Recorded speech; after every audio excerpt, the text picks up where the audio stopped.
Hi అండి. శ్రోతలకు నమస్కారం. Welcome back to SS Telugu audio నవలలు. ఈరోజు మీరు వినబోయే నవల 'నీటి ముత్యాలు'. గంటి వెంకటరమణ గారు రచించారు. ఇక నవల్లోకి వెళ్ళిపోదాం రండి మరి. జీపు దిగి పకపక నవ్వాడు రాజశేఖరం. అచల తెల్లబోయింది. జీపు గుంట్లో పడి పక్కకు తిరిగి సడన్ గా ఆగిపోయింది. కొంచెం కష్టపడితే కాని బురదలో పడ్డ జీపు చక్రం బయటకు రావడం కష్టం. రాజా సునాయాసంగా తీసేయగలడు. అచల మొహం పైకెత్తలేదు. చూపుల్ని నేలలోకి గుచ్చేస్తోంది. అభిమానంతో మొహం ఎర్రబడిపోయింది. రాజశేఖరం మెల్లగా వచ్చి అచల భుజం మీద నుంచి చేతులు వేసి మొహాన్ని తన వైపుకు తిప్పుకున్నాడు. పర్వాలేదు లేచలా, ఈసారి బెటర్. మొన్న లారీకే డాష్ ఇచ్చేదానివి. మన పని గోవింద్ అయ్యేది, అవునా? చిలిపిగా నవ్వాడు. ఆ నవ్వంటే అచలకు తగని చిరాకు. తనను హేళన చేసి నువ్వింతే అన్నట్లు గుజ్జు చూపిస్తుంది రాజా నవ్వు. అచల విసురుగా తలెత్తి ఉక్రోషంగా అంది. మీరసలు నాకు డ్రైవింగ్ నేర్పించనవసరం లేదు. అసలు మొన్న తప్పు చేసిందెవరు? రాంగ్ సైడ్లో నడిపిస్తూ నా మీద చెప్పి మీరు తప్పించుకున్నారు. నయం, లేకపోతే ఈ పాటికి నా పేరు పోలీస్ స్టేషన్లో రిజిస్టర్ అయిపోయేది. పోన్లే, తప్పు నాదే. ఇక పోదాం పద. అచలను జీపుకు దగ్గరగా వదిలి ముందు కొంగి డోర్ తెరిచాడు. నేను రాలేను, మీరు వెళ్ళండి. అచల మనసు బాధతో నిండిపోయింది. తన అంతస్తు ముందు రాజా నిలబడితే తనకే ఏంటో తక్కువగా అనిపిస్తోంది. అటువంటి రాజాకి దూరంగా ఉండడం నేర్చుకుంటేనే మంచిది. వాళ్ళెంత సమర్థించుకున్నా తనకు ధనికుల్లో ఉండే అహం స్పష్టంగా అద్దం ముందు ప్రతిబింబంలా కనిపిస్తూనే ఉంటుంది. ఏం, ఎందుకని రావు? ఇంట్నుంచి బయలుదేరే ముందు చెప్పకపోయావా నేను రాలేనని? నాకు ఆశ పెట్టావు దేనికి? ఇప్పుడు నువ్వు రానంటే నేనింటికి వెళ్ళిపోవాలన్నమాట. అదేం కుదరదు. ఇప్పుడు తిన్నగా ప్యారడైజ్కే వెళ్ళాలి. రాజా పంతంగా అన్నాడు. ఏం, ఎందుకని? నేను రానే రాను. రావు? రానన్నాను. ఒకసారి కాదు 100 సార్లు అంటున్నాను. నేను రానంటే రాను. జీపు స్టార్ట్ అయ్యి చాలాసేపు అయింది. జెమి స్ట్రీట్ బ్రిడ్జి దాటి శరవేగంతో ముందుకు దూసుకుపోతోంది. నేనిక్కడి నుంచి దూకుతాను. కాళ్ళు విరుగుతాయి. మీరు డాక్టరేగా, ఆ భయం నాకు లేదు. నాకు తెలుసు నువ్వు మొండిగటానివి అని. కానీ రేపు పేపర్లో పెద్ద పెద్ద గుండ్రని అక్షరాలతో ప్రకటిస్తారు. శ్రీమతి అచల, సారీ, డాక్టర్ కుమారి అచల జీపులోంచి దూకి కాళ్ళు విరగొట్టుకున్నారని. పర్వాలేదు, నేను అరుస్తాను. జీప్ ఆపండి. నేనింటికి వెళ్ళిపోతాను ఇక్కడ బస్సెక్కి. అచల బిగ్గరగా అంది. రాజా డ్రైవ్ చేస్తూనే అచల చేతిని గట్టిగా పట్టుకున్నాడు. అరవకు, నువ్వింటికి వెళ్ళడానికి వీల్లేదు. హాయిగా సినిమా చూసి తాజులో భోంచేసి ఇంటి దగ్గర దిగబెడతాను. అచల అసహించుకుంది. మీరు నాకు ధన రూపంలో సహాయం చేస్తున్నారు. నాకు ప్రతి క్షణం గుర్తుంటుంది. మీ అధికారాలతో నన్ను బానిసం చేసుకోకండి. అచలా, నిశ్చేష్టుడయ్యాడు రాజా. అవును, ఇందులో నేను దాచింది ఏదీ లేదు. మా ఖాళీకి ఉద్యోగం ఇప్పించారు. నాకు ఫీజులు కట్టేవారు. ఇలా రుణపడున్నానని ఉపయోగించుకుంటే. అచల నోటిని బలవంతంగా మూసేశాడు రాజా. ప్యారడైజ్ దాటి ముందుకు పోయి వెనుతిరిగింది జీపు. రాజామొహం గంభీరంగా మారిపోయింది. వచ్చినప్పుడున్న చలాకీతనం, చిలిపితనం మచ్చుక్కైనా లేవు. అచల కిటికీలోంచి రోడ్లని, భవనాల్ని చూస్తోంది. 5 నిమిషాల్లో చిన్న ఇంటి ముందాగింది జీపు. రాజా జీపుని క్షణం ఆపి అచల దిగిపోయాక తిరిగి స్టార్ట్ చేశాడు. అచల గుమ్మంలో నిల్చుని చూస్తూనే ఉంది. కార్లు వస్తూ పోతూ ఉన్నాయి. వాటి మధ్యలో రాజా జీపు కనుమరుగైపోయింది. కాఫీ తాగు. మంచం మీద బోర్లా పడుకుని ఆలోచిస్తున్న అచల దగ్గరకొచ్చి అన్నాడు అవధానిగారు. వద్దు బాబాయ్ అని సమాధానమిచ్చి రాజా విషయం ఆలోచిస్తూ ఉండిపోయింది. తలగడలో తలదుర్చి కళ్ళు మూసుకుంది. కాని చీకట్లో జ్యోతిలా రాజామొహం చిరునవ్వుతో నాట్యం చేస్తోంది. నవ్వితే మెరిసే కళ్ళు, హుందాగా టీవీగా నడిచే పొడుగాటి విగ్రహం, తల ఆంచితే దర్జాగా నిద్రపోయేందుకు కావలసినంత వక్షస్థలం, ఆప్యాయంతో వేళ్లు దూరిస్తే తిరిగి రావడానికి ప్రయాస పెట్టే ఉంగరాల జుట్టు, ముట్టుకుంటే మాసిపోయే రంగు, చూస్తే కథల్లో సృష్టించే నాయకుడిలా, ఊహాగానంలో తేలిపోయే మన్మధుడిలా, ఆడపిల్లల కలల స్వరూపంలా నిలిచిన రాజశేఖరం అంటే అచలకు గౌరవం, ఆప్యాయం, అన్నింటికీ మించిన అనురాగం. కాని ఏదో బలహీనత తనలోనో లేక అతనిలోనో ఎదురుగా ఉన్నప్పుడు యావగించుకునేటట్లు చేస్తోంది. తన చదువు పూర్తయిపోయి ఇప్పుడు నిశ్చింతగా ఉన్నదంటే అందుకు కారణమెవరు? మనసు మెల్లగా ఎదురు తిరిగింది. చాలే ఊరుకో, నువ్వలా మెచ్చుకుంటుంటేనే అతను నా నెత్తినెక్కి నాట్యం చేస్తున్నాడు. అచల మనసుని గట్టిగా మందలించింది. తేలిపోయే ఆలోచనలతో మొత్తుగా నిద్రపోయింది అచల భోజనమైనా చేయకుండా. రాజాతో పోట్లాడిన ప్రతి రాత్రి అచల ఉపవాసమే. చాలు, అక్కడ కాపేసి టైప్ చేయండి, మిగతాది రేపు డిక్టేట్ చేస్తాను. ప్యాంటు జేబులో చేతులు పెట్టుకుని ఒకసారి లేచి హాల్లో పచార్లు చేస్తూ ఇక మీరింటికి వెళ్ళండి అన్నాడు విజయసారథి. ఈ విషయం ఇవాళ కొత్త కాదు కాళీకి. ఉద్యోగంలో చేరిన ఈ 6 నెలలుగా చాలా సాయంత్రాలు ఇలా ఇంటికి వెళ్లడం పరిపాటే. రయ్యమంటూ వచ్చే కారు ధ్వని కాళీ చెవుల్ని దూసుకుంటూ వచ్చాగింది. ఇక కాసేపట్లో అతనికి బంధువో స్నేహితురాలో మరెవరో సరిగ్గా తెలీదు కాని ఆమొచ్చేస్తుంది. అతని నిరీక్షణ అందుకే. మాధవి కారు హారన్ మోగిస్తూనే ఉంది. ఇప్పుడిక్కడి నుంచి బయలుదేరి వెళతారిద్దరు. వారంలో ఏ 2-3 రోజుల్లో తప్ప మిగిలిన రోజుల్ని మాధవి గడిపేది విజయసారథితోటే. మీరేమీ అనుకోకపోతే ప్లీజ్ రేపు వీలు చూసుకునొస్తే ఆ కొంచెం పని పూర్తయిపోతుంది. 2 గంటలు చాలు. ఇంకా కిటికీలోకే చూస్తున్నాడు విజయసారథి. టైపు రైటర్లోకి కాగితాల్ని బిగిస్తూ శారద వైపు చూసింది. రేపు అక్క హాస్పిటల్కి వెడుతుంది. ఇంట్లో నాన్నగారిని చూసే వారెవరూ ఉండరు. అక్కడి నుంచి అక్క వాళ్ళు గండిపేట పిక్నిక్ ప్రోగ్రాం వేసుకున్నారట. కిటికీలోంచి దృష్టిని తప్పించి కాళీ కళ్ళల్లోకి సూటిగా చూశాడు విజయసారథి. ఆ క్షణంలో తన మీద తనకు అసహ్యం వేసింది.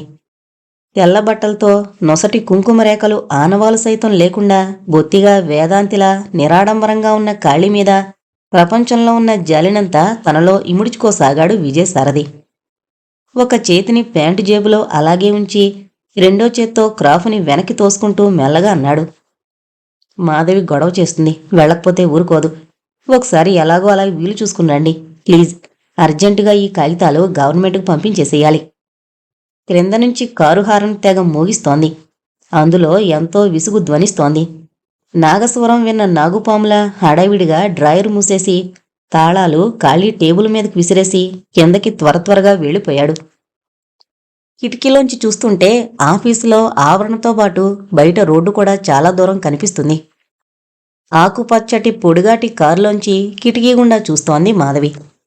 లేత ఆకుపచ్చ రంగు చీరకి దానికి కలిసే ముదురు రంగు జాకెట్ వేసుకుంది. మెళ్ళో పచ్చల దండ వేలాడుతోంది. చీర కుచ్చెళ్ల మీద నవ్వుతూ సారథిని ఆహ్వానిస్తుంటే తెల్లటి పొలివరస తళుక్కును మెరుస్తోంది. అదృష్టవంతురాలు అప్రయత్నంగా అనుకుంది కాళీ పైనుంచి ఇదంతా గమనిస్తూ. ఎస్టేటుకు అధికారిని మాధవి. ఆ ఎస్టేట్ను చూసే బాధ్యత సారథిపైనుంది. ఇంతకు మించిన వివరాలు కాళీకి తెలియవు. సారథి వెళ్లి డోరు తెరచి లోపల కూర్చున్నాడు. మాధవి ఏదో అంటోంది. అనుకోకుండా సారథి వెనక్కు తిరిగి చూడ్డంతో కాళీ సిగ్గుపడిపోయింది. మెల్లగా తన సీట్లోకొచ్చి యథాప్రకారం టైప్ చేయడం మొదలుపెట్టింది. మర్నాడు ఉదయం నుంచి మబ్బు పట్టి చలిగాలి వీస్తోంది. అచలకు ఈ ఈదురుగాలి చూస్తుంటే చిరాకనిపించింది. పోనీ ఈ పూట ప్రోగ్రాం క్యాన్సిల్ చేసేస్తే ఏం అనిపించింది ఒకసారి. కాని తన కోసం ఎంతోమంది ఎదురు చూస్తుంటారు. తను మానేయడం ఏం బాగుంటుంది? ఈ మాటే కాళీ కూడా అంది. మానేస్తే బాగుంటుందేమిటి అని. కాళీ ఆఫీస్కి వెళ్ళాలి. తన కోసం ఓ చేతి మీద తెల్లకోటుతో రెండో చేతిలో స్టెతస్కోపు ఊగించుకుంటూ మెరిసే కళ్లతో సీరియస్గా ఆలోచిస్తూ పచార్లు చేసే రాజామొహం మెల్లగా నీడలా కదిలింది. అచల మనసు ఈదురుగాలికి ఎదురు తిరిగింది. ఈదురుగాలి కాదు కదా, జడివాన కురిసినా తుఫాను రేగినా అసలు తను ఉండగలదా అని. అద్దం ముందు నిలబడి పొడుగ్గా బొట్టు దిద్దుకుంది. కోలగా ఉన్న ముఖానికి ఎత్తుగా సిగ చుట్టుకుంది. కళ్లకు కాటుక తీర్చి దిద్దుకుంది. అతనికిష్టమైన స్లేట్ కలర్ చీర కట్టుకుని అదే రంగు జాకెట్ వేసుకుంది. ఒంటిపేట పులిగోరు గొలుసు మెళ్ళో వేసుకుని ప్రతిబింబాన్ని మరోసారి చూసుకుంది. వెనక నుంచి చూస్తున్న కాళీ మెల్లగా నవ్వింది. నాకే ఇంత బాగున్నావు. కాళీ ఇక ఎక్కువ మాట్లాడదని తెలుసు. వాక్యం పూర్తి చేసుకుని చిన్నగా నవ్వుకుంది. మరి నేను వెళ్ళొస్తాను, నువ్వింట్లో ఉంటావు కదూ. పోనీ నేను శారద గారికి ఫోన్ చేస్తాను. అక్కర్లేద్దక్క, ఎంతసేపు, 2 గంటలే కదా. నువ్వు రాకముందే ఇంట్లో ఉంటాను అంది కాళీ. సరే అయితే అని త్వరగా కిందకి వెళ్ళిపోయింది. అప్పటికే రాజాకారు వచ్చి ఆగింది. కారుని కిటికీలోంచి తదేకంగా చూస్తూ కనుమరుగయ్యే వరకు అలాగే నిలబడిపోయింది. ఇవాళ ఆదివారం కనుక రాలేనని ఖచ్చితంగా చెప్పకపోయావమ్మా. ఇంట్లో ఉండేది వారానికి 1 రోజు. ఇవాళ కూడా ఆఫీస్కి వెళితే మరి రెస్ట్ ఎప్పుడమ్మా? కాళీ మెల్లగా తలెత్తి చూసింది. పర్వాలేదులే బాబాయ్, అది అర్జెంట్ వర్కట. రేపు గవర్నమెంట్కు తొందరగా పంపేయాలట. అందుకే వెళ్ళక తప్పదు. అయినా ఎంతసేపు? చేయూతనిస్తూ అతన్ని మంచం మీద వరకు సాగనంపింది. పెదతండ్రి పిల్లలు చాలామంది అవధానగారింట్లోనే చదువుకుని వచ్చేవారు. వాళ్లతో పాటు కాళీకి కూడా తండ్రిని బాబాయ్ అని పిలవడం అలవాటైపోయింది. అచల కూడా అవధానగారింట్లోనే హైస్కూల్ చదువు పూర్తి చేసింది. డాక్టర్ రాజశేఖరం దయవల్ల ఆ ఇంట్లో అందరూ నిశ్చింతగా ఉంటున్నారు. నిజానికి రాజా సహాయమే లేకపోతే ఈ ఇంట్లో ఏ ఒక్కరూ నామరూపాలు లేకుండా పోయేవారు. కాళీ హృదయంలో పూర్తిగా రాజా ప్రతిమ ఆక్రమించుకుంది. వెంటనే విజయసారథి నవ్వు కూడా చెవులో రింగుమంటోంది. మాధవెవరు? కాళీ చిత్రంగా అనుకుంది. అచల వెళ్ళినప్పటినుంచి ఆ గదిలో అద్దం టేబుల్కి ఎదురుగా అలానే నిల్చునున్నదేమో. హఠాత్తుగా కళ్ళు తెరిచేసరికి ఒక్కసారి స్థాణువైపోయింది. నల్లటి కనురెప్పలు బరువుగా కిందకి దిగిపోయాయి. తను తెల్లచీర కట్టుకుంది. చేతికి వెక్కిరించినట్టున్నాయి రెండే 2 బంగారు గాజులు. కళ్ళు గట్టిగా మూసుకుంది, కాని సాధ్యం కాలేదు. అద్దం ముందు దూసుకు పరిగెత్తుతోంది దృష్టంతా. గుండ్రటి మొహానికి మెరుపు కళ ఏమీ కనిపించడం లేదు. తనెంత మూర్ఖంగా ఆలోచిస్తోంది. అయితే తను మనశ్చాంచల్యానికి లొంగిపోతుందన్నమాట. అయితే లాభం లేదు. ఈ సమయంలో గట్టిగా బుద్ధి చెప్పాలి. తన అసహాయ స్థితికి కారణమైన ఈ బుద్ధికి నిలువెల్లా కంపించిపోయింది. అప్రయత్నంగా భగవాన్ అనేసింది. Good morning. Yes good morning. తలదించుకుని ఏదో రాసుకుంటున్నవాడలా ఒకసారి తలెత్తాడు సారథి. చాలా బిజీగా ఉన్నట్లున్నావు. నేనొచ్చి డిస్టర్బ్ చేస్తున్నట్లున్నాను. చేతిలో స్టెతస్కోపు టేబుల్ మీద పెడుతూ అన్నాడు రాజా. సారథి రాజా చిన్నప్పటినుంచి ఒక కంచంలో తిని ఒక మంచం మీద పడుకున్నంత మంచి స్నేహితులు. ఇద్దరూ అతి దగ్గర బంధువులే అయినా ఆ సంగతి గుర్తుకురానంత గాఢంగా అల్లుకుపోయిందా మైత్రి. ఒకే ఇంట్లో ఉన్న ఒక్క క్షణం కూడా ఒకరినొకరు వదిలి ఉండలేరు. తలెత్తాడు సారథి. అతని వేదనల్లా ఒకటే. సారథి మూడో వ్యక్తుంటే ఏ వ్యక్తితోటి ఎక్కువగా హృదయం విప్పి మాట్లాడలేడు. ఇప్పటికెన్నో రోజులుగా దాచుకున్న మాటలు దండలు గుచ్చుంచాడు. వాటిని చెప్పాలంటే ఎంతో సమయం పడుతుంది. ఎంత ప్రయత్నించినా సారథి హృదయంలో చిందులు తొక్కే మాటలు రాజా మాట్లాడుతున్నంతసేపు కొట్టొచ్చినట్టు కనిపిస్తూనే ఉన్నాయి. తను అక్కడ ఉండడం కూడా సారథికి ఇష్టం లేదేమోనని గ్రహించాడు. ఇవాళ నేను పిక్నిక్ వెళుతున్నాను. అది చెప్పాలని ఫోన్ చేశాను. ఇంట్లో లేవు. ఇక్కడుంటావని అనుకున్నాను. నా ఊహ కరెక్ట్ అయింది. నేను రాత్రి వచ్చేసరికి లేట్ అవుతుంది. నువ్వు మాధవి భోంచేసేయండి. మరి నేను వెళతాను అంటూ లేచాడు రాజశేఖరం వాచి చూసుకుంటూ. ఈ మ్యాటర్లో కొన్ని తప్పులు పడ్డాయి. వాటిని రీటైప్ చెయ్యాలి. సాయంత్రం కలుసుకుంటాను మాధవిని అంటూ కట్ చేశాడు సారథి. అచలకి మళ్లీ మెలకు వచ్చేసరికి కిటికీలోంచి ఎండ గదిలోకి పడుతోంది. ఎండని చూస్తుంటే తీవ్రంగా ఎర్రగా ఉదయపు ఎండలా లేదు. అలసిపోయి విసిగిపోయి విశ్రమించబోతున్న సాయంకాలపు నీరెండలా ఉంది. ఉలిక్కిపడి లేచి కూర్చుంది. కనుబొమ్మలు చిట్లించి చూసింది. నిజంగానే సాయంత్రం అవుతోంది. నిన్నటి రోజు పిక్నిక్ బడలికింకా తీరలేదు. మెదడంతా చెదపట్టిన ఆలోచనల్ని ఆనకటతో బంధించలేకపోతోంది. భయంకరంగా సింహంలా నోరు తెరచి ఒంటరితనం భయాన్ని రేకెత్తిస్తోంది. చిన్నతనంలో తల్లిదండ్రులు పెంపకంలో ఇటువంటి ఆలోచనలే రావు. వయసు పెరుగుతున్న కొద్దీ నిజం బయటపడుతుంది కాబోలు. 3 కాళ్లు చాచిన రుద్దుడైన పినతండ్రి, వితంతువైన వేలు విడిచిన చెల్లెలు కాళీ తప్ప తనకి ఎవరూ ఆప్తుల్లేరు. ఈ భయంకర నిశీదిలో నేనున్నానని ఛాతి చూపించే వాళ్లెవరు? రాజశేఖరం నవ్వాడు సన్నగా. అచల ఉలిక్కి పడింది. ఆ నవ్వంటేనే తనకు భయం, జుగుప్స. అందంగా నవ్వే ఆ నవ్వును చూస్తేనే దూరంగా పారిపోవాలనిపిస్తోంది. తను దూరంగా వెళ్ళిపోవాలి రాజాకి. చూడమ్మా, సాయంత్రం 4:30 అనుకుంటాను. ఆ అబ్బాయి రాజశేఖరం వచ్చి నిన్ను లేపమన్నాడు. తీరా లేపాలనుకుంటూ ఉండగానే వెళ్ళిపోయాడు. అచల ఉలిక్కి పడింది. అమ్మయ్య, అంటే నిజంగా రాజా తన ఎదుట అదో మాదిరిగా నవ్వలేదన్నమాట. ఎన్నాళ్ళు ఆలోచించినా తీరే సమస్య అయితే అనుకోవచ్చు. కాని మన ఇంటి సమస్యలు చిక్కులుగా అర్థంలేని ముళ్ళులా రోజూ తయారవుతుంటే అనవసరంగా బుర్ర పాడు చేసుకున్నట్లు కాక మరేమిటి? అనునయంగా అన్నారు అవధానిగారు. ఒకసారి అతని ముఖంలోకి చూసి కళ్ళు దించేసుకుంది. ఇప్పుడు ఎందుకీ ఉద్యోగం అని ఎన్నోసార్లు అన్నాను. కాని అది వినిపించుకోలేదు. దాని బాధ మనకు అర్థం కాదు. నిజమే, భగవంతుడు చేసిన దానికి ఎవరేం చేయగలరు? టైం అయిపోయినట్లుంది. పని కానిచ్చుకుని బయలుదేరు. ఒకటి ఆలోచించు. పెంచానో ప్రేమించానో అంతా భగవంతుడికి తెలుసు. మీరిద్దరూ కూడా నన్ను ఈ వయసులో దూరం చేసుకుంటే నేను భరించలేను. అప్పటికీ అచల మాట్లాడలేదు. మంచం మీద నుంచి లేచి కూర్చుని తలదించుకుని అంది. లేదు బాబాయ్, మిమ్మల్ని మేము నిర్లక్ష్యం చేయలేదు. అసలు ఆ ఉద్దేశం కూడా లేదు. మీరు నిశ్చింతగా ఉండండి అంటూ బాత్రూం వైపు దారి తీసింది. వెనక నుంచి అవధానిగారు దీర్ఘంగా నిట్టూరుస్తున్న ధ్వని అచల చెవి వరకు వచ్చి మెల్లగా సోకింది. అచల మెల్లగా తనలో తాను ఏదో అనుకుంది. రాత్రి 8 గంటలు దాటింది. హాస్పిటల్లో ఒక్కో రోగిని పలకరిస్తూ ముందుకు దాటిపోతోంది అచల. అదేదో ప్రఖ్యాత రచయిత్రి రాసిన నవల నెవర్ బిలీవ్ మ్యాన్ అనే పుస్తకం చదువుతూ ఆపేసింది. ఆ నవలా రచయిత్రి బహుశా పురుష ద్వేషిణి కాబోలు. అచల మనసులో మగవాళ్ల మీదున్న కాస్తంత అభిమానం గాలిలో ఎగిరిపోయింది. మగవాళ్లని నమ్మి జీవితాన్ని అర్పించమని ఎక్కడుంది? అచల వెనక్కు తిరిగి చూసి ఆగిపోయింది. మగవాళ్లని నమ్మమని ఎక్కడుంది? ఈ ప్రశ్న 10 సార్లు రింగుమనిపిస్తోంది మెదడు. అవునా? రాజా చూపులు అలా అంటున్నట్లు కనిపించాయి. కారు రెడీగా ఉంది, మర్చిపోయావో ఏంటి? రౌండ్ కొట్టి పిక్చర్కి పోవాలని ప్రోగ్రాం వేసుకున్నాం. పెన్హార్ చాలా బాగుంది. సీట్స్ రిజర్వ్ చేసి వచ్చాను. ఆలస్యం చేయకు హడావిడిగా మాట్లాడేస్తున్నాడు. సాయంత్రం ఇంటికొచ్చాను. బాబాయ్ నువ్వు పడుకున్నావని చెప్పారు. డిస్టర్బ్ చేయడం దేనికని వెళ్ళిపోయాను. ప్లీజ్ కాదనకు, అలా వెళ్ళొద్దాం.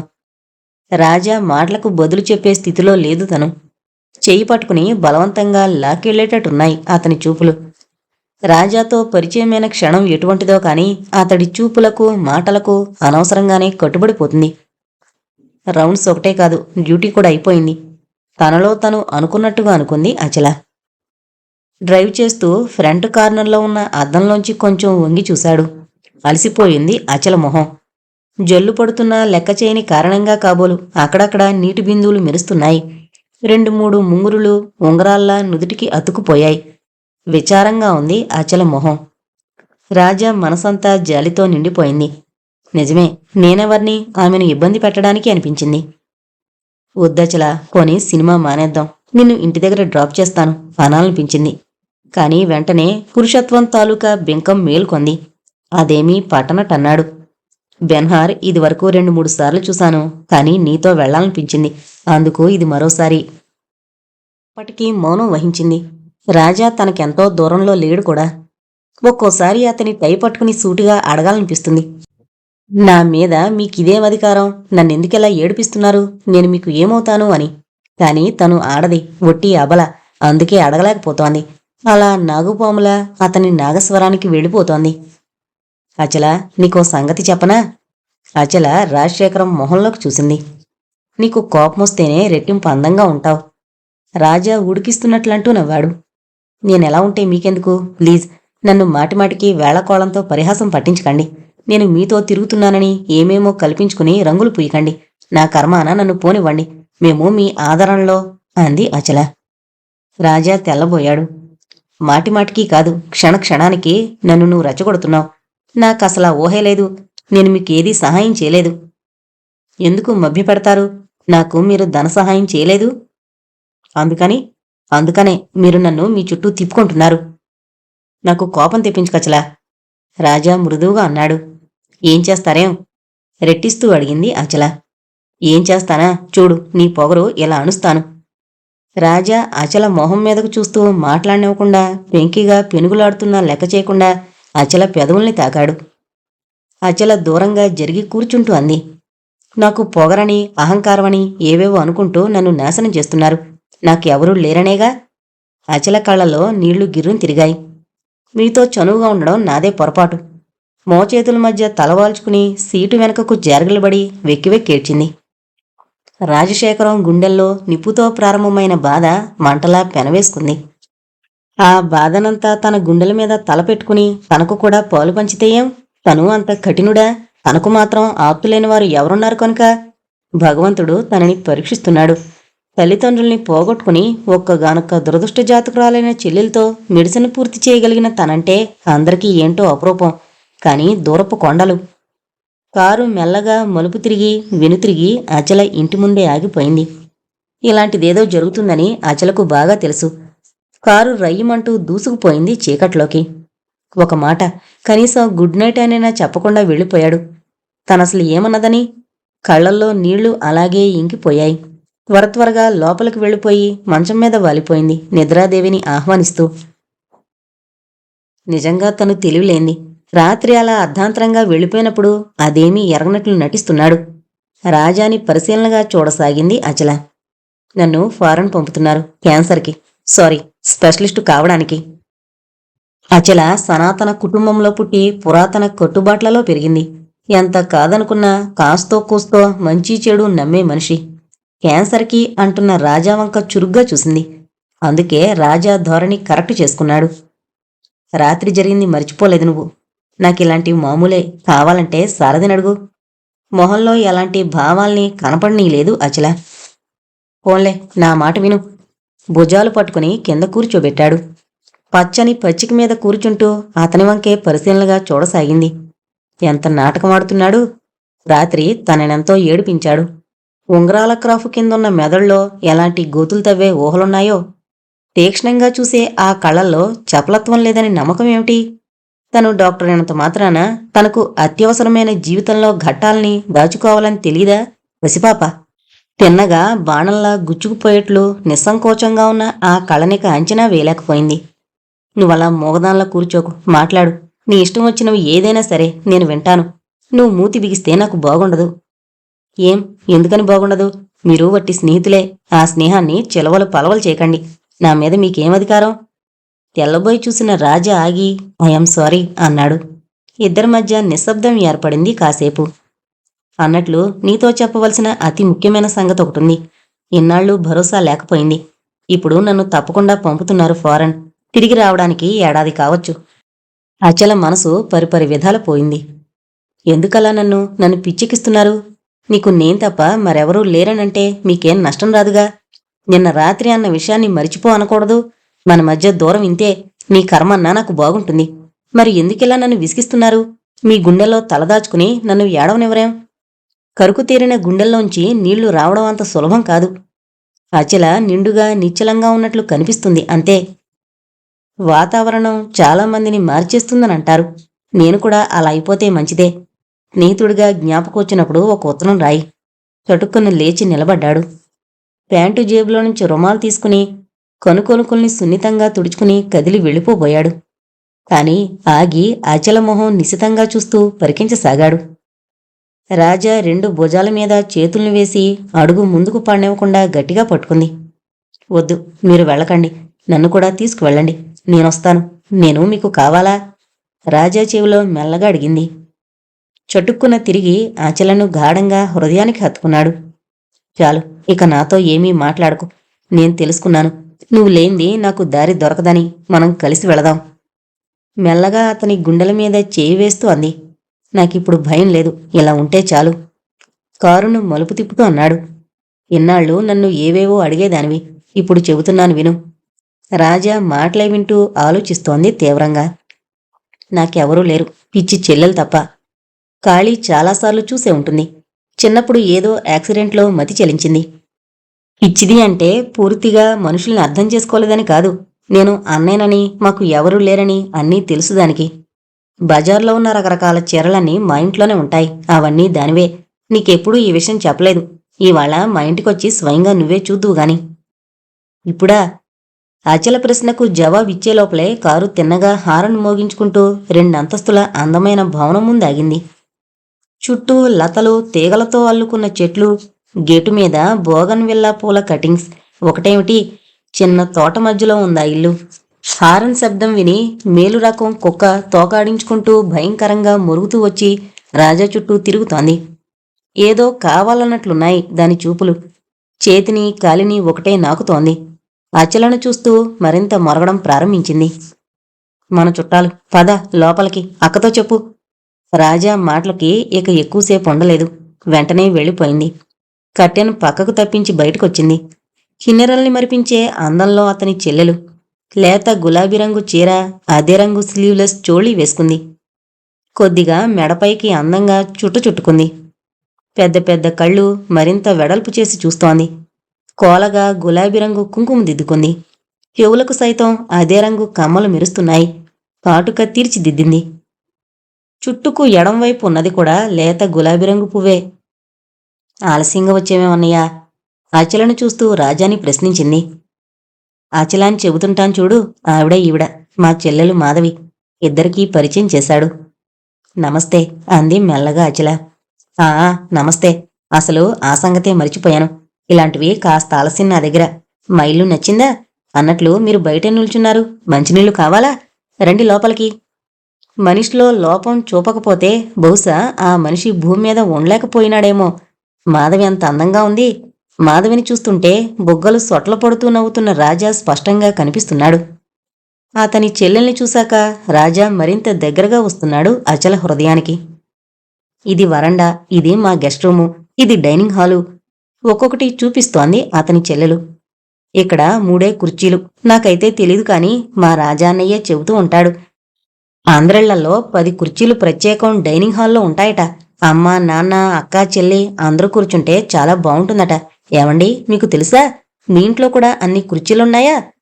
అంతవరకు ఎంతో ఉత్సాహంగా చెప్పుకుపోతున్న మాధవి ఒక్కసారి విచారంతో కుంగిపోయింది. వచ్చినప్పటినుంచి ఆమెనే చూస్తోంది అచల. ఆమె తీరు వింతగానే ఉంది. ఈమెకు పిచ్చా?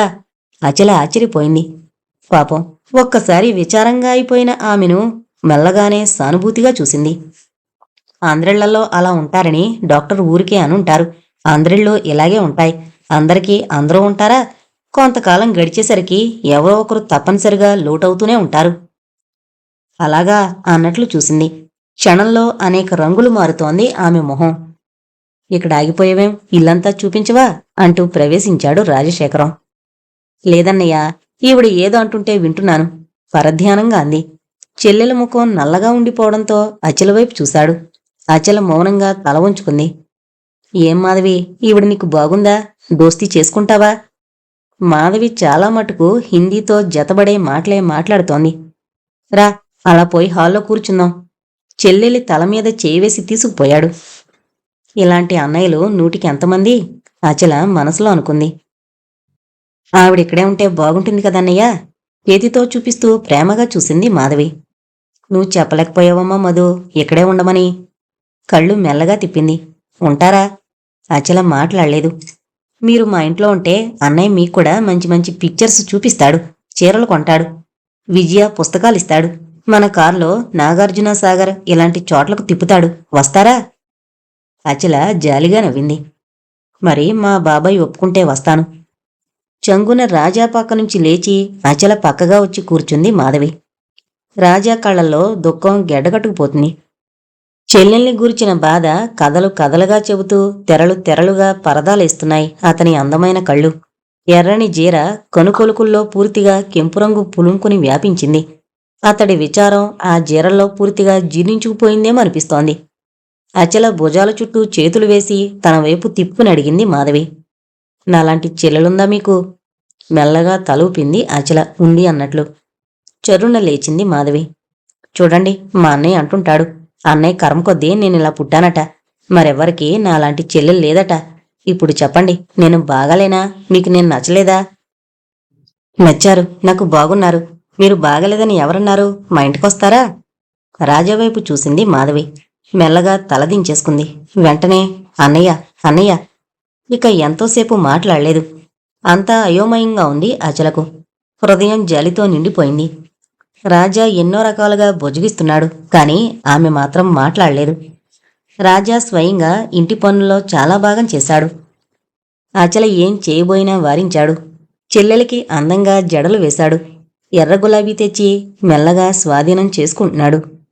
మెల్లమెల్లగా దారికొచ్చిన అతని చెల్లెలు క్రమంగా చంటి పాపాయి మాదిరి అతడి ఒడిలో తలపెట్టుకుని నిశ్చింతగా నిద్రపోయింది. చిన్నప్పటినుంచి ఇదంతే. మా అమ్మ నాన్న పోయాక దీన్నిలాగే దారిలోకి తెచ్చాను. ఇక ముందు ముందు ఎలా ఉంటుందో. రాజా కంఠం వణుకుతోంది. దీన్ని ఈ ఇంట్లో అడుగుపెట్టిన వాళ్ళు బాగా చూస్తారని నాకు నమ్మకం లేదు. ఒకవేళ అచల మొహం దించేసుకున్నాడు. అచల మూడ్సు మళ్లీ మారిపోయి గొప్పవాళ్ళని దెప్పుతూ చేతిలో ఉన్న హ్యాండ్ బ్యాగ్ని విసిరేస్తే అచల వెంటనే అందుకుంది. ఏం ఆపేశారు? చెప్పండి, మాట మార్చేయకండి. నువ్వే మా ఇంట్లో ఉంటే విశ్రాంతి తీసుకుంటాను నేను నిశ్చింతగా. రాజా మాటలు గొంతులోనే రాసుకుపోయాయి. తలదించుకుని చెల్లెలి శిరస్సుని ఆప్యాయంగా నిమురుతున్నాడు. అతని తీరు చూస్తే ఇక నోరెత్తి వాదించాలనే ప్రయత్నం అణగారిపోయింది. చాలా పొద్దుపోయింది, నేను వెళ్ళొస్తా. డ్రైవర్ని కేకేసి ప్యాంటు జేబులోంచి తాళాలు తీసి సోఫా మీదకి విసిరేశాడు. గేటు గోడ మలుపు తిరిగే ముందు ఒకసారి వెనక్కి తిరిగి చూసింది. రాజా మాధవిని 2 చేతుల్లోనూ తీసుకుని మంచం మీద పడుకోబెట్టడం మాత్రం కనపడింది, అంతే. 5 ఈ బిల్స్ టైప్ చేయండి. ఆ నోట్స్ను కరెక్ట్ చేసి ఉంచాను, దాన్ని కూడా టైప్ చేయండి. మొత్తం బొత్తి చేసి ఉంచితే రేపు పోస్ట్ చేయొచ్చు. మాధవి నా కోసం నిల్చుంది, నేను వెళ్తా. ఆఫీస్ తాళాలు మీ దగ్గరే ఉంచేసి రేపు తొందరగా రండి. ఒకదాని వెంట ఒకటి ఎన్నో మాటలు దొర్లిస్తూ గుమ్మం దాటిపోయాడు సారథి. ప్లీజ్, ఒక మాట. వెనుతిరిగి కొంచెం ముందుకొచ్చి ఆగడిగాడు. ఏంటి? నేనివాళ ఫ్రెండ్స్తో ప్రోగ్రాం వేసుకున్నాను. 4:30కే వెళ్లాలనుకున్నాను, కానీ పర్వాలేదు, చెప్పండి. ఈ పనులన్నీ పూర్తయ్యేసరికి చాలా టైం పడుతుంది. 1 గంట ముందు వెళ్లాలనుకుంటున్నాను. ఖాళీ చూపుల్ని శారద వైపు తిప్పింది. ఈ ఒక్కసారి అన్నట్లున్నాయి కళ్ళు. ఇప్పుడెలాగా? గట్టి చిక్కే వచ్చి పడిందే. సరే, నేనో మిషన్ మీద మీరో మిషన్ మీద టైప్ చేశామంటే అరగంట పట్టదు. కానీ మాధవినే. పోనీ కిందకు వెళ్ళి మాధవితో అరగంట తర్వాత ఇంటికొస్తానని చెప్పండి. 4 మాటలని తన పనిలో మునిగిపోయాడు. 2 క్షణాలు తటపటాయించి మెట్లు దిగి కిందకి వెళ్ళిపోయింది. నకసిక పర్యంతం పరీక్షిస్తూ నమస్తే అంది మాధవి.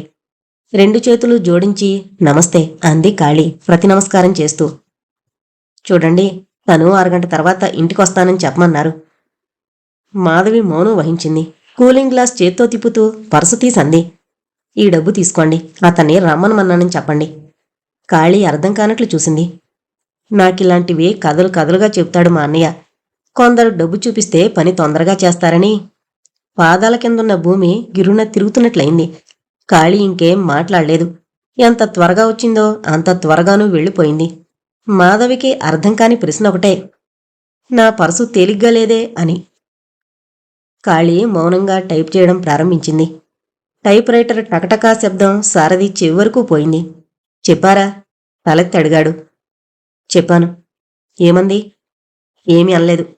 సారథి ప్రశ్నలు కాళీకి చికా కనిపించాయి. కాళీ ముడివడిన రేఖలు సారథిని ఇక నోరు మూసుకోమన్నట్లు సూచించాయి. కాళీ మొహం ఎర్రబడిపోయింది. పేదాలు నల్లగా మాడిపోయాయి. వక్షస్థలం ఎగిసిపడుతోంది. సారథి ఎంతోసేపు అలా పరీక్షిస్తూనే ఉన్నాడు. నో అబ్జెక్షన్, మీరుకింటికి వెళ్ళండి, రేపొస్తారుగా. తాళాలు మీ దగ్గరే ఉంటే మంచిది. మాధవ్ వెళ్ళినట్లుంది. ఎక్స్క్యూజ్ మీ, నేను మీ ప్రోగ్రాం క్యాన్సిల్ చేయించినట్లున్నాను. సారథి నొచ్చుకున్నాడు. కాళీ సారథి వైపు చూస్తుండిపోయింది. మీరు అపార్థం చేసుకుంటున్నారు. నేను పని పూర్తి చేస్తాను అనాలనుకుంది, కానీ అనలేకపోయింది. సారథి త్వరగా బయటికి వెళ్ళిపోయాడు. మేడ మీద కిటికీలోంచి కిందకు చూస్తున్న కాళీకి ఒంటి నిండా తేళ్లు జరులు పాకినట్టనిపించింది. మాధవి వెళ్ళిపోలేదు. వెంటనే కిటికీకి దూరంగా జరిగిపోయింది. ముందు సీట్లో మాధవి డ్రైవ్ చేస్తున్న సారథి మెడ చుట్టూ చేతులు వేసి మొహాన్ని తన వైపు తిప్పుకుంటూ వేలితో మేడవైపు చూపిస్తోంది. అంటే తన గురించేనన్నమాట. కాళీ కళ్ల ముందు టైపు చేయవలసిన కాగితాలు గోల చేస్తున్నాయి. సారథి, నువ్వుంటే నాకే బెంగా లేదు. రాజా గొంతులో నీళ్లు గరగరలాడుతున్నాయి. కాసేపాగి, పర్వాలేదు, నీకన్నా మంచివాళ్లు దొరకాలంటే చాలా కాలం పడుతుంది. నువ్వైతే దానికి ఎటువంటి లోటు రానివ్వవు. మేడ మీద కిటికీ ఓచల్లోంచి కిందకు చూస్తున్నాడు. విశాలంగా ఉన్న రోడ్డు మీద కారు దొర్లుకుంటూ రయ్యన దూసుకుపోతోంది. అక్కడక్కడ ఉండుండి రిక్షాలు, సైకిళ్లు పోతున్నాయి. వెచ్చగాళ్లు అసంఖ్యాకంగా ఉన్నారు. తన ఆస్తినంతా అపహరించి పిచ్చి మాధవిని మరింత పిచ్చిదాని చేసేస్తే, నా మాధవిని ముంచేస్తే ఎలా? సారథి, నా చెల్లెల్ని అన్యాయం చేయు కదటయ్యా. సారథి చేతులెండు చటుక్కునందుకున్నాడు. సారథి నవ్వాడు. ఇంకా నవ్వుతూనే అడిగాడు. నాకు నీలాగే ఉన్నమాట కుండ బద్దలుకొట్టినట్లు అడగడం అలవాటు. నా మీద నీకు నమ్మకం లేదా? పోనీ ఇది చెప్పు, మాధవిని ఏ విధంగా అన్యాయం చేస్తాననుకుంటున్నావు నువ్వు? సిగ్గుపడ్డాడు రాజా. అపార్థం చేసుకోకు, అది కాస్త తెలివిలేంది. నేనుంటే అది వేరే సంగతి. రోజులో ఏ 1-2 గంటలో అది నా దగ్గర ఉండేది. మిగతా టైం అంతా నీతోనే ఉంటుంది. నేను లేకపోతే అది ఏ అఘాయిత్యమైనా చేస్తుందేమో అనుమానంగా అడిగాడు. లేదు రాజా, నేను కంటికి రెప్పలా చూస్తాను. మాధవిని అన్యాయం చేయను, ఏ అపాయం రానివ్వను. నువ్వు ఫారెన్ వెళ్ళడానికి ఇంకా టైం ఉంది. అన్నట్లు నీకో విషయం చెప్పాలి. అచలతో నువ్వు ఫోన్లోనే మాట్లాడేవాడివి. ఇవాళ పరిచయం చేస్తాను. కాళీకి పెదతండ్రి కూతురు అచల. నీకు తెలుసుననుకుంటాను. కాళీ వీడో. సారథి ఆశ్చర్యంగా చూశాడు. అయితే కాళీ చిన్న వయసులోనే ముదిరిపోయిందన్నమాట. తెల్లచీర కట్టుకుంటే ఫ్యాషన్ అనుకున్నాడు. లేదా ఏదో నిర్లిప్తత అనుకున్నాడు కాని ఇలా అనుకోలేదు. అవును, కాళీ మొహాన తను ఏనాడు బూటు చూడలేదు. కాళీని తలుచుకున్న మరుక్షణం సారథి నరనరాల్లో జాలితో కూడిన మమత తాలూకా రక్తం విజృంభిస్తూ ప్రవహించసాగింది. అచల ఒక పట్టాన అంతు చెక్కదు, తెలివైంది. నేను వెళ్లే ముందు ఆస్తి వ్యవహారాలన్నీ చూసుకుని మరీ వెళ్ళాలి. మాట్లాడవేం? అచల, కాళీ తండ్రి కాళీ తప్ప ఇంకెవరూ లేరా ఇంట్లో? ఆయన గట్టిపెండం. జాగ్రత్త. ఇవన్నీ ఎందుకు చెబుతున్నానంటే నువ్వు కాస్త బోళా. మనిషిని మనిషి అర్థం చేసుకోడు. నే చెప్పేది వింటున్నావా? జాగ్రత్తగా సారథి అవగాహన చేసుకుంటున్నాడు రాజా ఆంతర్యం. రాత్రిక్కడే పార్టీ ఏర్పాటు చేస్తే? రాజా చటుక్కున లేచి నుంచున్నాడు. వెరీ గుడ్, సలహా బాగుంది. నాకసలు తట్టనే లేదు. మరి నే వస్తాను. కాలేజ్ సిగరెట్ను కిటికీలోంచి కింద పడేసి దూరంగా వెళ్ళిపోయాడు. అచల నవ్వింది. మీకు థ్యాంక్స్ ఎలా చెప్పాలో తోచడం లేదు. మా కాళీ మీ ఆఫీసులో స్టెనో అంటే రాజా ఇన్ఫ్లుయెన్స్ అనుకున్నాను కానీ రాజా ఎస్టేటు బిజినెస్కి సంబంధించి అనుకోలేదు. అతనికి ఈ బిజినెస్ వల్ల వద్దన కొద్దీ లాభం వస్తోంది. సారథి వాక్యం పూర్తి చేశాడు. కాళీ రాలేదేం? చాలాసేపటికి అడిగాడు రాజా. బాబాయికి ఇవాళ సుస్థిగా ఉంది. అయినా తొందరగా అందరితో కలిసే మనిషి కాదు. ఎప్పుడూ దాని ధ్యాసే. అచలమోహం విచారాన్ని పులుముకుంది. ఎలా ఓదార్చాలో ఏమనాలో అర్థం కాలేదు సారథికి. కాళీ విషయం కొంతలో కొంత రాజా ద్వారా విన్నాడు. మౌనంగా శూన్యంలోకి చూడసాగాడు. దూరాన నక్షత్రాలు ఉండుండి మెరుస్తున్నాయి, మానవ జీవితంలో సుఖంలా. అచల దృష్టి కూడా అక్కడే ఉంది. రాజా అన్నాడు, చిన్నప్పుడైతే అది వేరే సంగతి. మనిషి పరిచయం అయితే చాలామంది పూర్తిగా ఇలాగే సీరియస్నెస్ తెచ్చిపెట్టుకుని తమ చుట్టూ గీత గీసుకుంటారు. నిశ్శబ్దాన్ని భంగపరుస్తూ మాధవి పరిగెత్తుకొచ్చింది. హలో విజయ, ఇక్కడే? అరే మీరు కూడా అందరూ ఇక్కడే ఉన్నారన్నమాట. చప్పట్లు చరుస్తూ అంది. అన్నయ్య, ఇవాళ పుట్టినరోజు కదూ? రాజా కళ్ళు మాధవి వైపు తిరిగాయి. సారథి అచల నవ్వుతూ విష్ చేశారు. సోఫా మీద వెనక్కు వాల్తూ అంది మాధవి. చూడు విజయ, ఈవిడ మనింట్లోనే ఉంటే బాగుంటుంది కదూ? ఎందుకు బాగుండదు? చాలా బాగుంటుందక్క. అచల వైపు తిరిగి గతుకుమన్నాడు సారథి. తన అతి చొరవకు ఆమె ఏమనుకుంటుంది? రాజా ముందే చెప్పాడు జాగ్రత్త అని. సారథి మెల్లగా అన్నాడు. నేను పొరపాటే అన్నాను. ఆఖరి మాటలు అప్రయత్నంగా బయటకనేశాడు. అటు తర్వాత సారథి అక్కడ ఉండలేకపోయాడు. అచల రాజా వైపు చూసింది. రాజా కూడా సారథి వెళుతున్న వైపే చూస్తుండిపోయాడు. సారథి వెనకాలే దారి తీసింది మాధవి. రెండు చేతుల్ని జుట్టులోకి పోనిచ్చి ఇంచుమించు పిచ్చివాళ్లా మారిపోయాడు రాజా. ఉన్నట్టుండి తేరుకునన్నాడు. భగవంతుడా, అంతస్తుల్లో మనిషి చుట్టూ ఊహాగానం చేస్తాం. ధనాన్ని గొంగళిగా కప్పుకున్నా కష్టసుఖాల విషయం అందరికీ ఒకటే. అచల వింటూ కూర్చుంది. రాజా సీరియస్గా ఏదైనా మొదలుపెట్టాడంటే అదేదో వినాల్సిన గొప్ప విషయమే. సారథి ఎవరనుకున్నావు? తెలీదన్నట్లు తల ఊపింది. స్వయాన మా బావ, మా సవతన్నయ్య మెడ్రాసులో, పేరు వినే ఉంటావు, డాక్టర్ చంద్రశేఖరం. సారథికి ఒక అక్క ఉండేది. ఆవిడ ప్రేమించి పెళ్లి చేసుకుంది. 10 ఏళ్లయిందనుకుంటాను. అన్నయ్య యాక్సిడెంట్లో పోయాడు. వదిన షాక్ తినడంతో వెంటనే ఆవిడ కూడా పోయింది. వదినకు తల్లిదండ్రులు లేరు. నేను సారథి ఒకే ఇంట్లో, ఒకే స్కూల్లో, ఒకే క్లాసు చదివేవాళ్లం. వదిన పోయాక సారథి వెళ్ళిపోతానన్నాడు. నేను చెబితే వినకపోయేవాడేమో. మాధవికి మళ్లీ తిరగబెట్టడంతో తన ప్రయాణాన్ని మానుకున్నాడు. అచల కళ్ళు చలించాయి. బహుశా ఆవిడ గుర్తొచ్చారనుకుంటాను. దీర్ఘంగా నిట్టూర్చాడు. అవును, ఆవిడ అచ్చుపోసినట్లు నీలాగే ఉండేది. సారథికి మరే దురుద్దేశం లేదచల. సారథి ముందు, మాధవి వెనక పరిగెత్తుకొస్తున్నారు. మాధవి అతని మెడ చుట్టూ చేతిని వేసి, నేను ఊరుకోను, ముందురా అంటోంది టై పట్టుకుని లాగుతూ. అచల వెళ్ళిపోతోంది. సారథి మెల్లగా అన్నాడు. మాధవి పట్టుకున్న టై వదిలేసింది గొడవ చేయకుండా.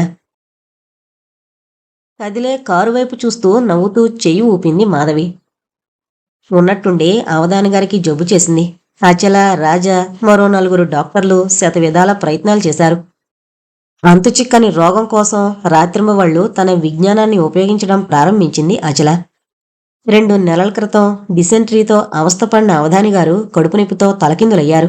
2 నెలల తర్వాత కడుపులో పెరిగిన గెడ్డ ఊపిరితిత్తుల వరకు వ్యాపించి అంతవరకు అందరూ గుర్తించారు. కానీ ఆపరేషన్ చాలా ప్రమాదం అని తెలియగానే అచల కుంగిపోయింది. అమ్మా అచల, మాట ఇలారా. మంచం మీద అవధాని గారి పిలుపుకు అచల పొరుగునొచ్చింది. కాళీకి దారి దొరికింది. నువ్వు ఏదో సంపాదిస్తున్నావు. బ్రతికుండగా నీ మెడలో ఓ పచ్చతాడు చూడాలనుకున్నాను. ఆయాసంతో కొంచెం సేపాగి, కానీ నాకు తెలుసు నేనిక ఎక్కువ కాలం బ్రతకను. కాళీ వైపు తిరిగి, చూడమ్మా, మిమ్మల్ని ఒంటరిగా ఏ అండా లేకుండా చేసిపోతున్నానని అనుకోరు కదూ. భగవంతుడి పిలుపు ఇంకా దగ్గరలోనే ఉంది అన్నారు. అచల నిబ్బరంగా, లేదు బాబాయ్, మీకు ప్రమాదం లేదు, నేనున్నాను, మీరు విశ్రాంతి తీసుకోండి అంది. ఇద్దరం ఉన్నాం బాబాయ్, మీరు భయపడొద్దు. ఆపరేషన్ అక్క రాజశేఖరం గారే చేయరు, ఇంకా పెద్ద పెద్ద సర్జన్లు కూడా ఉంటారు. స్వంత తండ్రి కనుక కాళీ మంచం మీదే కూర్చుని తండ్రికి సపర్యలు చేసాగింది. వ్యర్థ ప్రయాస అన్నట్లు నవ్వారు. లేదమ్మా, డాక్టర్ల బాధ్యతది. పోయే ప్రాణం ఎవరు మాత్రం ఆపగలరు? మర్నాడు ఉదయం 9 గంటలకు మొదలైన ఆపరేషన్ 11 గంటలకు గాని పూర్తి కాలేదు. ఆపరేషన్ థియేటర్ బయట సారథి, కాళీ ఇద్దరూ చెరో బెంచి మీద కూర్చున్నారు. ఇద్దరి మధ్య నిశ్శబ్దం తాండవం చేస్తోంది. కాళీ మొహంలో దుఃఖం కట్టలు తెక్కుండా ఉంది. ఆపరేషన్ గదిలో మృత్యువుతో పోరాడుతున్నారు డాక్టర్లు. బయట సారథి, కాళీ నిరీక్షిస్తున్నారు. 1.5-2 గంటల క్రితం స్ట్రెచ్చర్ మీద తీసుకువెళ్లిన రోగి తిరిగి రాలేదు, రాడు కూడా. అవధాని గారు అచలని, కాళీని ఒంటరివాళ్లనే చేశారు. కొన్ని జీవితాల్లో ఎదురయ్యే సమస్యల్ని పరిష్కారం చేస్తూ భగవంతుడే పెద్దల భారాన్ని తగ్గించి తీసుకుపోతాడు. రాజా ఆలోచిస్తున్నాడు. అతనికి పూర్తిగా తెలుసు అవధాని గారింకా బ్రతకరని. అచలకు కూడా బాగా తెలుసు. పినతండ్రి మీదున్న ఆపేక్షతో ఎంతో దూరం ఆలోచించేది కాదు. ఈ చీకట్లో ఒంటరిగా ఆడపిల్లలు ఉండిపోతే రాబోయే ఆపదలు, ఇలా కొంతవరకు సాగనిచ్చిన ఆలోచనల్ని భయంతో ఆపేసేది. భయపడినంత మాత్రంలో పరిస్థితులు అనుకూలిస్తే అచల, కాళీ వంటి అనేక మంది అండలేని స్త్రీలోకం నిర్భయంగా బ్రతికేదే. అచల, కాళీ పూర్తి మనుషులు కావడానికి నెల సరిపోయింది. ఇందులో ఆశ్చర్యం ఏమీ లేదు. దెబ్బలు తగిలి బొప్పి కట్టిన హృదయాలకు ఆ దెబ్బ తాకిడి ఒక విధంగా అలవాటైపోతుంది. కొత్తగా 4 ఆఫీసులో అపాయింట్ అయ్యారు. అచల హాస్పిటల్లో పనిచేయడం మానేసింది. ఇంటి నుంచి బయలుదేరి తిరిగి చేరుకునే వరకు పడే బాధల కన్నా స్వంతంగా ప్రాక్టీస్ పెట్టడం మంచిదనిపించింది. అనుకోకుండా అవధాని గారి తాలూకా అజ్ఞాతవాసంలో ఉన్న 10,000 రూపాయలు ఇప్పుడు బయటపడ్డాయి. ఆ రోజున కాళీ అంది, నాకిప్పుడు 5,000 ఖర్చు ఏమీ లేదు, నీ దగ్గరే ఉండని. హాస్పిటల్లో మానేస్తే ప్రాక్టీస్కు చాలా డబ్బు కావాల్సుంటుంది. దీనికోసం గిగ్రిమెంటు చెత్తా చెదారం ఏవీ నాకు నచ్చవు. నా డబ్బు కూడా వాడుకో. చూస్తుండగానే బాబాయ్ అన్నమాట నిలబెట్టుకున్నట్లు వెళ్ళిపోయాడు. నీ డబ్బు? సంశయంగా చూసింది. ఒక కడుపును పుడితే ఇలాంటి సంశయాలు ఉండేవి కాదనుకుంటాను. అచల నిర్ఘాంతపోయింది. కాళీని అర్థం చేసుకోవాలని ప్రయత్నిస్తోంది. ఇక ధోరణి పెంచలేదు. హాస్పిటల్లో రాజా ఫారెన్ వెళితే ఈ చీకటి మరింత నల్లగా, కాటుకలా, విరబోసుకున్న మర్రి చెట్టు మీద భూతంలా కూరలతో చుట్టేస్తున్నట్లు అనిపిస్తుంది. అనిపించడమేమిటి, పట్టి పీక్కు తింటుంది. పైగా పెద్ద బోరు. ప్రాక్టీసు మంచిదని రాజా కూడా చాలాసార్లు అన్నాడు. స్త్రీలు ఆకుచాటు పిందెల్లా ఉండాలని హాస్పిటల్లో ఎన్ని చూడ్డం లేదు. అవమానంతో వచ్చిన అభాగిన్లు ఎంతమంది పిల్లల్ని వదిలి వెళ్ళిపోవడంలో మర్మం తనకు తెలీదు. ఈ అక్రమాల మధ్య స్త్రీ ఎప్పుడు సురక్షితంగా బయటపడింది? అప్పు తీర్చాలనుకుంటే తప్పకుండా అలాగే చేయి, ముందు తీసుకో అంది కాళీ. చిన్న పార్టీ చేసి 4 పెద్దల సమక్షంలో అతి సామాన్యంగా చిన్న డిస్పెన్సరీ మాత్రం తెరిచింది డాక్టర్ అచల. కాళీ మెదడంతా జుగుప్సతో నిండిపోయింది. దాని తాలూకా చిహ్నాలు బయట పడనివ్వడం లేదు.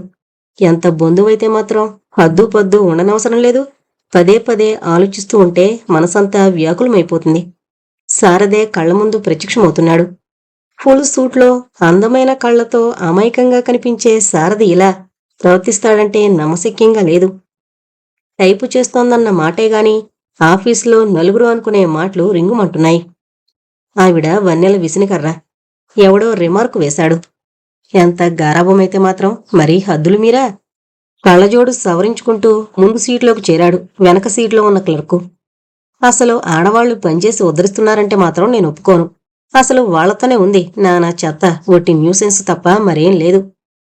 ఆఫీసులో ఆకర్షించేందుకు ఇలా సాగిపోతోంది ధోరణి. ప్రతి మాట తనకు వినపడాలనే గట్టిగా అంటున్నారు. టైపు శబ్దంలో లీనమవ్వాలన్నా సాధ్యం కావడం లేదు.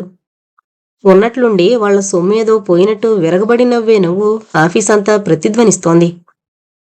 సంఘ సంస్కరణంతా అక్కడే ఉన్నట్టు అసలు ఏ మగవాడు మాత్రం ప్రతి ఆడదాన్ని కాకపోయినా 100లో ఒకరికి తన చెల్లెలికిచ్చినంత గౌరవిస్తాడా? అలా అయితే ఈ ప్రపంచంలో ఆడవాళ్ల గాథలు ఇంత హృదయ విదారకంగా ఉండేవా? ఎంత మేనేజర్ అయితే మాత్రం ఆడదాని వెంట తోక ముడుచుకుపోవడమేమిటి? ఇక అట్టేసేపు అక్కడ ఉండలేకపోయింది. మాధవి పంచరంగుల చీరల్లో రావడం, తళతళా మెరిసే కమ్మలతో నెక్లెస్తో కట్టిన చీర కట్టకుండా అందాన్నంతా దాచుకుని అందకుండా పోయే మాధవంటే అసహ్యం వేసింది కాళీకి. లీవ్ పెట్టేసి చరచరా మెట్లు దిగిపోయింది. మన మాటలు షాక్ తగులుంటాయి. పోయిందిరా. పీడ విరగడైపోయింది.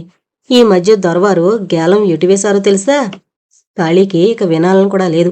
గేటు దగ్గర ఎదురయ్యాడు సారథి. తలనొప్పిగా ఉంది. కాళీ అసహ్యాన్ని మింగడానికి వ్యర్థ ప్రయత్నం చేస్తోంది. ఆల్రెట్, మీ తర్వాతే అంతా.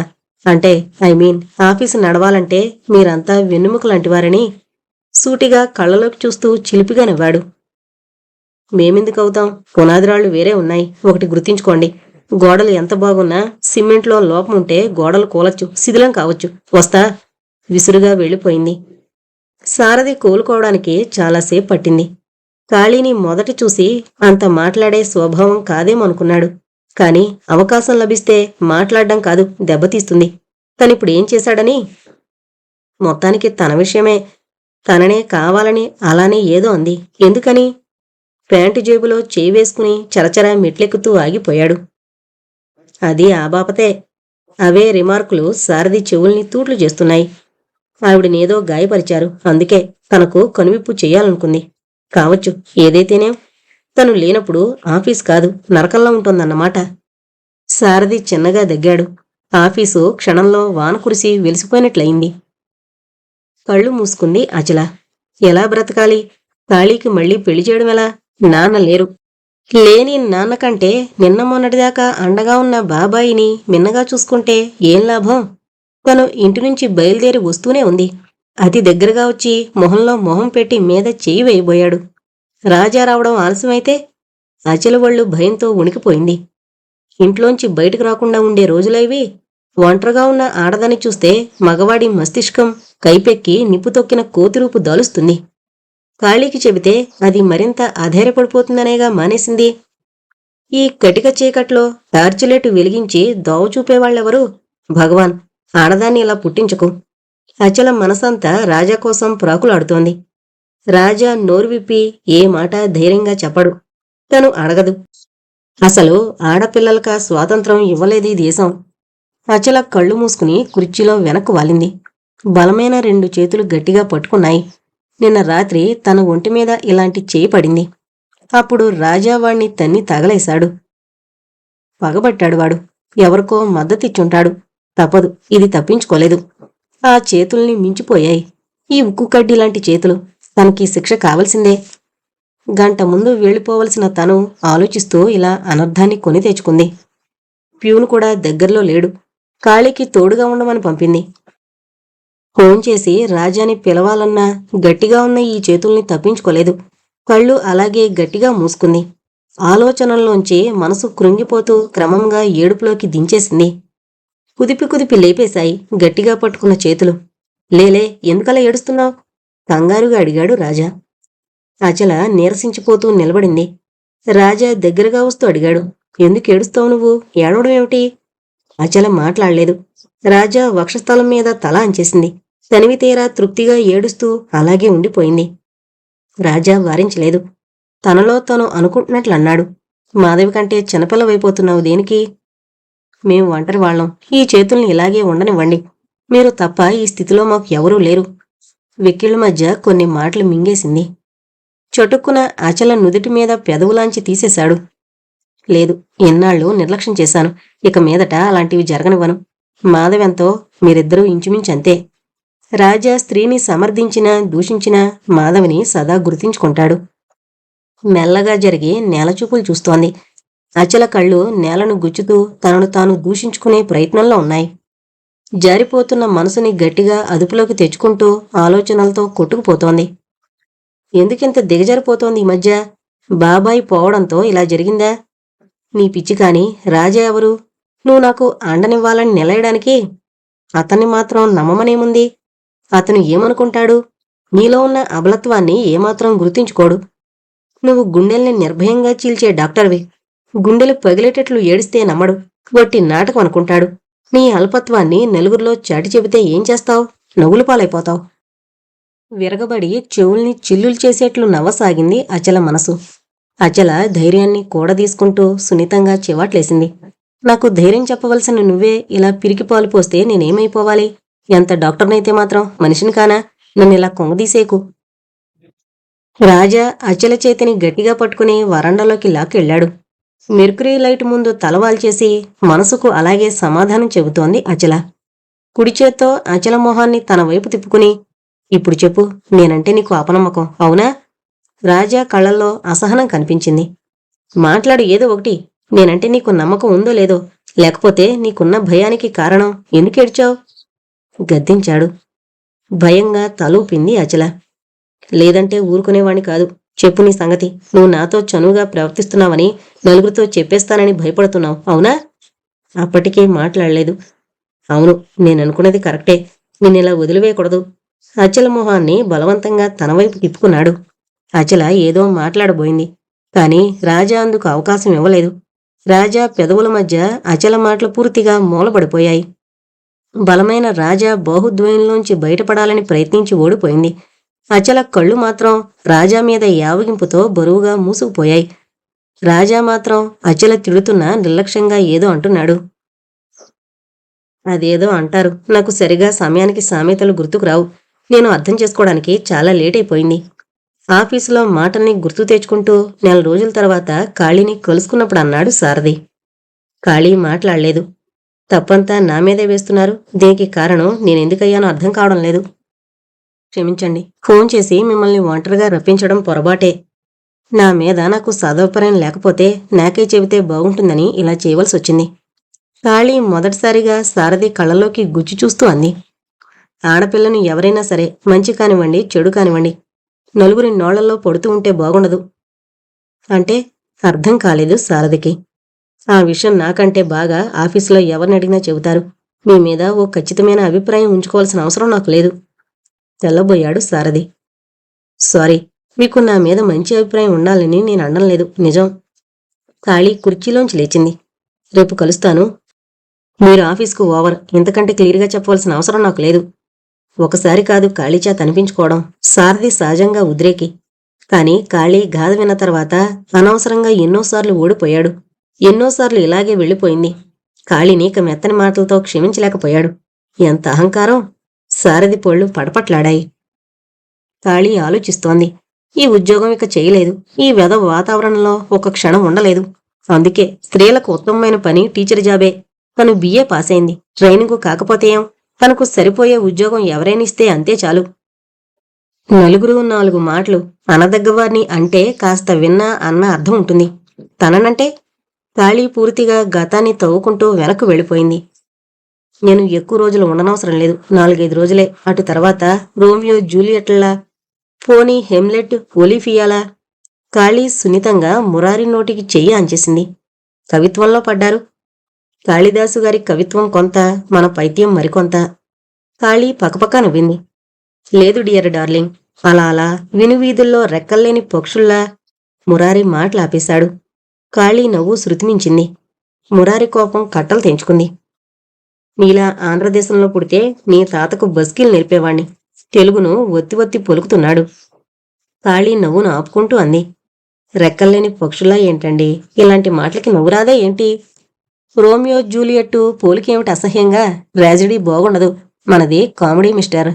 మురారి ముక్కును గట్టిగా ఊపేసింది. ఆ రడుగుల మురారి అందంగా వంగి కాళీ చెవులో 4 రోజులు 4 యుగాలు నాకు అంటూ ఊదాడు. పొండి. కాళీ సిగ్గుతో ముఖాన్ని 2 చేతుల్లోనూ దాచుకుంది. 4 రోజులు కాదు, 4 పూటల తర్వాత పిడుగులాంటి వార్త విని కొయ్యబారిపోయింది. అంతే, ఏవేవో జరిగాయి. అందరూ చెప్పినట్లు చేసింది. కాళీ కళ్ళు ఎర్రబడిపోయి మంటలేక సాగాయి. కంటి మీద కునుకు పట్టలేదు. తనకి ఇక్కడ ముఖ్యంగా మురారిలా క్షణంలో ముక్కు మీద కోపం తెచ్చుకునే సారథి ఆఫీసులో అసలే పనిచేయలేదు. కాళీ దృఢనిశ్చయానికొచ్చింది. కాళీ, పిలుపు విని పరుగునొచ్చింది అచల గదిలోకి. అచల చీరలన్నీ మడతబెడుతోంది సూట్ కేసులోకి. కాళీకిదేం అర్థం కాలేదు. తను అచలకు చెప్పలేదే పలానా అని. అచల ఒకసారి తలెత్తి వెంటనే దించేసుకుంది. 4 గంటల ట్రైన్కి రాజమండ్రి వెళ్లాలనుకుంటున్నాను. ఎప్పుడొస్తానో చెప్పలేను. నిన్ను ఒంటరిగా వదిలి వెళ్లడం కష్టమే అనుకో, కానీ తప్పదు. ఎందుకింత సడన్గా ప్రోగ్రాం వేసుకున్నావు? ఇంటి పట్టునే ఉంటే విసుగ్గా ఉంది. ఒకసారి అలా వెళ్ళి రావాలనుకుంటున్నాను. అంతేగాని మరేం విశేషం లేదు. కొంచెం సేపాగి ఏదో గుర్తు తెచ్చుకుంటూ అంది. ఈ విషయం అంటే నేను ఊరు వెళ్ళాననే సంగతి అందరికీ తెలిసిందనుకో, ముఖ్యంగా రాజాకి, సారథికి తెలియనివ్వకు.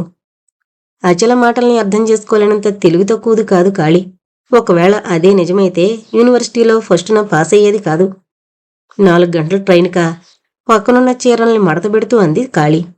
అవును, 6 గంటల తర్వాతైతే క్వాలిటీ నుంచి స్టేషన్ మీదుగా రావడం రాజాకు పరిపాటే. సారథి 5 గంటలు దాటితే ఆ స్టేషన్లో ఏదో మూల కనిపించి హలో అనకుండా ఉండడు. అది సరే, మరి నాక్కూడా చెప్పదలుచుకోలేదక్కా. పెడుతున్న చీరను అలా చేత్తో పట్టుకునే కాళీ వంక చూసింది అచల. హడావిడిలో మరిచిపోయాను. అత్తయ్య రాజమండ్రికి రమ్మని చాలాసార్లంది. ఎన్నాళ్ళనుంచో వెళ్లాలనుకున్నాను. టైం లేకపోయింది. 1 నెల ఉండొస్తే బాగుంటుందని. అచల ఎంత దాచుకున్నా దాగని భయం లాంటిదేదో కాళీకి స్పష్టంగా కనిపించింది. నువ్వు దేనికో బాధపడుతున్నావు. నాతో కూడా చెప్పకూడదా? ఎందుకిలా సడన్గా వెళ్ళిపోతున్నావు? అచల మాటల్ని ఎక్కువగా పెంచలేదు. నిజమే, చెప్పకుండా ఉండాలనే ప్రయత్నించాను. కానీ లాభం లేదు. నేను ఎక్కడికి వెళ్ళిపోవడం లేదు. మళ్ళీ వచ్చాక వివరంగా చెబుతాను. నువ్వు మాత్రం జాగ్రత్త అనేసి సామాన్లు సదడంలో మునిగిపోయింది. రైలు కదలడానికి సూచనగా కోత వేసింది. గార్డు పచ్చజెండా ఆడించాడు. అదిగో టైం అయిపోయింది. నేనుంటా, చెప్పినవి మరిచిపోకు, అర్థమైందా? గౌరితో చెప్పాను, నీకు తోడుగా నేనొచ్చే వరకు నీ దగ్గరే ఉంటుంది. రాత్రుళ్ళు పొద్దుపోయి ఆఫీసులో ఉండకు. జరిగింది దైవ నిర్ణయం. నీకు కూడా బాధ అనేది పూర్తిగా తెలుసు. ప్రయత్నించు. అత్తయ్య నీ బావుకే చేసిందేమో అప్పుడు. అచల ఏవేవో అప్పగింతలు చెబుతోంది. గాలి హోరులోనూ రైలు రొదలోనూ అన్నీ అస్పష్టంగా కాళీ చెవులో రింగుమంటూ క్రమేపీ దూరమైపోతున్నాయి. కాళీ చెయ్యి ఊపుతూ నిలబడింది. దూరాన్నుంచి కాళీ కళ్ళు తుడుచుకోవడం కిటికీలోంచి తొంగి చూస్తున్న అచలకు స్పష్టంగా కనిపిస్తోంది. దుమ్ము ధూళితో పొగతో ప్లాట్ఫామ్తో బాటు కాళీ కూడా అంతకంతకు దూరమై కనుమరుగైపోయింది. అచల నిశ్శబ్దంగా కళ్ళు తుడుచుకుంది. వెనక్కు జరిగిపోయే చెట్లను, ప్రకృతిని అధిగమించి తను ముందుకు పోతోంది. రాజాతో అంత చనువు డాక్టరై ఉండి కూడా తనెందుకు తీసుకుంది? ఎవరి హృదయాల్లో లోతులు ఎవరు కొలవగలరు? ఈవాళ్ల రాజా అంత మంచివాడని, అందగాడని, డాక్టరని, ఇంకా ఐశ్వర్యవంతుడని తనెంత పొరపాటు చేసింది? నయమే, తన మనసు తనను మేలుకొల్పింది. లేకపోతే రాజాతో తనింకా ఎంతో దూరం పోయేదో. అంత బలహీనత నాలో లేదు. నేను దిగజారను. హృదయంలోనే ఘర్షణ ప్రారంభమైంది.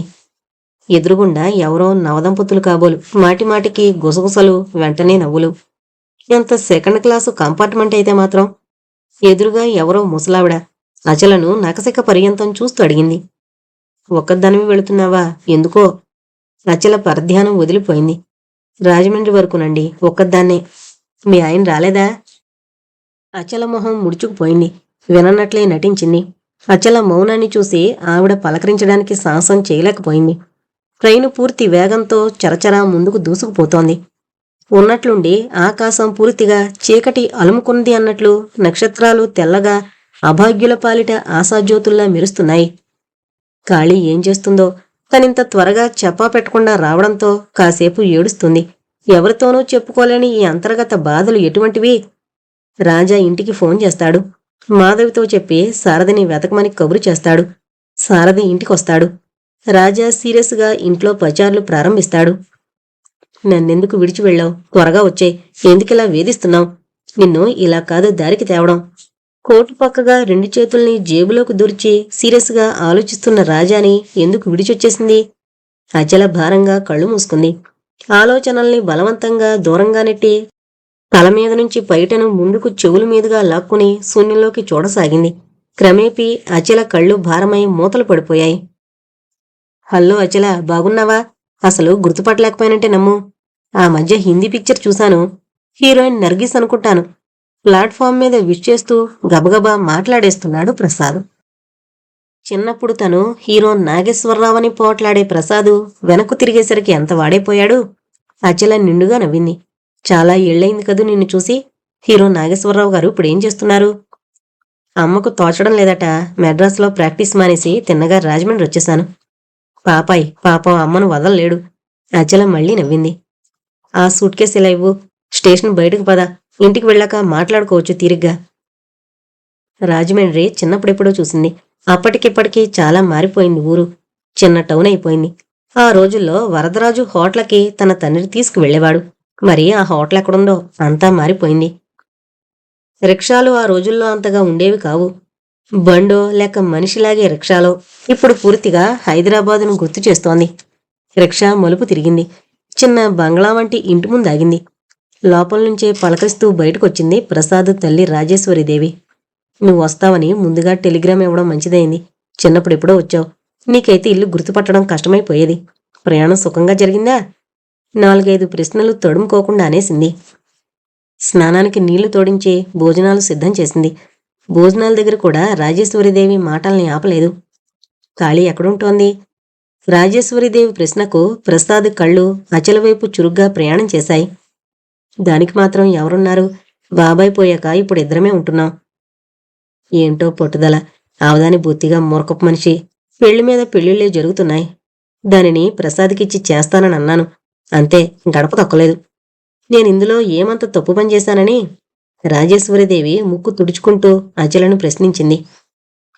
కోర్టు ఒప్పుకుంటుంది. మామయ్యే ఒప్పుకోలేకపోయాడు. నీ దారి నువ్వు పోతే కాళిని ఎవరు చూస్తారు? ప్రసాద్ మధ్యలో కల్పించుకున్నాడు. నువ్వున్నావని తెలుసు. కాళీ నాకెంతో నీకు అంతే. ఏం, దాన్ని నువ్వెందుకు చూడలేవు? చిన్నప్పటి ప్రసాద్ని చూస్తుంటే ఆనాటి పోట్లాట్లే గుర్తుకొచ్చి అనేసింది. కాని మనసులో నొచ్చుకుంది. ప్రసాద్ మౌనంగా చేయి కడుక్కుని వెళ్ళిపోయాడు. నువ్వు మనసులో ఉంచుకోకత్తయ్యా. కాళీని నేనెక్కడికి పంపను. అది నా దగ్గరే ఉంటుంది. అచలను అర్థం చేసుకోలేని రాజేశ్వరీదేవి ప్రసాద్ ప్రవర్తనను అంతుచికబట్టుకోలేకపోయింది. డోరు తెరిచి నిర్ఘాంతపోయింది కాళీ. సారథి సోఫా మీద వెనక్కు జరగలబడున్నాడు. మాధవి తల సారథి ఒడిలో ఉంది. సారథి నుదుటి మీద అక్కడక్కడా చెమట పట్టి ఉండడం వల్ల సారథి అలా చాలాసేపటి నుంచే ఉన్నాడని గ్రహించింది. కంట్లోంచి ప్రవహించే నీళ్లు చెంపల మీదుగా స్వేచ్ఛగా నిశ్చింతగా నిద్రపోతున్న మాధవి తల మీద పడుతున్నాయి. కాళీకి అంతు చిక్కలేదు. వెనక్కు వెళ్లాలో మానాలో. డోరు దగ్గరగా వేసి అడుగులో అడుగు వేయబోయింది. కీచుమంటూ మూసుకుపోయింది తలుపు. శబ్దం విని కళ్ళు తెరిచి గతుక్కుమన్నాడు. కాళీ! ఊపిరి బిగబట్టి పిలిచాడు. కాని కాళీ పిలుపునందుకోలేదు. ఒకసారి 2 సార్లైతే అపోహ అనుకోవచ్చు. ఇప్పుడు స్వయంగా తనే తన కళ్ళతో చూసింది. దీనికి ఏమనుకోవాలి? అసలు నిర్ణయించడానికి తనెవరు? ఎవరి వ్యక్తిగత జీవితం వారిది. విరామం లేకుండా ఫోన్ మోగడంతో టక్కునందుకుంది. ఎస్, కాళీ స్పీకింగ్. రాజమండ్రి వెళ్ళింది. తెలీదు. తర్వాత ఉత్తరం రాస్తానంది. My God! కాళీ రాజాకి ఫోన్లో బదులు చెప్పి రాజా అన్నమాటల్ని రిపీట్ చేసుకుని నవ్వుకుంది. నేనిలా వస్తానని అనుకునుండరు. మొట్టమొదటిసారిగా రాజా కాళీతో సూటిగా మాట్లాడుతూ అన్నాడు. కాళీ దూరంగా నిలబడండి. మీరు కూర్చోండి, కాఫీ తాగి వెళుదురుగాని. రాజా కుర్చీలో కూలబడ్డాడు. గదినంతా పరీక్షిస్తున్నాయి అతని కళ్ళు. ఆ ఇల్లు పూర్తిగా మారిపోయింది. అవధానిగారు పోయాక వచ్చినట్లు జ్ఞాపకం లేదు. ఒకవేళ వచ్చినా తనంత పరీక్షగా చూడలేదు.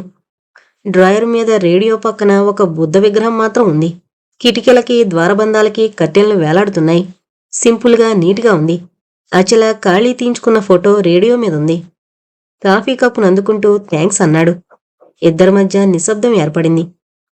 ఇలా వెళ్ళిపోవడానికి కారణం ఏదైనా చెప్పిందా మీతో? లేదు. పోనీ మీరు ఊహించగలరా? తలూపింది కాళీ. నిజం చెప్పండి. మీకు అడ్రస్ తెలీదు? కాళీ జాలిగా చూసింది. రాజా అలా దీనాతి దీనంగా అడుగుతుంటే కాళీ మనసు సానుభూతితో నిండిపోయింది. ఆల్రైట్, నేనొస్తాను. మీకు నాతో అవసరమైతే ఫోన్ చేయండి. మెట్లు దిగి నీరసంగా అడుగులు వేసుకుంటూ కారెక్కి వెళ్ళిపోయాడు. కాళీ ముందు అచల, మాధవి, సారథి, రాజా ఒకరి తర్వాత ఒకరు ప్రత్యక్షమై వెంటనే దూరమైపోయారు. చట్! ఒక్కళ్ళు అంతు చిక్కరు. కాళీ మనసు చిరాకు పడింది. కాళీ వరుసగా 2 రోజులు ఆఫీసుకు రాలేదు. ఏ విధమైన కబురు కూడా తెలియలేదు. సారథి మనసు కంగారు పడిపోయింది. కనీసం లీవ్ లెటర్ అయినా పంపలేదు. ఆలోచిస్తూ గేట్లో కారు నాపి ముందుకు బయలుదేరాడు. మంచం మీద ఖాళీ ఎత్తుక్కుపోయింది. ఇంట్లో ఎవరు ఉన్న అలికిడి లేదు. లైటు వేసి వెళ్ళినట్లున్నారు. మంచం ముందుకు కుర్చీ లాక్కుంటూ మెల్లగా ఖాళీ ఒంటిమీద చెయ్యి వేశాడు. అబ్బా అనుకుంటూ చెయ్యి వెనక్కి తీసుకున్నాడు. ఒళ్ళు కాలిపోతోంది. సారథి మెల్లగా లేచి రగ్గు తీసి కప్పుతూ చెవిలో సున్నితంగా పిలిచాడు. 2-3 కేకలకు ఖాళీ మెల్లగా కళ్ళు విప్పింది. కలో నిజమో అర్థం కాలేదు. తను క్షణక్షణం యావించుకునే సారథి సరాసరి ఇంటికే వచ్చేశాడు. లేచి కూర్చోబోయింది, కానీ సాధ్యం కాలేదు. సారథి కనుబొమ్మలు ముడిపడ్డాయి. జ్వరం ఎప్పటినుంచి? యాంత్రికంగా సమాధానం చెప్పడం మొదలుపెట్టింది. 2 రోజులైంది. రాజాకి కబురు చేశారా? లేదు. ఎవరూ లేకపోతే ఫోన్ చేయొచ్చుగా? 2-3 సార్లు చేశాను, ఎవరూ పలకలేదు. పోనీ ఆఫీసుకు చేయాలనుకున్నాను, కానీ ఆగిపోయారా? మీ ముందు ఎన్నోసార్లు దోషిగా పట్టుబడిపోయాను. సమయం వస్తే చెప్తాను. మీకు నా మీద చాలా కోపం ఉన్నట్టుంది. మనిషికి మనిషి బ్రతికినన్నాళ్ళు అవసరమే. ఇలాంటి సమయంలో నాకు రాజాకి మించిన స్నేహితులు మీకుంటే పోనీ వాళ్ళకైనా చెప్పుండాల్సింది. వంటింట్లోంచి కాఫీ తెచ్చిస్తూ అన్నాడు. థ్యాంక్స్. కాఫీ పూర్తి చేసింది ఖాళీ. థ్యాంక్సుల కోసం పనులు చేయరెవరు. మిమ్మల్ని ఇలా ఒంటరిగా వదిలేస్తే లాభం లేదు. ఖాళీ నవ్వబోయింది, కానీ సాధ్యం కాలేదు. రాజాకి ఫోన్ చేసి మీ సంగతి చూస్తాను, వస్తా. వెనక్కు తిరిగి వెళ్ళిపోతూ గుమ్మం దగ్గరాగి, ఆఫీస్లో చిల్లరమల్లర మాటలు మీలో బాగా అతుక్కుపోయాయి. పర్వాలేదు, నేను మీరనుకున్నంత పొరపాటు ఎప్పుడూ చేయను. గిరుక్కున వెనక్కు తిరిగాడు. ఖాళీ మంచం మీద అలాగే చూస్తూ కూర్చుండిపోయింది. సినిమా ఎలా ఉంది? ప్రసాద్ అడిగాడు. బాగుంది, క్లుప్తంగా జవాబిచ్చింది అచల. అచల పక్కగా వచ్చి కూర్చుంటూ అంది రాజేశ్వరీదేవి. ఖాళీ ఏమంటుంది? మీరిద్దరూ దిక్కులేని వాళ్ళయ్యారు. నువ్వు ఏమీ అనుకోకు. మీ అమ్మే ఉంటే మీ ఇద్దరిని ఇలా వదిలేసేది కాదు. నువ్వు మా దగ్గరకు వచ్చే అత్తయ్యా, నవ్వింది రాజేశ్వరీదేవి. అదే తేలిక కాదు. నాకున్న ఆస్తిపాస్తుల కోసం అని కాదు, ప్రసాద్ కోసం నేను మీ దగ్గరే ఉంటే అంత మంచిది కూడా కాదు. అచల మనసు నిట్టూర్చింది. ఎంతలో ఎలా అందో చూడు. కోడలు రావాలనుకోవడమే, తను ఉంటానని అండం లేదు. గోదావరి ఒడ్డునే నడుస్తూ చివరకొక చోట చతికిలి పడ్డారు ఇద్దరు. దూరాన బెస్తవాళ్లు పాటలు పాడుతున్నారు. గోదావరి పిల్లవాయువు చెవిలోకి సరఫరా చేస్తోంది సన్నగా వినిపించే పాటల్ని. పడవలు ఒడ్డుకు కట్టేస్తున్నారు. ఇసుక దిబ్బలో వెచ్చగా తేగలు కాలుస్తున్నారు. తంపడేసిన తేగలు తింటూ లల్లాయి పదాలు పాడుతున్నారు చిన్నపిల్లలు. నువ్వు పప్పు జీళ్లమ్మేవాళ్లు కొందరు. గోదావరి ప్రాంతమంతా కోలాహలంగా ఉంది. పల్లెపడుచు ప్రసాద్ని అచలని చూస్తోంది.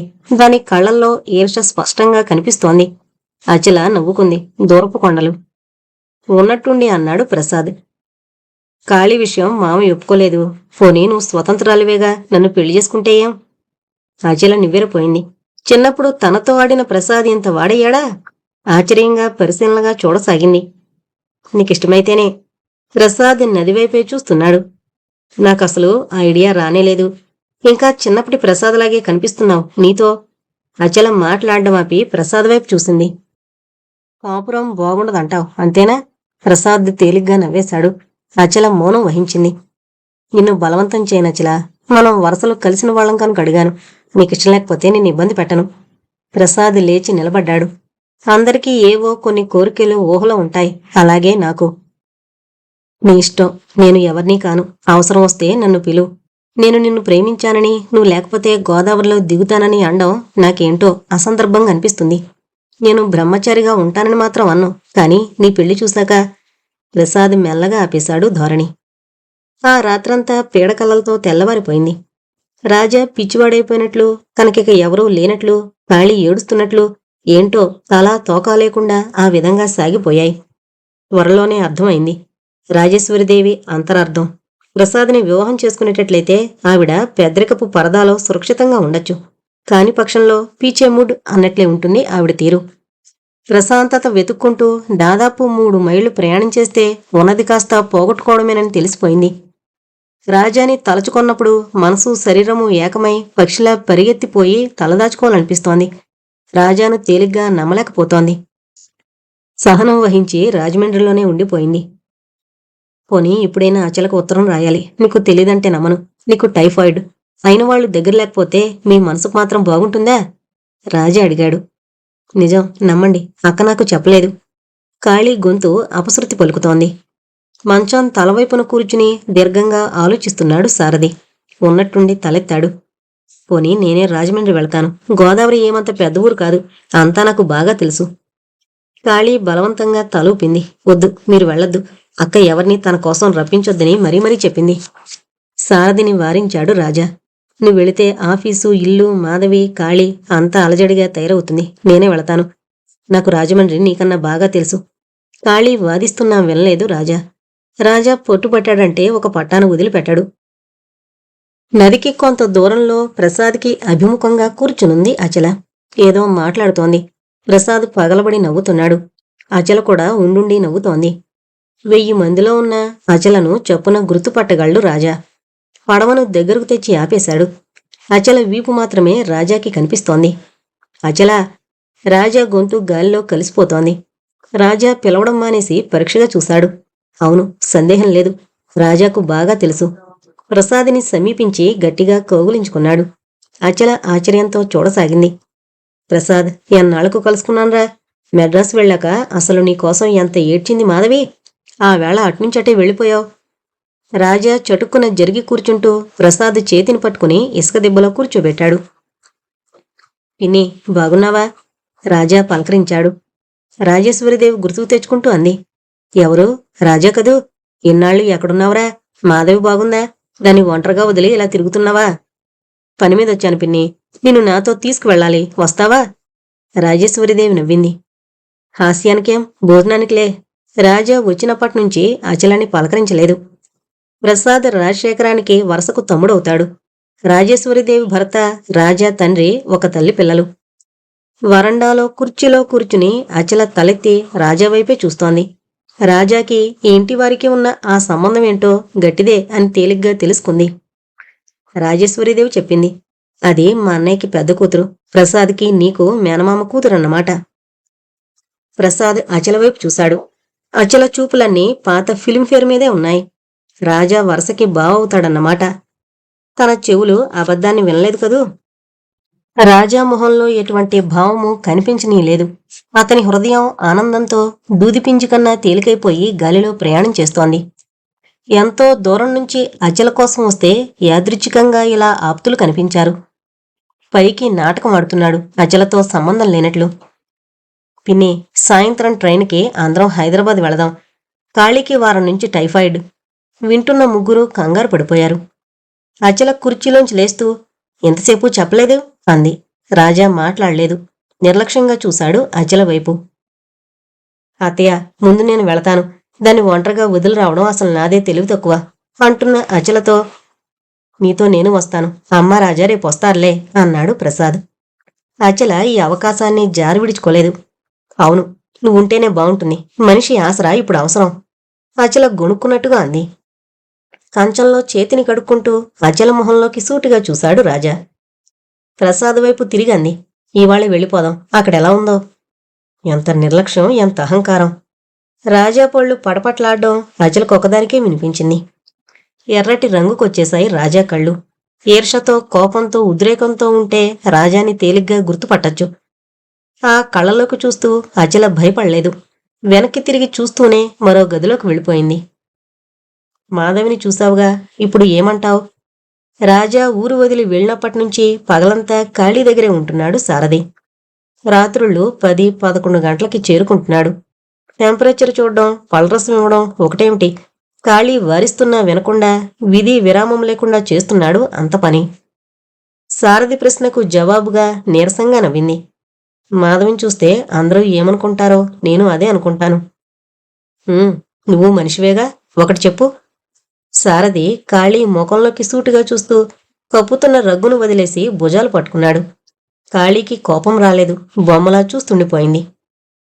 నీ దగ్గర ఇలా ఉంటుంటే దీన్ని అలాగే అంటావా? ఖాళీ మనసు వేళకోళం పట్టించింది. బాగా అన్నాడు. సారథి బిఏ లిటరేచర్. తెలివంతా నీ మీదే దెబ్బతీశాడు. ఇప్పుడేమంటావు? ఖాళీ మనసుని అదిం పట్టింది. ఏమంటాను? ఒంటరిగా ఉన్నారు, అందులో జబ్బు పడ్డాను. కాదు, అలానవు. మాధవైతే దీనికి వన్నెలు చిన్నెలు కల్పిస్తావు. మొహాన్ని మాడి చేసుకుంటావు. సారథి మొహంలోకి చూస్తూ భుజం మీద చేతుల్ని పక్కకు తీసేయబోయింది. ఆఫీసుకు సెలవు పెట్టేసి వెళ్ళిపోతావు. నిజాన్ని సూటిగా అడగవు. ఏం, నీకు నా మీద దేనికంత కసి? ప్లీజ్ నా భుజం మీద చేయి తీయండి. కుర్చీలో కూర్చున్నాడు. 10 రోజుల నుంచి ఆలోచిస్తున్నాను. మాధవిని గురించి ఏమనుకుంటున్నావు? మాట్లాడవేం? సారథి నిలదీసి ప్రశ్నించాడు. మాధవి కాళీ ఎక్కువగా మాట్లాడలేకపోయింది. అనుకున్నంత తీవ్రంగా లేదు జ్వరం. వీక్నెస్ వల్ల కలిగిందంతే. రాజా ట్రైన్ ఎక్కిన వేళ విశేషం వెంటనే తగ్గుముఖం పట్టింది. నేను చెబుతున్నాను విను. మోకాళ్ళ మీద చేతులుంచుకుని శారదవైపు చూసింది చెప్పమన్నట్టు. మాధవికి మెంటల్ షాక్ తగిలింది. దాన్ని ఆపరేషన్ చేసే సర్జన్లు వేరే ఉన్నారని, కొన్నాళ్ల తర్వాత ఆపరేషన్ చెయ్యాలని, పోనీ ఇదేనా తెలుసా నీకు? తెలీదన్నట్లు తల అడ్డంగా తిప్పింది. మాధవి అడిగింది ఇవ్వాలి, లేకపోతే దాని ఇష్టం వచ్చినట్లు చేస్తుంది. అది ఏదంటే అది చెయ్యాలి. మనం వినకపోతే తల గోడకేసి బాదుకుంటుంది. మాధవి నాకు మరదలు, అంటే మా అక్కయ్యకు ఆడపడుచు. చిన్నప్పటినుంచి మా నాన్న పోతే అక్కయ్య దగ్గరే పెరిగాను నేను. అక్క బావ పోయాక కూడా రాజాను వదిలి వెళ్ళలేకపోయాను. అందుకే వాళ్ళ ఎస్టేటు వ్యవహారాలు చూస్తూ ఉండిపోయాను. వింటున్నావా? మధ్యలో ఆపి అనుమానంగా అడిగాడు. శ్రద్ధగా అంది. రాజా దగ్గర కంటే దానికి నా దగ్గరే చనువెక్కువ. దాని మొహం చూస్తే తెలీదు నీకు? పసితనం ఎక్కడైనా పోయిందా? తను తాను నిందించుకుంటూ మాధవిని గుర్తు తెచ్చుకోసాగింది. అది వాగి వాగి అలసిపోతుంది. తిరిగి తిరిగి నీరసించిపోతుంది. దాన్ని ఒంటరిగా ఎక్కడికి పంపించం మేము. రోడ్డైనా సరే అది అక్కడికక్కడే నిద్రపోతుంది. కళ్ళు పెద్దవి చేసుకుని ఆశ్చర్యంగా వినసాగింది. చిన్నప్పుడైతే పర్వాలేదు, ఇప్పుడైతే మాధవి అంత అందమైన పిల్ల. దాన్ని ఒంటరిగా వదిలేస్తే ఎంత ప్రమాదం. అందుకే దాని ఇష్టప్రకారమే నడుచుకుంటాం. ఆ రోజు డోర్ తెరిచి ఆ స్థితిలో నన్ను చూసి పారిపోయావు. కానీ నీకేం తెలుసు? నీకు తెలిసింది ఒకటే. మీరు నన్ను అనవసరంగా అంటున్నారు. లేదు కాళీ, నాకు బాగా తెలుసు. అనవసరంగా అనడం లేదు నేను. ఎన్నిసార్లు యావగించుకున్నావు? అదంతా అబద్ధం అంటావు, అవునా? కాళీ మాట్లాడలేదు. మాట్లాడవేం, అవునా? ప్లీజ్, మీరొకసారి నన్ను అర్థం చేసుకోండి. నేను అందరిలా ఆడపిల్లనే. ఆఫీసులో మిమ్మల్ని మాధవిని గురించి అంటుంటే ఎవరికైనా మతిపోతుంది. మాధవిలో ఉన్న వీక్నెస్ నాకు తెలీదు. ఎక్స్క్యూజ్ మీ, వాచి చూసుకుంటూ అన్నాడు. మనిషి అవసరం ఒకసారి ఇదివరకు గుర్తు చేశాను. మళ్ళీ ఇంకొకసారి గుర్తు చేస్తాను. నీలో ఏ భావం కలిగినా దాచుకోకు, చెప్పేయ్. అంటే? వెళ్ళిపోతున్న సారథి ఆగి, నువ్వు అందమైన ఆడపిల్లవు. ఒంటరిగా ఉన్న ఆడపిల్లని చూస్తే బ్రహ్మకైనా పుట్టునట రెమ్మ తెగులు. నవ్వి, చాలా ప్రమాదం. మరి నీ ఇష్టం. నీ సంగతి నాకు బాగా తెలుసు అన్నాడు సీరియస్గా. సారథి గారు. కాళీ గొంతులో వణుకు ప్రారంభించింది. కాళీ ఇలా అంటుందని తెలుసు సారథికి. మాట్లాడకుండా వెళ్ళిపోయాడు. కాళీ వెక్కి వెక్కి ఏడుస్తూ ఉంది. మురారి మొహం మాటిమాటికి కనిపిస్తోంది. వెంటనే కరిగిపోయిందావిడ. తెగిపోయింది ఆ బంధం. 3 రోజులు గడువిచ్చి చిటికలో వస్తానని కదిలి వెళ్లి వెనుతిరిగి తను బుగ్గ మీద చిటికి వేశాడు. రెక్కలు కట్టుకునొచ్చి వాల్తానని మాటిచ్చి ఒట్టు పెట్టిన పెద్ద మనిషి 3 రోజులు కాదు, 3 సంవత్సరాలు కాలచక్రంలో కలిసిపోయినా తిరిగి రాలేదు. నాగార్జునసాగర్ ప్రాజెక్టు పరిశీలించడానికి 4-5 ఇంజనీర్లతో మురారి కూడా వెళ్ళాడు. పడవ కొండల్ని ఢీకొట్టడంతో ఆ నాగార్జున కొండల గుండెల్లో నిద్రపోయాడు. నన్నెందుకు తీసుకువెళ్లలేదు మీరు? కాళీ హృదయం ఎగసిపడుతోంది. అచల చెప్పకుండా వెళ్ళిపోయింది. ఇన్నాళ్లు ఉన్న తండ్రి కూడా నీ అవస్థ నువ్వే అనుభవించమని తన దారి తాను చూసుకున్నాడు. కాళీ కళ్ళు మూతలు పడే ఉన్నాయి. కాళీ, ఒంట్లో ఎలా ఉంది? సారథి మంచం మీద చేయి వేసి నీరసంగా పక్క కత్తుకుపోయిన కాళీని అడిగాడు. కళ్ళు 2-3 సార్లు తటపటాయించి చూసింది. భయపడకు, తగ్గిపోతుంది. నేనిక్కడే ఉంటా. సారథి మ్యాగజైన్ తిరగేస్తూ వాలు కుర్చీలో కూర్చుండిపోయాడు. నీరసంగా అలాగే పడుకుంది. పళ్లరసం బలవంతంగా తాగిస్తూ సారథి ధైర్యవచనాలు చెప్పసాగాడు. అర్ధరాత్రి వేళ మెలకు వచ్చింది కాళీకి. దాహానికి నోరు ఎండిపోయింది. గ్లాసు పట్టుకునే శక్తి కూడా లేదు. ఇటు అటు చూస్తే ఎవరూ లేరు. లేవబోయి ముందుకు తోళ్లంతో నుదుటికి మంచం కూడా తగిలి గట్టి దెబ్బే తగిలింది. ఈ స్టూల్ మీద బెల్ ఎందుకు పెట్టాననుకున్నావు? బెల్ రింగ్ చేస్తే నేను రాను. సారథి కోపం ప్రకటించాడు. కాళీని 2 చేతులతో ఎత్తి మంచం మీద పడుకోబెట్టాడు. నీళ్ల గ్లాసు నోటి దగ్గర పెట్టి తాగు అని గదమాయించాడు. పక్క గదిలో లీలగా పాశ్చాత్య సంగీతం వింటూ రాత్రింబవళ్ళు సేవ చేశాడు. కాళీ అడుగులో అడుగు వేసుకుంటూ వచ్చి కూర్చుంది. నేను ముట్టుకున్నంత మాత్రంలో మైలుపడిపోతాననుకుని భయపడకు. You are in 20th century. Kali తలెత్తి నీరసంగా అంది. ఏ సెంచరీ అయినా హద్దు లేకుండా ఉండమని శాసించదు. సారథి నవ్వాడు. కాళీ, అసహాయంగా ఉంటే మేమున్నామని ముందుకెవరూ రారు. ఇప్పుడెందుకులేవని, నీకు మంచి నిద్ర విశ్రాంతి కావాలి. రాజా నన్ను ఇక్కడ ఉండమన్నాడు. నన్ను వదిలేసి వెళ్ళిపోండి. ఇక మీరు నా కోసం రావద్దు. కాళీ గట్టిగా నొక్కి చెప్పింది. సారథి ఆ రోజు రాలేదు. రాజా ఫోన్ చేసి మెల్లగా అధికారపూర్వకంగా చివాట్లు వేశాడు. సారథిని మళ్లీ వెళ్లమని కాళీ చెప్పలేదు. కాళీని కంటికి రెప్పలా కాచుకున్నాడు. ఆలోచనలు తెంపుతూ వీధిలో టాక్సీ ఆగింది. కిటికీలోంచి తొంగి చూసింది కాళీ. అచలకాక మరో అతను కూడా దిగాడు. చప్పున గుర్తుకొచ్చాడు. అవును, ప్రసాదే. మురారి పోయడం తెలియగానే రాజస్వరత్తయ్యతో వచ్చాడు. అప్పుడే ఇంట్లో పెద్ద గొడవ జరిగింది. అత్తయ్య స్వయంగా ప్రసాద్ బాబుకి తననిచ్చి చేస్తానంది. మీరు బాంబేలో, మెడ్రాసులో, ఢిల్లీలో ఉన్నారని, ఆ సొసైటీలో మిలిగారని, నా కూతుర్ని మళ్లీ పెళ్లి చేసుకోమనంత బుద్ధిలేని గాడిదని కానని నాన్న రంకెలు పెట్టాడు. అత్తయ్య కన్నీళ్లు తుడుచుకుంటూ తన నెత్తిన చేయి వేసి ఆ రోజే వెళ్ళిపోయింది. ఇక మళ్లీ చూడలేదు. లోపలికొచ్చే వరకు అలాగే చూడసాగింది. ఒక్కొక్క సామానే లోపల పెట్టించింది అచల. కాళీని చూసి దగ్గరగా వచ్చి ఒంటిమీద చేయి వేసింది. అచల ఒకసారి కాళీ వంక చూసింది పశ్చాత్తాపంతో. ఇతనెవరో తెలుసా? ప్రసాద్ వైపు వేలితో చూపిస్తూ అడిగింది. తెలుసన్నట్లు తలూపి ప్రసాద్ వైపు దృష్టిని తిప్పి చిన్నగా నవ్వింది. చాలా నీరసంగా ఉన్నావు, టెంపరేచర్ లేనట్లుంది. ప్రసాద్ కాళీ చేతిని పరీక్షిస్తూ అన్నాడు. అచల నవ్వింది. 2 గజాల దూరంలో నిలబడి చేతుల్ని చూస్తే ఎవరైనా చెప్పగలరు. ప్రసాద్ కూడా నవ్వాడు. సారీ అచల, నేను డాక్టర్ని కాను అని కాళీ వైపు తిరిగి, ఇప్పుడు కులాసాగా ఉన్నట్లేనా అన్నాడు. కాళీ లేచి కూర్చో ప్రయత్నిస్తూ తలూపి అచల వైపు తిరిగింది. అక్క, రాజా రాలేదా? ప్రసాద్కి అప్పటికి గుర్తుకొచ్చింది. రాజా వచ్చింది కాళీ విషయం చెప్పడం కోసమని, ప్రత్యేకంగా తమ ఇంటికే రాలేదని. 2 రోజుల ప్రయాణంలో తన చదువు గొడవ, చిన్నతనం విషయాలు తప్ప అచల రాజాల గురించి ఆలోచించనే లేదు. రాజా నిన్న మధ్యాహ్నం వచ్చాడట. సాయంత్రం మా ఇంటికొచ్చాడు. అతనే చెప్పాడు నీకు టైఫాయిడ్ అని. కాళీ ప్రశ్నార్థకంగా అంది. అతనిక్కడి నుంచి బయలుదేరి వారం అయిందే. ఎంత ఆలస్యం ఎందుకైంది? అతను నాతో మాట్లాడలేదు. నీకు టైఫాయిడ్ అని తెలియగానే నేను బావ వెంటనే బయలుదేరాం. తలుపు చొప్పుడైతే ముగ్గురు వెనక్కి తిరిగి చూశారు. 2 చేతులు జోడించి నవ్వుతూ నమస్కారం చేశాడు సారథి. అచల ప్రతి నమస్కారం చేసి ప్రసాద్ని పరిచయం చేసింది. మీరు వెళ్ళి చాలా రోజులైందనుకుంటాను. ఒక ఉత్తరం రాయవలసింది. ఏమంటారు అన్నట్లు చూశాడు సారథి ప్రసాద్ వైపు తిరిగి. మా అచల ఇంటిపట్టునుంటే కదా, ద్రాక్షారం, కాకినాడ చాలా ఊళ్ళే తిరిగింది. కాళీకి బాగుండలేదని నిన్న రాజా చెబితేనే గాని మాకు తెలియలేదు. రాజా మీకిలా తెలుసు? మేమిద్దరం అన్నదమ్ముల పిల్లలం. అతను నాకు అన్నయ్య అవుతాడు. సారథి మొహంలో సంతోషం స్పష్టంగా కనిపించింది. ఇన్నాళ్ళు మేం ఒకళ్ళకొకళ్ళం తెలియం. ఇప్పుడు హఠాత్తుగా అందరం బంధువులైపోయాం. ఇన్నాళ్ళు కాళీని మీరే చూశారనుకుంటాను. థ్యాంక్స్. సారథి గారు, మాధవి బాగుందా? No mention. కాళీకి తగ్గిపోయిందన్నారు డాక్టర్. మాధవి మిమ్మల్ని తలుచుకుంటూ ఉంటుంది. సారథి సిగ్గుగా తల వంచుకున్నాడు. కాళీ ప్రస్తావన రాగానే, మాధవిని చిన్నప్పుడు నేనే ఆడించేవాణ్ణి. పెద్దయ్యాక నేను వెళ్ళిపోతుంటే అప్పటి దాని కళ్ళు ఎప్పుడూ మరిచిపోలేను. సారథితో పాటు ప్రసాద్ కూడా బయటకు వెళ్ళిపోయాడు. రాజేశ్వరిదేవి మర్నాటికల్లా వచ్చేసింది. ఇల్లంతా హడావిడిగా తిరిగేస్తూ, గబగబా మాట్లాడేస్తూ, హంగామా చేస్తూ సందడిగా ఇంటికి పెద్ద హోదాలో నిండుగా ఉంది. రాజేశ్వరిదేవిలో స్వార్థం ఉందో లేదో అచలకు అర్థం కాలేదు. పొద్దున్నే లేచి ఇంటి పని చూసుకుని కాళీకి జడదువ్వి అచలను పిలుస్తోంది. అమ్మాయి, నీకు బొత్తిగా తెలీదు, ఇట్రా అని అందంగా మెడ మీదకు చుట్ట చుడుతోంది. డ్యూటీకి వెళ్లే అచలకు ప్రసాద్కి తలదువ్వి తృప్తిగా ముగ్గురిని చూసి నిట్టూరుస్తుంది.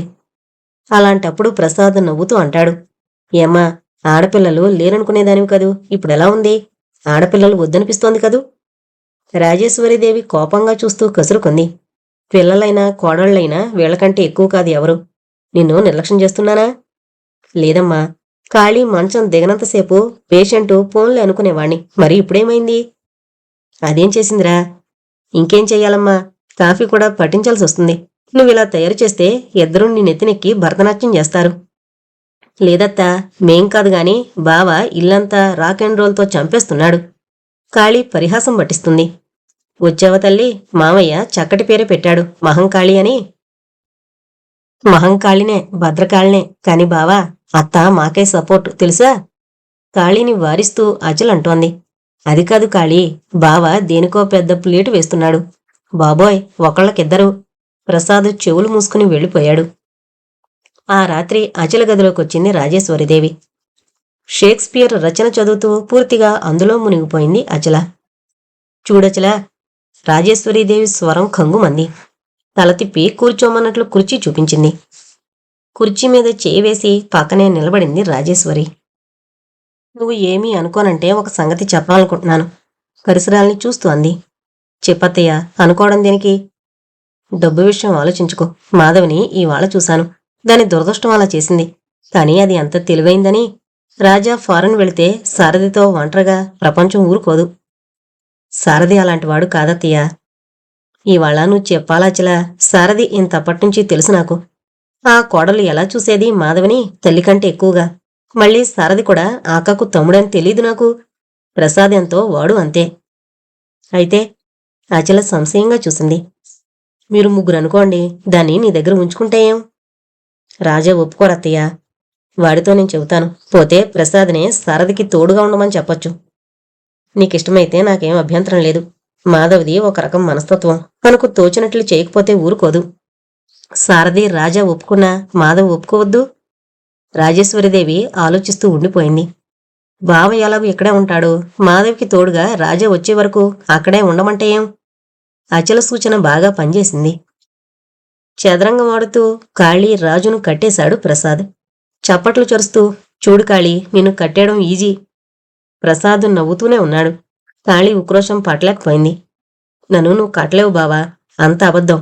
బంట్లన్నీ అడ్డు తీసేసి రాజును కట్టేయడం ఛీ, అన్యాయం. చదరంగం పావులని ఒక్కొక్కటే విసిరేస్తోంది. బాబోయ్, ఆగు భద్రకాళి, నువ్వు కోపంలో కూడా చక్కగా ఉన్నావు, మా ఊరి దేవతలా. ఇంకా విసురుతూనే ఉంది కాళీ.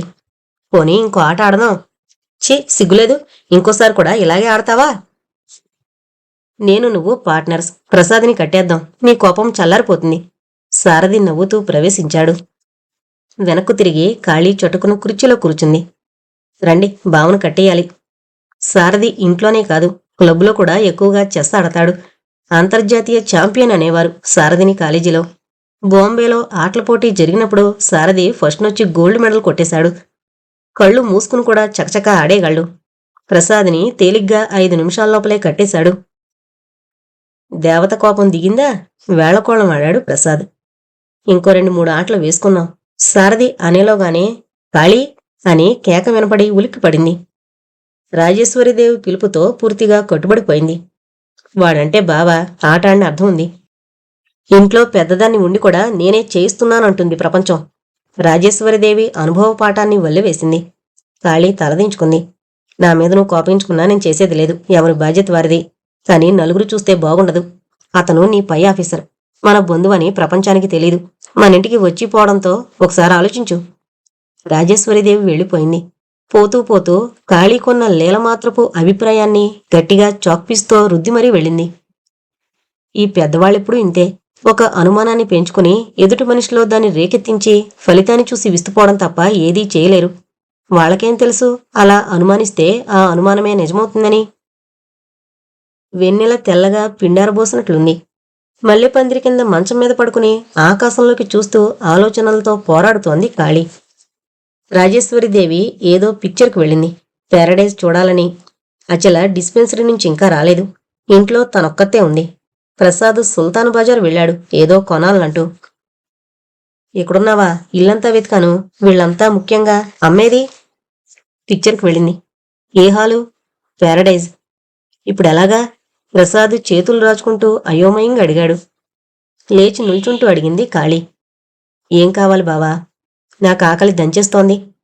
ఏం నేను పెట్టనా? లేకపోతే నీకేదైనా నిష్టా? 1 నిమిషం తెల్లబోయాడు ప్రసాద్. పద. కాళీ ముందుకు అడుగులు వేసుకుంటూ వెళ్ళిపోయింది. భోజనం పూర్తి చేసి వెన్నెల్లో కూర్చుంటూ, కాళీ, నీకో సంగతి చెప్పనా అన్నాడు. చెప్పు. కాళీ ఈ మధ్య పూర్తిగా బేజారైపోయింది. మురారిని నువ్వు ఎరుగుదువా? ప్రసాద్ ప్రశ్నకు కాళీ నేల మీద దొర్లడం, ఏడ్చి పెడబొబ్బులు పెట్టి భగవంతుడా అని నుదురు కొట్టుకోవడం లాంటివేమీ చేయలేదు. ఆలోచించి ఆలోచించి కాళీ మనసు బిగుసుకుపోయింది. నిశ్చలంగా జవాబిచ్చింది. అలాంటప్పుడు నువ్వు ఏదీ ఆలోచించలేదు. ఏమని? మురారి నీకు బాగా గుర్తున్నాడా? ప్రశ్న వేసిన తర్వాత చచ్చు ప్రశ్న అనుకున్నాడు. కాళీ, ఇలా అంటున్నానని అనుకోకు. వయసు మహా చెడ్డది. అసలు ఆలోచించుకునే అవకాశం కూడా ఇవ్వదు. నేనంత నిగ్రహం లేందాన్నా? అందరం అలాగే అనుకుంటాం. నన్నడిగితే 30 ఏళ్లు దాటిన బ్రహ్మచారిని నమ్మకూడదంటారు. స్త్రీలైతే అది వేరే సంగతి. అంటే నీ ఉద్దేశం? నువ్వు అపార్థం చేసుకోకు. మన బ్రతుకులు మట్టిలో పొరలాడకుండా జాగ్రత్త పడాలి అంటాను నేను. నేను అవధాని మామితో తెగదింపులు చేసుకుంది ఈ విషయంలోనే. మరేమంటావ్? పిచ్చి బావా, నేననేది ఏముంది? ఈ రోజుల్లో మామూలు వాళ్ళకి కావడమే పెద్ద సమస్య అయిపోయింది. ఇక నా వంటి వాళ్ళని ఎవరు చేసుకుని తరిస్తారు? నా మనసు ఆకాశంలోకి ఎగిరిపోతోంది దారికోసం. బాగా ఆలోచించు. ఉద్రేకంలో అనుకున్న పనులు సరిగ్గా జరుగుతాయనుకోను. ఫలితాలు అంత బాగుండవు. నాకేమీ అనిపించడం లేదు. బాగా ఆలోచించు. నాకు అచల, నువ్వు వేరు కాదు. అచలని అడిగాను, కానీ అచలకు నేనంటే ఇష్టం లేదు. నీకు నేనంతే, అయినా బాధలేదు. నాకు పెళ్లి కాదని మిమ్మల్ని రభస చేస్తున్నానని అనుకోకు. ముందు మీ విషయం తేలాకే నేను వేరే చూసుకోవాలి. మీరు నాకు ముఖ్యులు. మీ శ్రేయస్సు నేను కోరకపోతే ప్రపంచం కూడా కోరదు. ప్రసాద్ తువ్వాలు భుజం మీద వేసుకుని సిగరెట్టు పోగలు వదులుతూ వెళ్ళిపోయాడు. ప్రసాద్ని ఎందుకు పెళ్లి చేసుకోవు? అది నా స్వంత విషయం, నాకిష్టం లేదు. అచల సమాధానం ఇచ్చింది. మరి ఎవరంటే ఇష్టం? మీకు తెలీదు? అచల మనసు ప్రశ్నిస్తోంది. అచల పైటి చెంగుతో మొహం తుడుచుకుంటూ అన్నాడు రాజశేఖరం. అచల, ఇది వరకు వట్టి ఫ్రెండే అనుకున్నాను, కానీ ఇప్పుడు ఒక విధంగా భావన కూడా. అచల కొంటిగా చూసింది.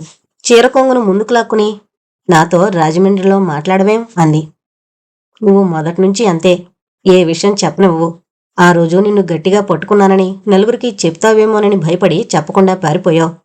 నేను ఎంత డాక్టర్నైనా ఉప్పు కారం తింటున్న మామూలు మనిషినే. నాలో పురుషత్వం తాలూకా అహంభావం మూడింతలు ఎక్కువగానే ఉంది. నాకు విశాల హృదయం లేదన్నా నాకేం భయం లేదు.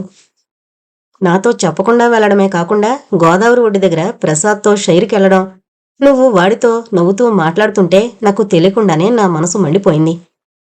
అచల ఆశ్చర్యంగా చూసింది. ఇన్నాళ్ళు నిన్ను పెళ్లి చేసుకుంటానని ఖచ్చితంగా చెప్పలేకపోయాను. అసలు నా ఉద్దేశం అదే. కాని మాధవి ఎలా అనుకున్నాను. ఫారెన్ వెళ్లే ముందు నీకు శిక్ష విధించాలనొచ్చాను.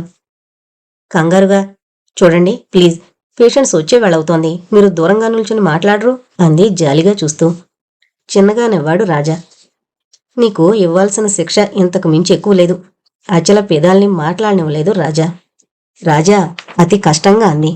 మెల్లగా తలెత్తాడు రాజా. అందరి సంగతి ఏమో గాని అచల, నిన్ను వదిలి నేను ఉండలేనని ఇవాళ బాగా తెలిసిపోయింది. నేను బ్రతికుండగా కాదు, ఒకవేళ చావడం జరిగితే కూడా మరొకళ్ళని తాకనివ్వను నిన్ను. చ, ఏం మాటలవి? మీరు ఏమీ కారు. అచల రాజీ పడిపోయింది రాజాతో. మాధవిని నీకన్నా ఎవరూ బాగా చూడరు. నువ్వుంటే ఈ వ్యవహారాలన్నీ చూస్తావు. మీరు విదేశాల మీద తిరుగుతారు, అవునా? కరెక్టు. ఫారెన్ నుంచి వచ్చాక చేసుకోనా? ముందే నీ మెడలో లైసెన్స్ పెట్టేనా? అచల నవ్వింది. నేను మరెవర్నీ చేసుకోను, భయపడకండి. ఫారెన్ వెళ్ళొచ్చాక సందడిగా దర్జాగా చేసుకుందాం. ఏం, ఎందుకు? ఇప్పుడు చేసుకుంటే ఏం? రాజా పంతంగా మొండికేశాడు. లేదు రాజా, మీరు వెళ్ళండి. అటు తర్వాత నిశ్చింతగా ఉండొచ్చు. పెళ్లి ఎంతైనా అంతరాయం కదా. అవును, అది నిజమే. 6 గంటలు కావడంతో డిస్పెన్సరీ క్రమంగా నిండిపోయింది. రాజా వెనుతిరిగి చూస్తూ వెళ్ళిపోయాడు. నువ్వేమంటావ్? నాకు చాలా సంతోషంగా ఉంది రాజా. డాక్టర్లిద్దరూ ఉంటే కాదు, దంపతులుగా అందరికీ బాగుంటుంది. ఇప్పుడు కాదంటోంది అచల. అవును, అది ఒక పాయింటే. నీ చదువు పాడైపోతుంది. వాళ్ళత్తయ్యను నువ్వు కనుక్కో సారథి. సారథి నవ్వాడు. నువ్వేమీ అనుకోకు రాజా. ఆవిడకు అచల మీద కోపం రావచ్చు. నువ్వు ఫారెన్లో ఉంటే ఆవిడ ఒత్తిడికి అచల ఏమైనా చేయొచ్చు. పరిగెత్తి పాలు తాగే కంటే. రాజా క్రాఫులో వేళ్లు పోనిచ్చుకుని, అవును, నిల్చుని నీళ్లు తాగాలి అన్నాడు. నేనింత ధైర్యం చేస్తున్నాను అనుకోకు. నువ్వు మళ్ళీ పెళ్ళెందుకు చేసుకోకూడదు? సారథి, ప్రసాద్, అక్క, ఆఖరికి అత్తయ్య కూడా అదే మాట. తనకు టైఫాయిడ్ వచ్చినప్పుడు ఎవరు చూశారు? అదే మరో స్థితిలో ఉంటే సారథి కూడా చూసేవాడు కాదు. కాళీ ఆలోచిస్తోంది. నా చిన్నతనంలో అమ్మ నాన్న పోయారు. రాజానే అంటిపెట్టుకునున్నాను. రాజా కూడా భార్యతో వేరే వెళ్ళిపోతాడు. నేను ఈ ప్రపంచంలో ఒంటరివాణ్ణైపోతాను. రాజా భార్య అంగీకరిస్తుందని నమ్మకం ఏమిటి? స్నేహాలు, ఆంతరంగిక విషయాలు. వాళ్ళింట్లోనే నన్ను ఉంచుకుని తీరాలనే రూల్ లేదుగా. కాళీ వింటోంది, కానీ ఏమీ మాట్లాడలేదు. మీరంటే నాకు ప్రేమ లేదని ఎవరన్నారు? మీకోసం ఏమైనా చేస్తాను. నేను మనిషినే. నాలోనూ రక్తం పొంగుతోంది. నాకు అందరిలా భర్త సాన్నిధ్యంలో సుఖంగా ఉండాలనుంది.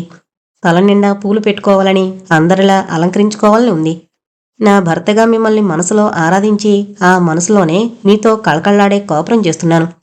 మీరు లేకపోతే ఆ మురారిలాగే మోసం చేస్తే నేను బ్రతకలేను. అంటే ఈ పెద్ద మనిషి ఏమంటాడు? నేను నిన్ను పెళ్లి చేసుకుంటాను, అందులో తప్పేముంది? సారథి మొహంలో విచారం సుళ్ళు తిరుగుతోంది. ప్లీజ్ చెప్పు కాళీ, నేనంటే నీకిష్టమేనా? కాళీ మెల్లగా అంది. మీరంటే నాకిష్టం లేదని అనలేదే. మీరు నన్ను చేసుకుంటానంటే నాకు కావలసింది ఇంకేముంది? నాకు అందరిలా. సారథి కాళీని మాట్లాడనివ్వలేదు. నాకు తెలుసు కాళీ నీ బాధ. మురారితో కలనుకో, మీ అత్తయ్యతో చెప్పే. కాళీ తలూపింది. అత్తయ్యకు మొదట్నుంచి బావకిచ్చి చెయ్యాలనుంది. అందుకే ఇక్కడికొచ్చిందేమో ఇప్పుడు. పోనీ అచలకు చెప్పేస్తే? ఏమో, నీ ఇష్టం. ఇంతకంటే ఎక్కువగా నిన్నడిగి నీ ముడుసు పాడు చేయడం ఇష్టం లేదు. నాకైతే నువ్వు కావాలి. సారథి ప్లాను కాళీకేం తెలుసు? బావా, ప్రసాద్ వెనుతిరిగి చూశాడు. చేతిలో దువ్వెన అలాగే ఉంది. నిలువుటద్దం ముందు గంట నుంచి క్రాఫ్ దూకుంటున్నాడు. నాకు సహాయం చేస్తావా? ఏం కావాలి? అత్తయ్య ఏమేనా అంటుందేమో. విషయం చెప్పకుండా అత్తయ్య గిత్తయ్య అంటే కనుబొమ్మలు ముడిపడిపోయాయి చిరాగ్గా. నేల మీద బొటనవేలుతో రాస్తూ భయం భయంగా చూసింది. భయం దేనికి? ఏదైనా చెయ్యాలనుకుంటున్నావా? ఎవరిష్టం వాళ్ళది కాళీ. ఫండమెంటల్ రైట్స్ నీకు తెలుసు. ప్రసాద్ ప్రతి మాటలో కాకపోయినా 100కి 10 సార్లైనా లాను గుర్తు చేసుకుంటాడు. నేను పెళ్లి చేసుకోవాలనుకుంటున్నాను బావా. ప్రసాద్ మొహంలో 1000 ట్యూబ్లైట్ల కాంతి పులుముకుంది. అత్తయ్య సంతోషిస్తుంది కాళీ. కాని కాళీ సంశయంగా అంది. నాకు తెలుసు నీ బాధ. అమ్మకు నేను చెబుతాను. నువ్వింకేం మనసులో పెట్టుకోకు. కానీలు గీనీలు ఏం లేవు. అది కాదు బావా. కాళీ ఇంకా ఏదో చెప్పబోయింది. ప్రసాద్ అప్పటికప్పుడే క్రాఫ్ దువ్వుకోవడం పూర్తి చేసుకుని వెళ్ళిపోయాడు. కాళీ గొంతు పూడిపోయింది. కాళీకి అవకాశం ఇవ్వలేదు ప్రసాద్. బలవంతంగా దుఃఖాన్ని దిగమింగుతుండగానే రాజేశ్వరీదేవి అటుగా వచ్చింది. అమ్మా, అచలేది? ఏమంత తొందర? కూర్చో, పిలుస్తాను. బయట బోల్డ్ పనుందమ్మా. ఖాళీ ఉందా? అది ఇంట్లోనే ఉంది. పిలుస్తానుండు. దేనికి? ముందు వాళ్ళిద్దరినీ పిలువమ్మా, మంచి కబురు చెబుతాను. అచల ముందు, కాళీ వెనుక హాల్లో ప్రవేశించారు. కాళీ మనసంతా అయోమయంగా కొట్టుకోసాగింది. ప్రసాద్ తన మాట పూర్తిగా వినకుండా ఏం పనిచేశాడు? భీకరంగా మాట్లాడే అత్తయ్య ముందు తను నోరు విప్పగలడా? తెలివి తక్కువగా ప్రసాద్తో చెప్పింది. అచల మాత్రం వినడం తప్ప ఏం చేస్తుంది? సంగతి విని చివాట్లు వేసింది. అంతలోనే వచ్చి పడ్డాడు మళ్ళీ. అమ్మా, కాళీ పెళ్లి చేసుకుంటుందట. కాళీ గుండెలు వేగంగా కొట్టుకోసాగాయి. తల తెలేదు. రాజేశ్వరీదేవి కాళీ వైపు తిరిగి గెడ్డం పుచ్చుకుని పైకెత్తి అనురాగం కురిపించే కళ్ళతో అంది. అవునా కాళీ? కాళీ మౌనం వహించింది. ఏర్పాట్లు చేయండమ్మా. అచల, నువ్వు కూడా. తలచినప్పుడేనేంట్రా? రాజేశ్వరీదేవి కసురుకుంది. అవునమ్మా, నాకదే మంచిది. మంచని చెడని ఎన్నో ఆలోచించి చేస్తే ఏమైంది? ఏమైనా సరే కాళీకి పెళ్లి జరగాలి. రాజేశ్వరీదేవి మాట్లాడలేదు. ఆవిడ హృదయంలో కారుచిచ్చు రేగింది. మంత్రాల మధ్య శాస్త్రోక్తంగా మంచి చెడు ఆలోచించే కాళీమోహన అంతా రాత దిద్దారు. ఇప్పుడు తను కేవలం నిమిత్తమాత్రురాలు. నీ ఇష్టం. పెళ్లికొడుకు సారదమ్మ. అచల, కాళీ ఇద్దరూ ఆశ్చర్యపోయారు. రాజేశ్వరీదేవి అంది. ప్రసాదు నాకు చూచాయిగా ముందే చెప్పాడు. కాళీ, నువ్వు 4 కాలాల పాటు నవ్వుతూ తిరగాలని మా ఆశ. మనకి సారథి పైవాడు కాదు. ప్రసాద్కు అతనికి మైత్రి ఎంతో ఇప్పుడు తెలిసిందా? బావా, నీ మంచితనం ముందు తెలుసుకోలేకపోయాను. ఎన్నో తిట్టుకున్నాను. నన్ను క్షమించు. కాళీ పశ్చాత్తాపంగా అంది. కృతజ్ఞతలు, క్షమాపణలు నాకు బాగుండదు. నేను సారథి ముందే ఆలోచించుకున్నాం. ఆ రాత్రి నీతో మాట్లాడింది నిజంగా నన్ను చేసుకోమని అడగడమే అనుకున్నావా? మరి సారథి అంతా చెప్పాడు. అందుకే నీ అభిప్రాయం తెలుసుకోవాలని అడిగాను, అంతే. నువ్వు ఎంతటి వాడివి? అప్రయత్నంగా కాళీ చేతులు గుండెల మీదకు పోయాయి. నేను చెడుగా ప్రవర్తించానా కాళీ? లేదు బావా, లేదు. నీలాంటి వాళ్ళు ప్రపంచంలో ఎందరుంటారు అని ఆలోచిస్తున్నాను. శూన్యంలోకి చూస్తూ అంది. రాజా ముందు ఆశ్చర్యపోయాడు. కాళీ పెళ్ళంటే జరిగేది సారథితో అని తెలియగానే మరింత తెల్లబోయాడు. సారథిని మనసారా అభినందించాడు. అతి నిరాడంబరంగా 4-5 సమక్షంలో కాళీ వివాహం తిరుపతి కొండ మీద జరిగిపోయింది. ప్రసాదు మెల్లగా మాధవిని తన వైపు తిప్పుకున్నాడు. రాజేశ్వరీదేవి ఇన్నాళ్లకు అర్థం కాలేదు అచలకు. సారథి చేతులు పట్టుకుంటూ అడిగాడు రాజా. ఈ ఇల్లు వదిలి వెళ్లకు సారది. చిన్నప్పటి నుంచి ఇక్కడే పెరిగాం. ఇందులోనే ఎన్నో జరిగాయి. ఏ అమ్మా కాళీ, మాధవి నీకు చెల్లెలైతే ఇలా వదిలేస్తావా? నేను ఫారెన్ వెళ్లడం మానేనా? వద్దురాజా, నువ్వు వెళ్ళమన్నా మాధవిని వదిలి ఎక్కడికి నేను వెళ్ళను. తలుపు దగ్గరకు వేసి కాళీనే పరీక్షిస్తున్నాడు సారథి. కాళీ అందాన్ని రెట్టింపు చేస్తోంది. గుండ్రని దీపంలాంటి ఎర్రటి బొట్టు, కాటుక తనివి తీరా పెట్టుకుంది. నిశ్చింతగా సారథిని అంటిపెట్టుకుని నిలబడింది కాళీ. తెల్లచీరలో పచ్చని ఛాయ్తో మరింత దగదగా మెరిసిపోతోంది. కాళీ మొహంలో అతిశయించిన గర్వం. మీరు నన్ను అన్యాయం చేయరు కదూ?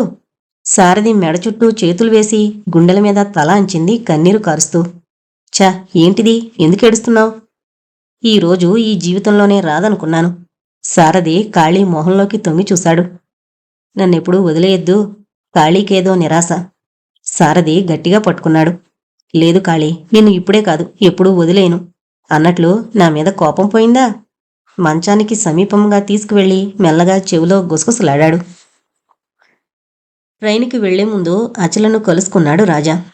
అచల, నిన్ను ఎలా బంధించి వెళ్లాలో చెప్పు, నాకు నిశ్చింతగా ఉంటుంది. పిచ్చిరాజా, మనసులో అనుకుని నిశ్చింతగా ఉండలేరు. మీరు ఒకసారి అన్నారు, నువ్వు నా భార్యవని. ఇంతకంటే వేరే సాక్ష్యం దేనికి? నువ్వు ఇంకెవరిని పెళ్లి చేసుకోవడం నేను భరించలేను. నువ్వు ఈర్షాను, ఇంకేమైనాను, నీ ఇష్టం. హాస్పిటల్ నుంచి కారు దిగి తిన్నగా అచల దగ్గరికే వచ్చేశాడు. మెడ నిండిపోయాయి గులాబీ దండలు. రాజాను తదేకంగా తనివి తీరా చూడసాగింది. చాలా అందంగా ఉన్నారు మీరు. దగ్గరగా వచ్చాడు రాజా. ఇప్పుడు అద్దంలో చూసుకో.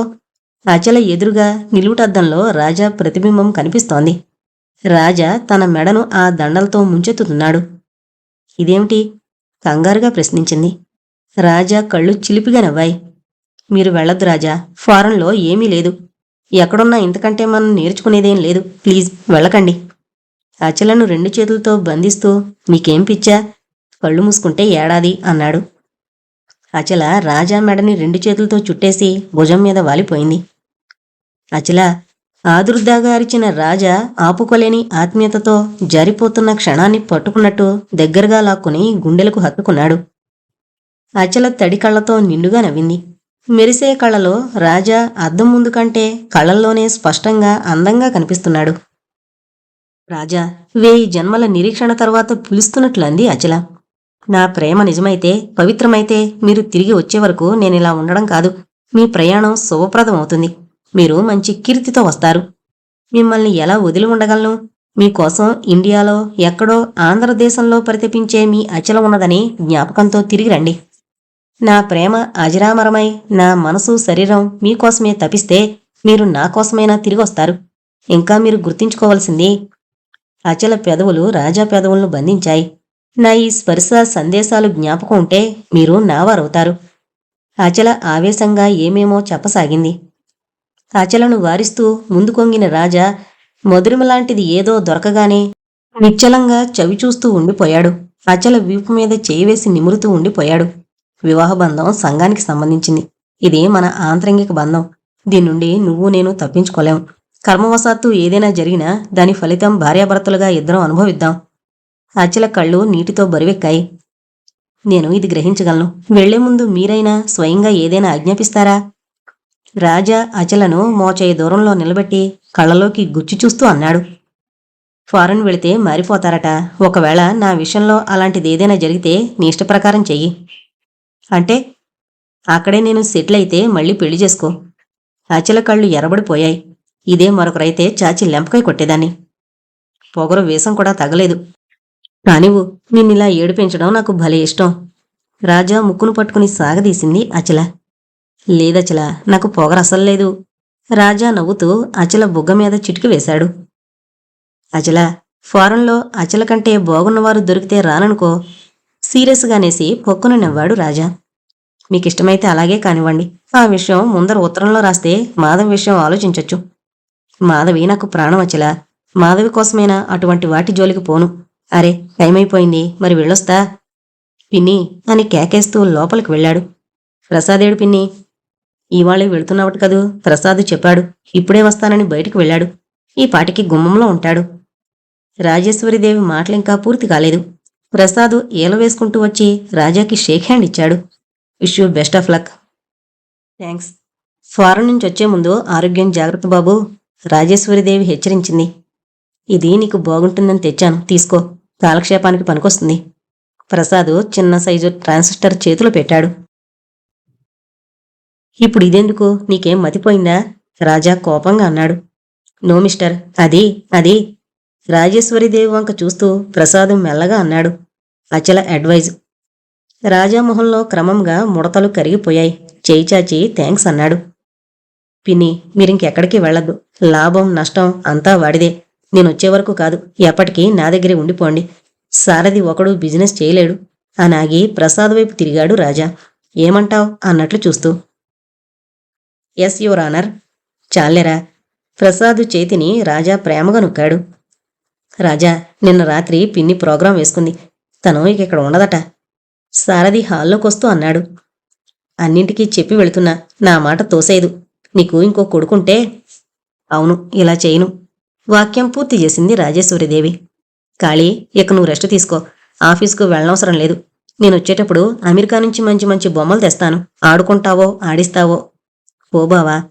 కాళీ తలదించుకుంది సిగ్గుతో. పోతున్నానుగా. అచల, వస్తాను మరి. మీ చెల్లెలతో పాటు మా చెల్లెలు కూడా. మాధవి. రాజా దగ్గరగా వచ్చి మాధవి తల మీద చేయి వేసి ఆగిపోయాడు. చూడమ్మా మాధవి, నీకు మంచి మంచి వస్తువులు తెస్తాను. ప్రసాద్, సారథి చూడు ఎంతమంది ఉన్నారో. మన డైనింగ్ టేబుల్ పెద్దది కావాలనేదానివిగా అందరూ వచ్చారు. వాళ్ళు చెప్పినట్లు విను. నేను తొందరగా వస్తాను. ఏమ్మా? మాధవి వెక్కి వెక్కి ఏడవసాగింది. నేను వస్తానన్నయ్యా, రాజా ఊరడిస్తూ అన్నాడు. అక్కడ ఒక సినిమా హాల్ కూడా లేదు. నీకు ఏమీ తోచదు. నే వస్తాను. ప్రసాద్ పిలుస్తున్నాడు చూడు. రాజా కళ్ళల్లో నీటి బిందువులు మెరుస్తున్నాయి. అచల తదేకంగా రాజా వంకే చూస్తోంది. మాధవి ఏడుపు మానేసి కారు దగ్గర సామానందిస్తూ నిలబడింది. వెనుతిరిగి అచలను చూస్తున్న రాజాని మలుపు తిప్పింది కారు. సారీ బ్రదర్, నిన్ను డిస్టర్బ్ చేసినట్లున్నాను. ఇబ్బందిగా చూస్తూ అన్నాడు రాబర్ట్. పర్వాలేదులే. కళ్ళల్లో ఏ భావం కనపడనీయకుండా అన్నాడు. రాజా ముందు అచల ఫోటో ఆల్బం తిరుగుతోంది. ఏం, ఎలా ఊడిపడ్డావు? సిగరెట్ని ఆఖరి దమ్ములాగి బయటకు పడేసి రాబర్ట్ వైపు తిరిగాడు. అసలు ప్రొఫెసర్కి పార్షియాలిటీ ఎక్కువ. మీ ఇండియన్స్ అంటే అతనికి ఇష్టం. అందుకే నీ మీద పెద్ద ఇంట్రెస్ట్ తీసుకుంటున్నారు. నవ్వాడు రాజా. సరే సరే, ఎటైనా షైర్కి వెళదామా? నువ్వు అడగాలే గాని మత్తెక్కించే సారా దుకాణాలు, నైట్ క్లబ్స్ ఒకటేమిటి? మనిషిని సుఖాల్లో ముంచి తేల్చే సాధనాలు ఇన్ని. రాబర్టు తన క్రాఫ్ మీద వెంట్రుకల్ని చేత్తో చూపిస్తూ అన్నాడు. సారీ బ్రదర్, అవంటే నాకిష్టం లేదు. ఆశ్చర్యంగా చూశాడు రాబర్ట్. నువ్వు బ్యాచిలరు కావు? నిర్లక్ష్యంగా నవ్వాడు. రాజా నవ్వు రాజాకే వ్యక్తంగా తోచింది. బ్యాచిలర్ మీనింగ్ తెలిసి అడుగుతున్నావా? రాబర్ట్, నిన్ను నేను అబ్జెక్ట్ చేయను. కావాలంటే నువ్వు వెళ్ళు ప్లీజ్. పోనీ రైఫిల్ తీసుకో, ఫారెస్ట్ వెళదాం. రాజా ఉత్సాహంగా గెంతేశాడు. రాజా ఉన్న రూంలో రాబర్ట్ అనే క్రిస్టియన్ కాక మరో ఇద్దరు ఇండియన్స్ ఉన్నారు. ఒకడు శ్రీనివాస్ అయ్యర్, రెండోవాడు పార్సీ బాల్దేవ్. నలుగురు కలుసున్న రూంలో సాధారణంగా పొద్దస్తమాను రాజా ఒక్కడే రూముని అంటిపెట్టుకుని ఉంటాడు. కొన్నిసార్లు బలదేవ్ రాత్రుళ్ళు కూడా ఉండడు. శ్రీనివాస్ అయ్యర్ పుస్తకాల పురుగు, ప్రొఫెసర్ అంటారు. బ్రిలియంట్ స్టూడెంట్స్ అని.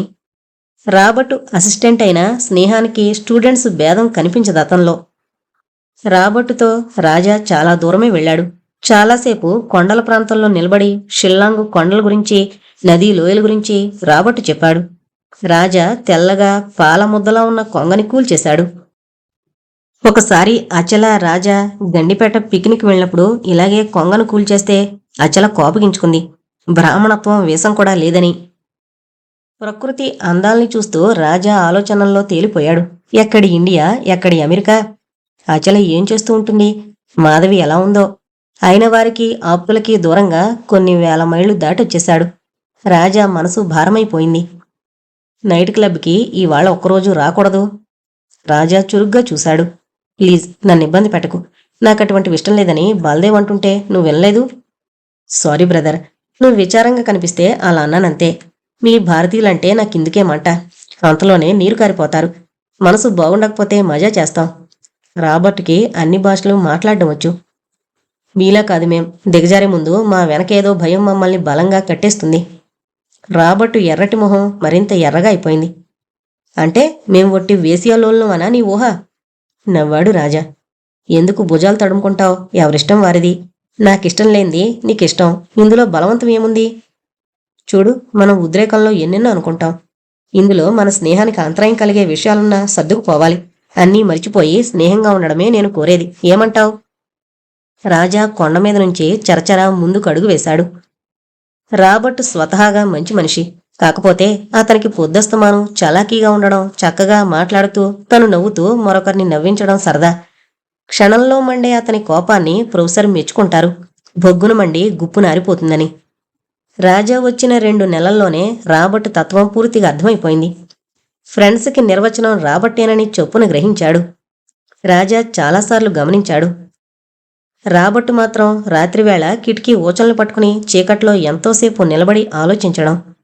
పగలంతా నవ్వించి కవ్వించే రాబర్ట్ అర్ధరాత్రి ఏం ఆలోచిస్తాడో రాజాకి అంతుచిక్కలేదు. జీవితం మీద కసితో రాబర్ట్ తన ఇష్టం వచ్చినట్లు ప్రవర్తిస్తున్నాడో, రాబర్ట్ అంతరంగంలో అగ్నికొండలు మండుతున్నాయో, లేక అలా ఉండడం హాబీనో ఎవరికీ అర్థం కాదు. 1-2 సార్లు రాజా ప్రయత్నించి పలకరించాడు. కాని మొస్తుగా తాగిన రాబర్ట్ ఎర్రగా చూసి తలదించుకునేవాడు. మొత్తు వదలని కళ్లల్లో నీళ్లు సుడిగుండాలే ఉన్నాయి. రాబర్ట్ పక్కకు తిరగడంలో టపటపారాలి చెంపల మీద పడుతున్నాయి. నిశ్చయంగా రాబర్ట్ ఏదో పెద్ద అపజయం పొందాడు. కాకపోతే ఇంత విచిత్రంగా ప్రవర్తించడు.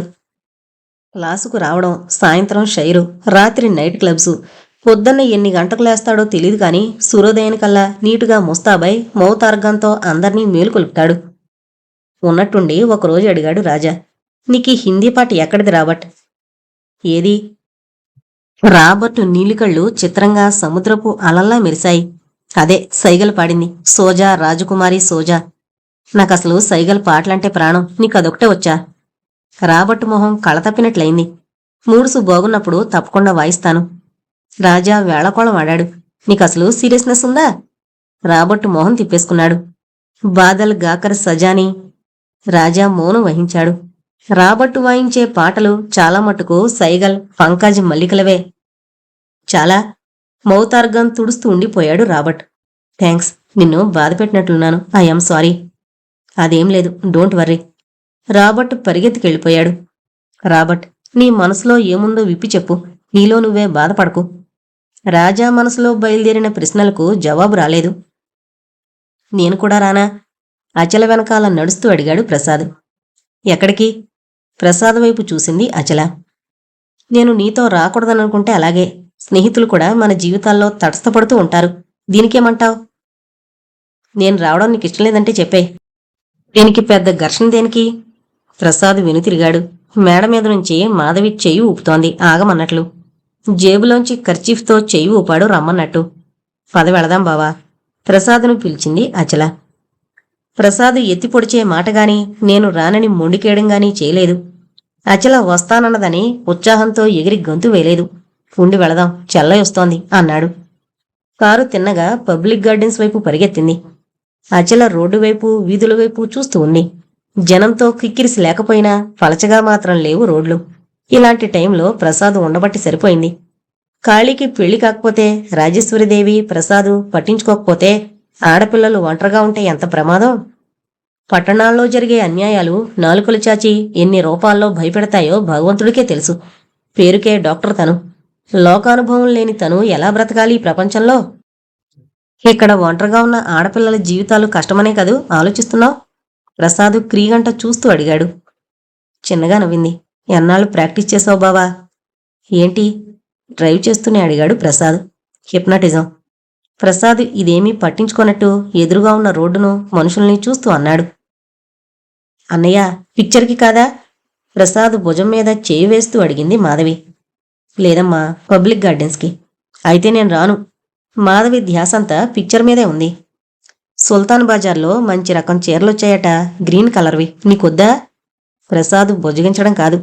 మాధవి ఆకుపచ్చ చీర మీదున్న మోజులో నిశ్శబ్దంగా ఉండిపోయింది. రాజా నీకు లెటర్ రాశాడా? పరిశీలనగా చూస్తూ అడిగాడు. రాశారు, పొడిగా అంది అచల. అంటే? నీతో చెప్పాడా? మాధవి కోసమైనా వస్తారు, నాకు తెలుసు. నాకు తెలుసు అచల. నా దగ్గర ఎవరూ ఏదీ దాచలేరు. రాజాను పెళ్లి చేసుకోవాలనుకుంటున్నావు, అవునా? సగం భయంగా, సగం దిగులుగా చూసింది. రాజా ఇండియా రారని నీతో అన్నారా బావా? నీ భయం నాకు తెలుసు. ప్రసాద్ దృష్టి దూరంగా నౌబాతు పహాడ్ని పరిశీలిస్తూ ఉండిపోయింది. కొంపతీసి చేసుకోమని అన్నకదూ, ఒకసారి చెప్పాను తెలీదా ఏం? అయినా అది నా ఇష్టం, ఇతడెవరు మధ్యన అనుకుంది. అమ్మని ఒప్పించేసరికి తలప్రాణం తోక్కొచ్చింది. దేనికి? ఖాళీ పెళ్లి జరగడానికి వీల్లేదంది. నేను నచ్చజెప్పాను, చివరకు ఒప్పుకుంది. కానీ ఒక షరతు మీద. జారిపోయే మనసును అదుపులోకి తెచ్చుకుంటూ అడిగింది. ఏంటది? అచల నన్ను చేసుకుంటానంది అని అబద్ధం ఆడాను. ఆ అమ్మకి మీ ఇద్దరిలో ఎవరైనా పర్వాలేదు. ప్రసాద్ ఆగాడు కాసేపు. కానీ రెట్టించింది అచల. నీతో చెప్పడానికి టైం లేకపోయింది. Really I'm very sorry.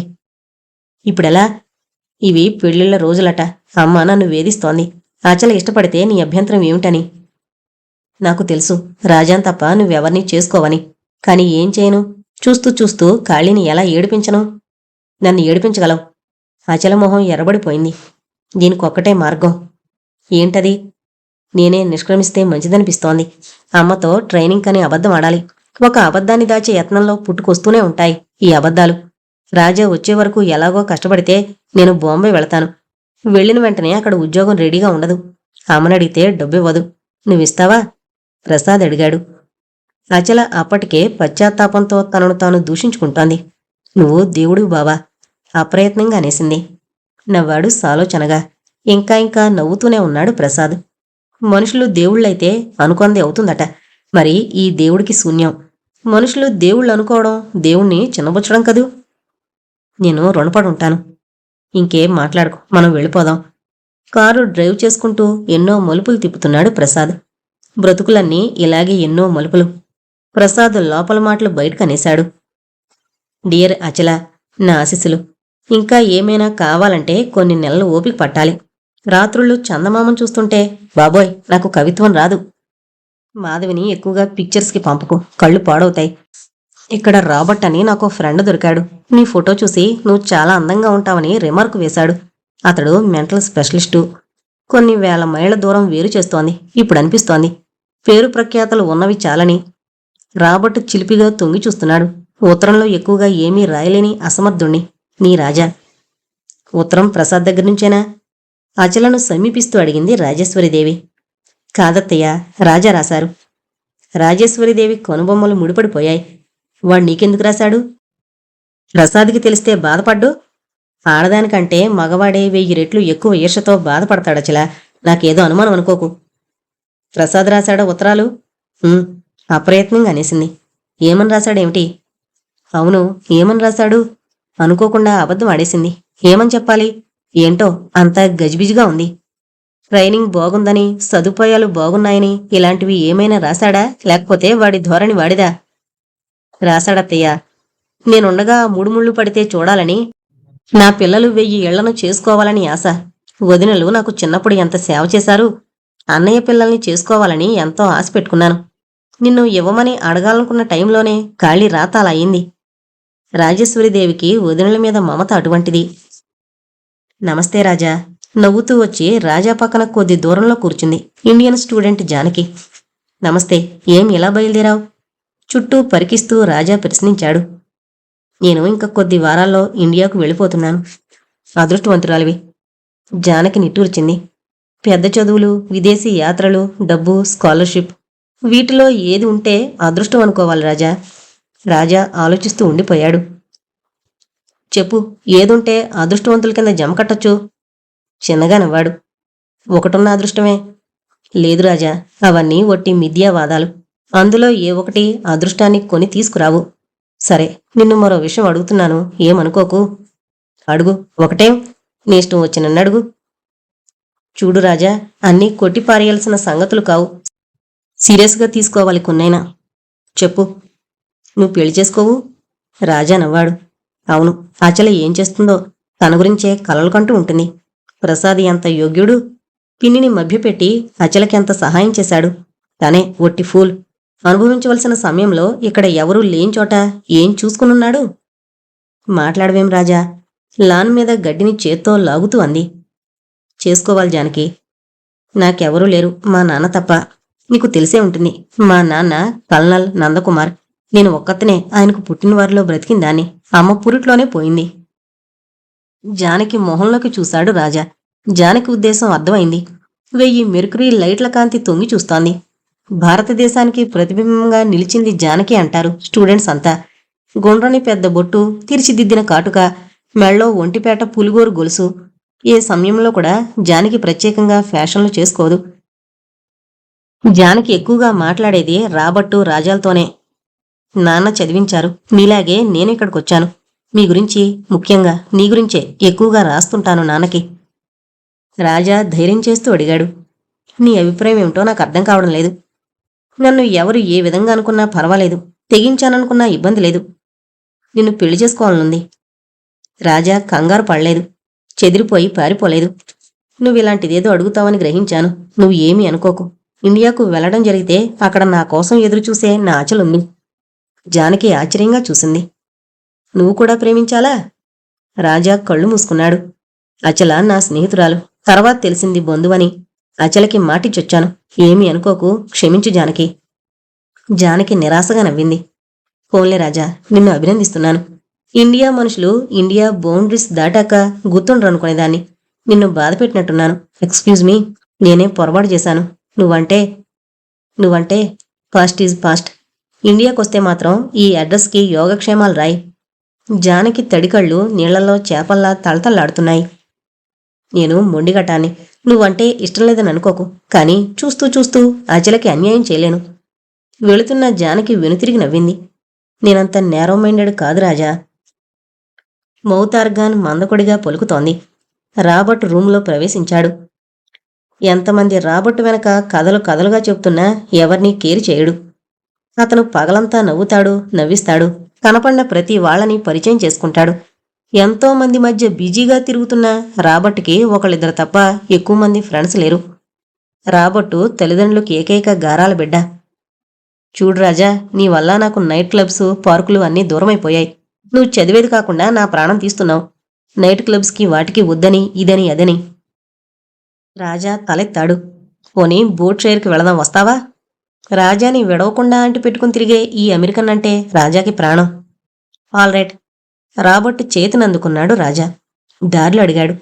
Robert, నీకో సంగతి చెప్పనా? రాబర్ట్ చిత్రంగా చూశాడు. నువ్వు ఇండియాకొస్తావా? రాబర్ట్ వినిపించుకోనట్లు నటించాడు. ఏం వింటున్నావా? నాతో ఇండియాకు రాకూడదు నువ్వు? ఇంకో 4 నెలల సంగతి కదా, చూద్దాం గీద్దాం లేవు. ప్లీజ్ ప్రామిస్ చేయి, నాతో రావు? ఇప్పుడు ఈ ఐడియా ఎందుకొచ్చింది? రాబర్ట్ మొహం నల్లగా అయింది. ఇండియన్స్ అంటే అభిమానించే రాబర్టు ఇండియాకి రమ్మంటే మొహం మార్చుకోవడం దేనికో? రాజా ఆలోచిస్తూ చటుకునన్నాడు. నువ్వు తెలివైన వాడివి, నాకు హెల్ప్ చేయాలి నువ్వు. రాబర్ట్ నవ్వాడు. నేను నీకు సహాయం చేయడం ఏమిటి? నువ్వు నన్ను ఇన్సల్ట్ చేస్తున్నావు. నిజం రాబర్ట్, నా చెల్లెలు మాధవి. రాజా విచారంగా అన్నాడు. చిన్నప్పుడు ఏదో యాక్సిడెంట్లో క్రాక్ అయిపోయింది. దాన్ని బాగు చేస్తే చాలామంది ప్రమాదం అన్నారు. కానీ మొన్న ఆ ఆపరేషన్ చూశాక నీ మీద ఆశ పెంచుకున్నాను. మీ ఇండియాలో కూడా మంచి స్కాలర్స్ ఉన్నారు కదా. అది వేరు, నువ్వే చెయ్యాలి నా చెల్లెలికి. నిజంగా మా మాధవిని చూస్తే అలానవు. ఈ ఫోటో చూడు. పర్సులోంచి ఫోటో తీసి చూపించాడు. రాబర్టు మెరిసే కళ్ళను చిట్లించి తదేకంగా చూడసాగాడు. హమ్లెట్ ఏమన్నాడో తెలుసా? Oh my beautified. Robert గతుకుమని ఆగిపోయాడు. ఏం ఆగిపోయావు? రాబర్టు మాటల్లో గోడార్ధపు లోతుల్ని కొలవడానికి ప్రయత్నం చేస్తూ అడిగాడు రాజా. రాబర్టు మాట్లాడలేదు. ఫోటో చేతిలో ఉంచుకునే ముందుకు నడుస్తున్నాడు. నిజంగా ఈమె క్రేకా? నిజం రాబర్ట్. నీకు సర్జన్ విలియం పేరు తెలిసే ఉంటుంది. అతనికి రాసిస్తే సులభమైపోతుంది పని. ఇంతకీ నువ్వు రానంటున్నావు? నో బ్రదర్, అంత తప్పనిసరి అయితే నేను రెడీ. నడుస్తున్న రాజా ముందుకి తూలిపడ్డాడు. రాబర్టు లేవదీస్తూ ఏం జరిగింది, ఎందుకిలా పడ్డావు? కంగారుగా అడిగాడు. రాజా కళ్ళు మూసుకునే ఉన్నాడు. కళ్ళు తిరిగాయి, అంతే. మెల్లగా అన్నాడు. నా ఎడమ కన్ను పొద్దునుంచి ఒకటే అదురుతోంది. రాబర్ట్ విరగబడి నవ్వాడు. ఎందుకలా నవ్వుతావు? రాజా కోపం ప్రకటించాడు. నీక్కూడా ఇలాంటి నమ్మకాలేమిటి? చట్! కొట్టి పారేశాడు రాబర్ట్. నువ్వు దేన్ని నమ్ముతావని దీన్ని నమ్మడానికి ఎవరి అభిప్రాయాలు వాళ్ళవి. రాజా కాలికి దెబ్బ తగిలింది. రాబర్ట్ను ఆసరాగా తీసుకుని ముందుకు సాగాడు. ప్రసాద్ రైలు దిగుతూనే మొదటి ప్రశ్న వేశాడు సారథిని. ఎందుకంత అర్జెంటుగా టెలిగ్రామ్ ఇచ్చావు? సారథి ముఖం వాడిపోయింది. నీకు సమాధానం ఎలా చెప్పను? ప్రసాద్ అయోమయంగా చూశాడు. అమ్మా, ఇంట్లో అంతా బాగున్నారా? సారథి కుర్చీలోంచి లేచి డ్రాయర్లోంచి ఉత్తరం బయటికి తీశాడు. నువ్వు కూర్చో ప్రసాద్. ఈ సంగతి మరెవరికీ తెలియకూడదు. చాలా జాగ్రత్తగా ఉండాలి. ప్రసాద్ చేతికి ఉత్తరాన్ని అందించాడు. ఇద్దరి మధ్య కాసేపు నిశ్శబ్దం ఏర్పడింది. ప్రసాద్ దృష్టి అక్షరాల వెంట పరిగెత్తుతోంది. కొన్ని అక్షరాలు బొమ్మల్లో అతుకుపోయాయి. డియర్ సారథి, అంతా కులాసా అని తలుస్తాను. తానొకటి అనుకుంటే ఎందుకింత వేదాంతం అనుకోకు. పెద్ద పేరు కావాలనే దురాశ మనిషికి ఎంతమాత్రం తగదు. అచల ఎలా ఉంది? కాళీ సారథులు నన్ను తలుచుకుంటున్నారా? పిన్నికి నా నమస్కారాలు అందజేయి. ఎన్నాళ్లు దాచినా ఇక దాచలేను సారథి. ప్రసాద్కి టెలిగ్రామ్ ఇవ్వు. అచలకు నేను చేసిన అన్యాయం వాణ్ణి కూడా చేయొద్దని చెప్పు. నాకు భగవంతుడు రాసే ఈ రాత తప్పించుకోలేను సారథి. నేను ఇలా చేస్తాను, అలా చేస్తానని ఎన్నో ప్రణాళికలు వేస్తాం. ముక్కుకు తాడు వేసిలాగే మహత్తర శక్తి ఒకటి ఉందని మర్చిపోతాం. ఎంతకీ వీడుద్దేశం? చిరాగ్గా అన్నాడు ప్రసాద్. పేజీ తిప్పి చదువు పూర్తిగా. నాకు క్యాన్సర్ సారథి. ప్రసాద్ చేతిలో ఉత్తరం గాల్లో రెపరెపలాడింది. కంగారుగా జుట్టు పీక్కున్నాడు. ఓ మైగాడ్, క్యాన్సర్ కొంప ముంచేశాడు. ఎందుకిలా అయింది? క్యాన్సర్ని మటుమాయం చేసే మందులు లేనిలేవా? ప్రసాద్ మొహం రక్తంతో ఎరుపెక్కింది. ఇప్పుడెలా? సారథి మెల్లగా అన్నాడు. దీనికి ఒకటే ఉపాయం. అచలకి ఈ విషయం చెప్పకు. మెంటల్గా షాక్ తింటే ఎంత ప్రమాదం. అయితే నేను వెళ్ళి వాణ్ణి తీసుకొస్తాను. అంతవరకు కాళీ నీకు అసిస్టెంట్గా ఉంటుంది. ఆఫీస్ పని మీద వెళుతున్నానని అనుకోవాలి ఇంట్లో. నీకు పర్మిషన్ దొరికిందా? హాస్పిటల్లో అందరికీ తెలుసు. సర్జన్ చాలా మంచివాడు. సంగతంతా చెప్పాను. ముఖ్యంగా మాధవ్ విషయం. అచలంటే అందరికీ అభిమానం ఉంది. తొందరగా పర్మిషన్ ఇచ్చారు. అచల ఈలోగా ఎవరినీ కలుసుకోకుండా చూడు. ఇవన్నీ ఇంత తేలిగ్గా సాధ్యమవుతాయా అన్నదే గట్టి ప్రశ్న. ప్రసాద్ నిరాశగా అన్నాడు. ఏంటో ఎన్నో ఆశలు పెట్టుకుని వెళ్ళాడు. ఇలా ఎలా జరిగిందో మరి. కొంచెం ఆగి మళ్ళీ అన్నాడు. అసలు చెప్పకపోయినా బాగుండదు. అచల సడన్ గా పేషెంట్ని చూసే బదులు. అవన్నీ నేను అమెరికా వెళ్ళి రాజాని అడిగాక. సారథి మొహంలో మచ్చుక్కైనా చురుకుదనం లేదు. కళ్ళు మూసుకున్న అచల మెల్లగా నిద్రాదేవి ఒళ్ళోకి వాలిపోయింది. పొద్దునుంచి సాయంత్రం వరకు ఇంట్లో, అటు తర్వాత డిస్పెన్సరీలో ఏ కాస్త వీలు చిక్కినా సినిమాకో పార్కుకో ఇలా జరిగిపోతున్నాయి రోజులు. బాల్కనీ మీద నుంచుని చూస్తోంది అచల. దూరాన నౌబాత్ పహాడ్ జంట నగరాల్ని స్నేహంగా కలిపే ఆ కొండలంటే అచలకు మరీ ఇష్టం. హుస్సేన్ సాగర్ మెల్లగా అందంగా ప్రయాణం చేస్తోంది. వచ్చేపోయే డబుల్ డక్స్ రొదలో కూడా హాయిగా ఉంది ప్రాణానికి. మెల్లగా మెట్లు దిగి కారు స్టార్ట్ చేసింది. ఈ డ్రైవింగ్ కోసమే మొదట్లో రాజాతో పోట్లాడేది. చివరకు నిర్భయంగా హుస్సేన్ సాగర్ దగ్గర బిజీ రోడ్డు మీద కూడా నడిపించేయగలుగుతోంది. చల్లగా పిల్లగాలి ఈ చెవిలోంచి ఆ చెవిలోకొస్తోంది. ఎడంచేత్తో డ్రైవ్ చేస్తూ మెల్లగా తల మీద నుంచి కొంగును ముందుకు చెవుల మీదుగా తీసుకుంది. అయినా గాలిలో చలి ఏమాత్రం తగ్గలేదు. కారును ఓ పక్కగాపి చీకటి వెలుగు కలిసే ఓ మూల కూర్చుంది. అలా ఎంతసేపు కూర్చుందో. ఉన్నట్లుండి లైట్లు వెలిగాయి. చీకటి మరింత దట్టంగా నల్లగా కాటుకో కొండలా పులుముకుంది. ఇంటికి వెళ్లాలని లేచి కారు దగ్గరకొచ్చిన అచల నివ్వెరపోయింది. ముందు చక్రం ఇసుకలో అంగుళం లోతుకు పైగా దిగిపోయింది. వెనక చక్రం సొట్టలా వేలాడుతోంది. ఇప్పుడెలా? ఇంటికి వెళ్లాలంటే ఇంత చీకట్లో కారును వదిలేసి. అచల మనసు భయంతో బిగుసుకుపోతోంది.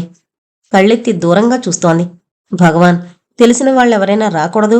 అరే రాజా! అచల కళ్ళని నమ్మలేకపోతోంది. వెనకాల లారీ కూడా చూసుకోవడం లేదు. మీదకొచ్చేస్తోంది.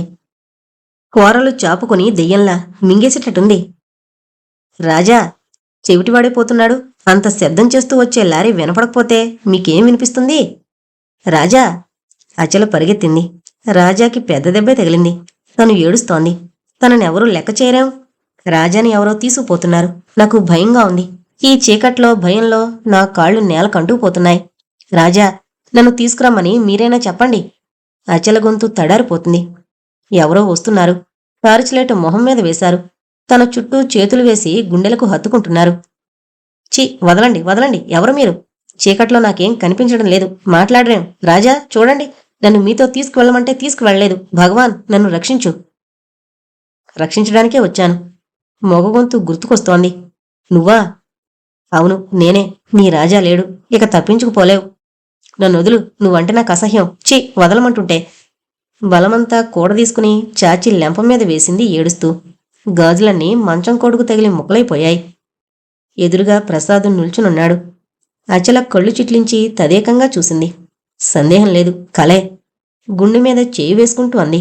అబ్బా, ఎంత భయపడ్డాను. డాక్టర్లు కలల్లో కూడా ఏడుస్తారా? ప్రసాద్ నవ్వాడు. లేదు బావా, జన్మలో ఎరుగను. ఎంత భయం వేసిందనుకున్నావు? తలుచుకుంటే ఇంకా భయంగానే ఉంది. ఇంత ముద్దు నిద్ర ఎలా పోయానో నాకే అర్థం కావడం లేదు. ఆ కల తలుచుకుంటుంటే ఇక జన్మలో నిద్రపోకూడదనిపిస్తుంది. టైము 6 కాలేదు, కాని నా కలతో అమావాస్య చీకటి చూశాను. కలలో నువ్వెంత హీనంగా ప్రవర్తించావో తెలుసా? నన్ను కొట్టబోయే ప్రయత్నంలోనే. అచల చేతిని చూపించింది. పిక్చర్కి వెళదామా? ప్రసాద్ అప్రయత్నంగా అడిగాడు. దేనికి? అచల భయానికి దూరంగా పోవాలనే ప్రయత్నంతో అంది. మంచి పిక్చర్. నాకైతే కామెడీ ఇష్టం, హిందీ మరీ ఇష్టం. ఓహో, ఇది బొంబాయి మహత్యం అన్నమాట. అచల నవ్వింది. నేనైతే కామెడీకి రాను. రోమియో జూలియట్ అయినా సరే, స్కరామోష్ అయినా సరే. ప్రసాద్ ప్యాంటు జేబులోంచి సిగరెట్ తీసి వెలిగించాడు. ఒకవేళ నేను రానంటే? నేనే వెళతాను. పైకి బింకంగా అంది, కాని లోపల కల తాలూకా భయం ఇంకా అలాగే ఉంది. ట్రాజడీస్ చూస్తుంటే బోరుడం అనిపించదు? నువ్వేం అనుకోకు బావా. ఒకవేళ నా జీవితంలో కూడా ట్రాజడీ ఎదురై అలాగే ఎండైనా ఇష్టంగా భరిస్తాను. ప్రసాద్ చిరాగ్గా అన్నాడు. ఏం మాటలవి? మామూలు జీవితాలేం అలా కావు. అచల ముందే ఎందుకిలా అంది? భగవంతుడు రాబోయే ప్రమాదాల్ని ఇలా ముందే పలికిస్తాడేమో. అబ్బో, కోపం బాగానే వచ్చింది. బావా, నువ్వు కోపంలో కూడా హీరో నాగేశ్వరరావు ఆడవేషంలోలాగా. ప్రసాద్ నవ్వాడు. భావగర్భితంగా నవ్వుకున్నాడు. అచల, నీకు ప్రమాదం జరగబోతోంది. ఇలా తెలిస్తే నువ్వు ఏమైపోతావు? లేని చేష్టలొస్తున్నాయేమిటి నీలో? పద పద అంటూ స్కూటర్ స్టార్ట్ చేశాడు. రాజేశ్వరీదేవి తృప్తికే ఇదంతా. ముందుకు పడబోతున్న ప్రసాద్ స్కూటర్ని అదుపులోకి తెస్తూ అన్నాడు. కొద్దిగా ఉంటే ముందుకు పడేవాళ్లం. నామరూపాలు లేకుండా హుస్సేన్ సాగర్లో కొట్టుకుపోయేవాళ్లం. ప్రసాద్ భుజం మీద చేతులు బలంగా వేస్తూ నవ్వింది. నువ్వసలు బయలుదేరడమే ట్రాజడీ వద్దు బాబోయ్ అంటూ బయలుదేరావు. నిజంగా స్కూటర్ హుస్సేన్ సాగర్లో పడితే రేపు పొద్దున కల్లా రేడియోల్లోనూ పేపర్లోనూ the great ex advocate of Madras and the poor lady Achaladevi అని మారుమోగదు. ఏంటి అచల ఇది? పాపం అత్తయ్య మరీ ఒంటరిదైపోతుంది. అచలా! ప్రసాద్ నిజంగానే కోపగించుకున్నాడు. పూర్తిగా వినుబావా. మెడ్రాసు రాజమండ్రి నుండొచ్చే సంతాపాల్ని కాళీ అత్తయ్య అందుకోలేక సర్వెంట్ని పెట్టుకోవాలి. ప్రసాద్ చీకట్లో నవ్వుకున్నాడు చిత్రమైన బాధతో. నిజంగా ఈ అచల మొహాన ఏం రాసుందో? దీని నోటి వెంట ఇవేం మాటలు? అతని మనసు పరిపరి విధాల పోతోంది. ఇంటికి వెళ్ళిపోదామనుకుంటున్నావు కాబోలు. అదేం లేదులే, భయం లేదులే. నేను నీ పక్కనే ఉన్నాను. అచల కవ్విస్తూనే ఉంది. ప్రసాద్ మాట్లాడలేదు. ప్యాలెస్లో అడుగు పెట్టారు. ఎండంత తీక్షణంగా లేదు. మబ్బులు పట్టినట్టుంది వాతావరణం. రాజా మనసు కూడా మబ్బులు ఆవరించింది. పడుకున్న మంచం పక్కనే ఉంది కిటికీ. కట్టెను తొలగించి ఊచలు పట్టుకుని దూరంగా శూన్యంలోకి చూస్తున్నాడు.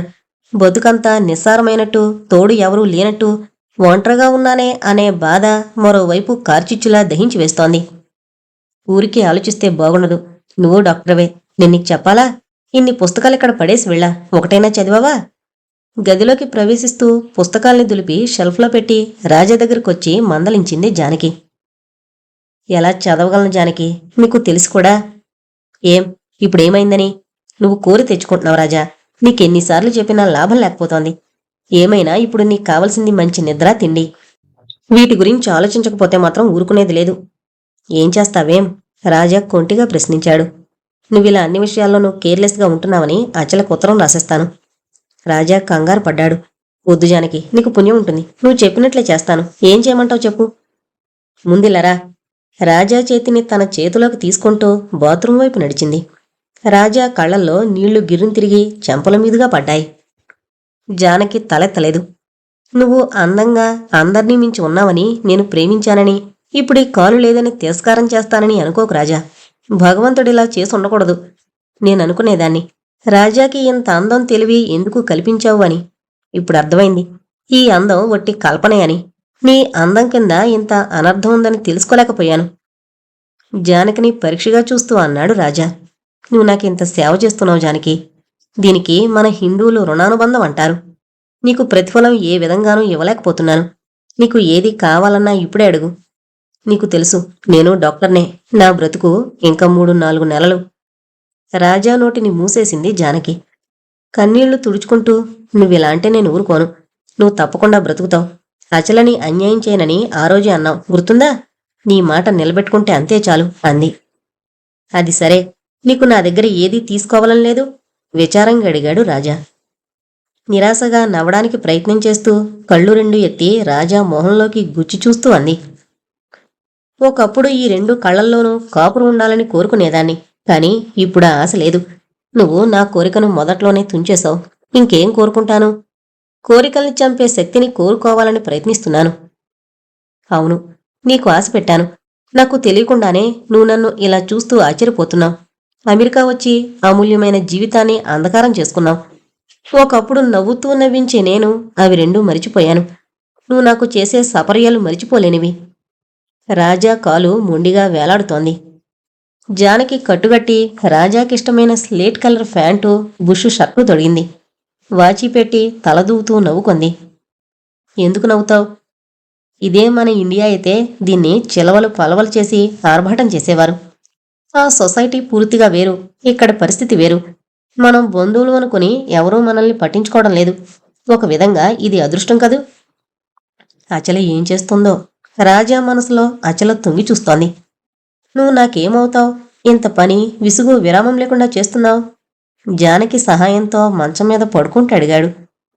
జానకి మాట్లాడలేదు, తలదించుకుంది. చెప్పు జానకి.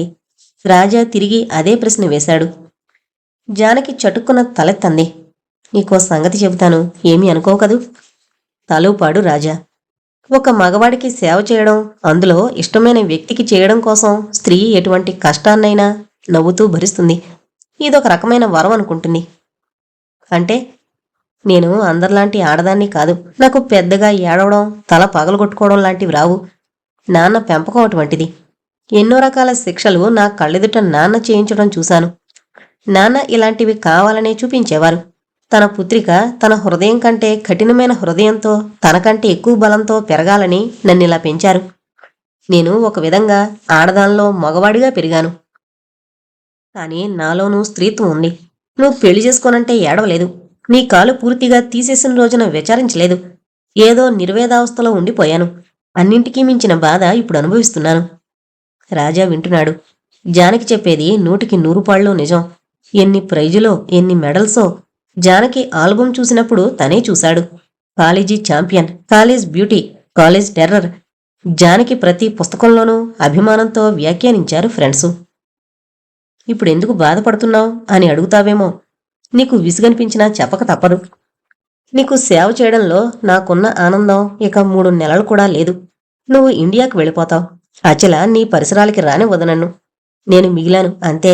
ఎవరికీ ఏమీ కాని నేను మిగిలాను. జానకి గొంతు గాద్గదికమైపోయింది. నాకేం విసుగులేదు. చెప్పు, వింటాను. నువ్వు నా ఎదుట ఉన్నంతసేపు నాకు ఆలోచనలు రావు. ఒంటరిగా ఉన్నట్లనిపించదు. బాధనంతా మరిచిపోతాను జానకి. నీకు క్యాన్సర్ ప్రారంభమైన దగ్గర నుంచి నన్ను దేనికి అభ్యంతరం పెట్టడం లేదు నువ్వు. నేను కూడదని వారించినా వినకుండా అచల ఉత్తరాలు చదవమంటున్నావు. ఇవాళ ఏం రాసిందో చదివావా? చదివానన్నట్లు తలూపాడు రాజా. మీకు జ్వరం వస్తే జానకి సహాయం చేసిందన్నారు. అమెరికాలో ఎందుకు రావాలి?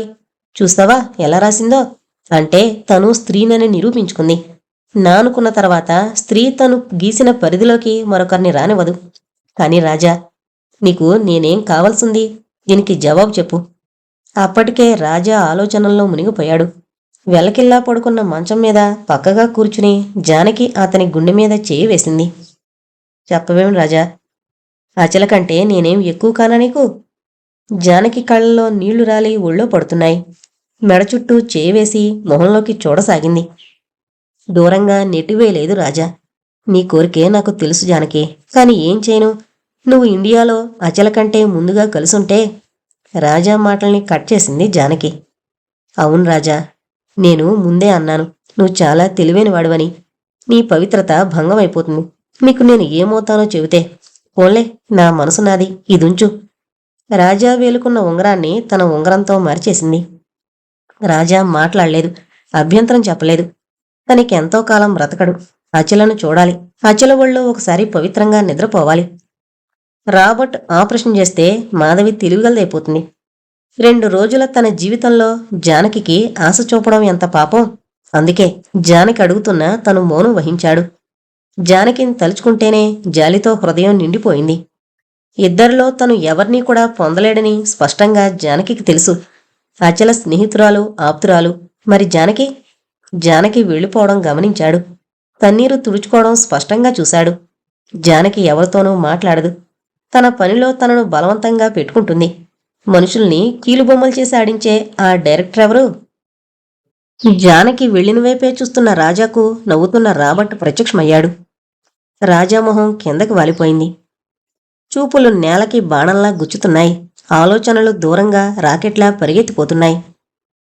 రాబర్ట్ దగ్గరగా వచ్చి రాజా మొహాన్ని తన వైపు తిప్పుకున్నాడు. రాబర్ట్లో పూర్తిగా గాంభీర్యం ఆవరించుకుంది. పూర్వపు రాబర్ట్కి ఇప్పటి రాబర్ట్కి చాలా భేదం కనిపించింది రాజాకి. నన్ను క్షమించు రాజా. ఆ రోజు నిన్ను బోట్ షైరన్ తీసుకుపోకపోతే ఇలా జరుగుండేది కాదేమో అనిపిస్తోంది. ఆ రోజు నుంచే నువ్వు జ్వరంతో ఉండిపోయావు. నీ కన్ను అదిరింది అంటే నాన్సెన్స్ అన్నాను. కానీ నీ జీవితాన్నే న్యూసెన్స్ చేసేశాను. రాజా ప్రేమగా చూశాడు. చూడు రాబర్ట్, నా సంగతి ఎవరికీ తెలియకూడదు. ముఖ్యంగా అచలాదేవికి. అచలది అసలే సున్నిత హృదయం. నేను చాలా జాగ్రత్తగానే ఉన్నాను. 1000 కళ్లతో కనిపెట్టున్నాను. సారథి గారికి తప్ప మీ అచలాదేవికి తెలియనివ్వను బ్రదర్. నాతో ఇండియాకొస్తావా రాబర్ట్? ఒక్కణ్ణి మధ్యదారిలో ఏమైనా? రాజా నోటిని మూసేశాడు రాబర్ట్. ఇండియాకి వీలైనంత తొందరగా వెళ్ళిపోవాలి రాబర్ట్. ప్లీజ్, మనం తొందరగా వెళ్ళిపోదాం. మంచం మీద కూర్చుంటూ ఆయాసపడుతున్నాడు రాజా. ఇండియా ఇండియా ఏంటి రాజీ ఈ పిచ్చి మాటలు? ఇక్కడే సెటిల్ అయిపో. నీకంత కంగారెందుకు? ఇప్పుడు నీకేమైందని? తెల్లబోయాడు రాజా. వారానికి ఒక్కసారైనా ఇంటికి వెళ్ళకపోతే మమ్మీ అంటూ ఆదివారం గోల చేస్తావు. అలాంటి నువ్వు నాకు ఎన్నైనా చెబుతావు.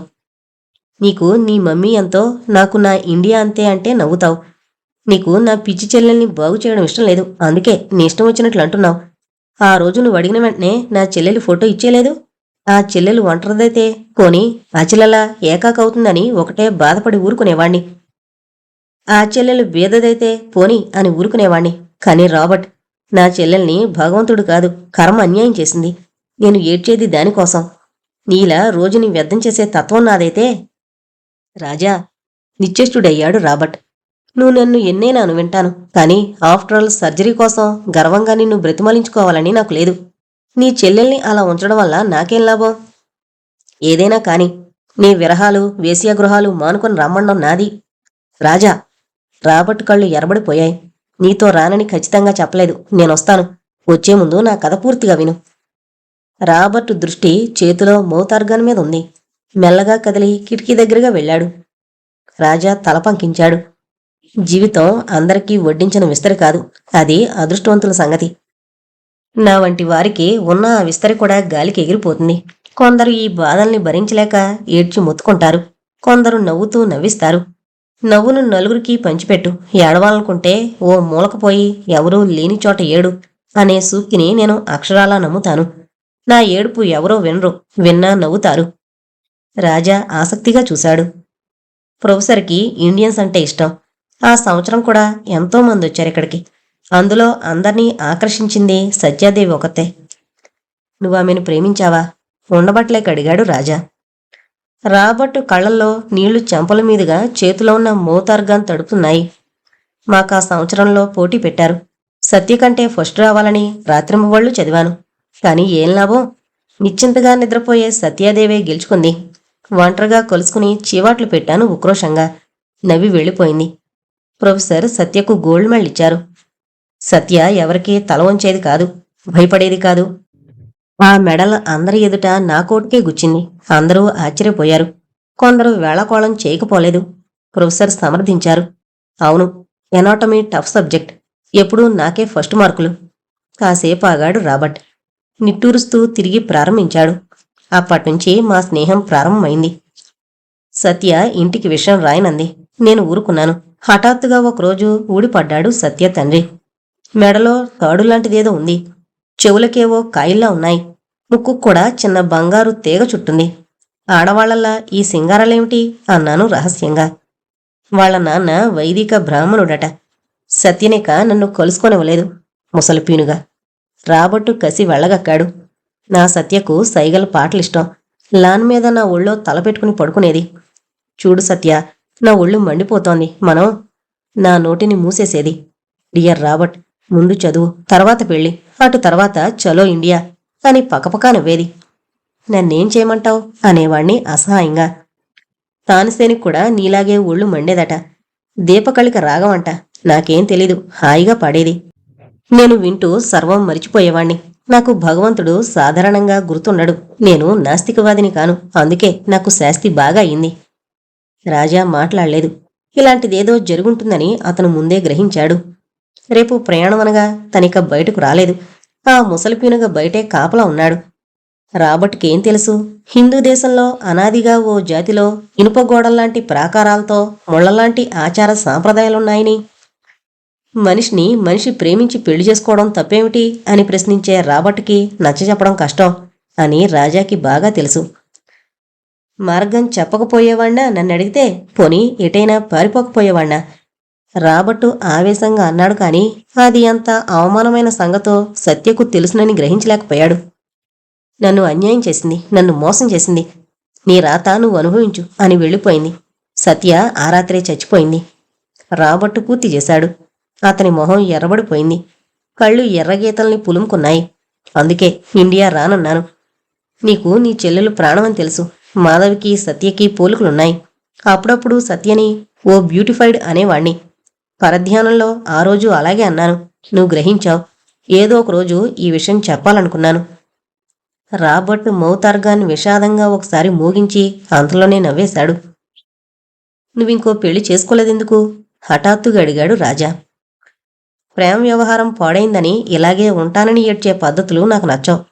అయినా పెళ్లిందుకు చేసుకోవాలి? నా జీవితం నా ఇష్టం. నేను తాగుతాను, తిరుగుతాను. నన్ను నేను నాశనం చేసుకుంటాను. ఎందుకు అబద్ధమాడతావు? నీకు జీవితం మీద ఇంత కసి అందుకే వచ్చింది. రాబర్ట్ మొహంలోకి సూటిగా చూశాడు రాజా. హహహ, భలే, నువ్వు పెద్ద సైకాలజిస్ట్ అయిపోయావు. సరే సరే, సర్జను నిన్నీవాళ పరీక్ష చేస్తారు. పిచ్చి పిచ్చి ఆలోచనలు పెట్టుకోకు. రాబర్ట్ నవ్వుతూ వెళ్ళిపోయాడు.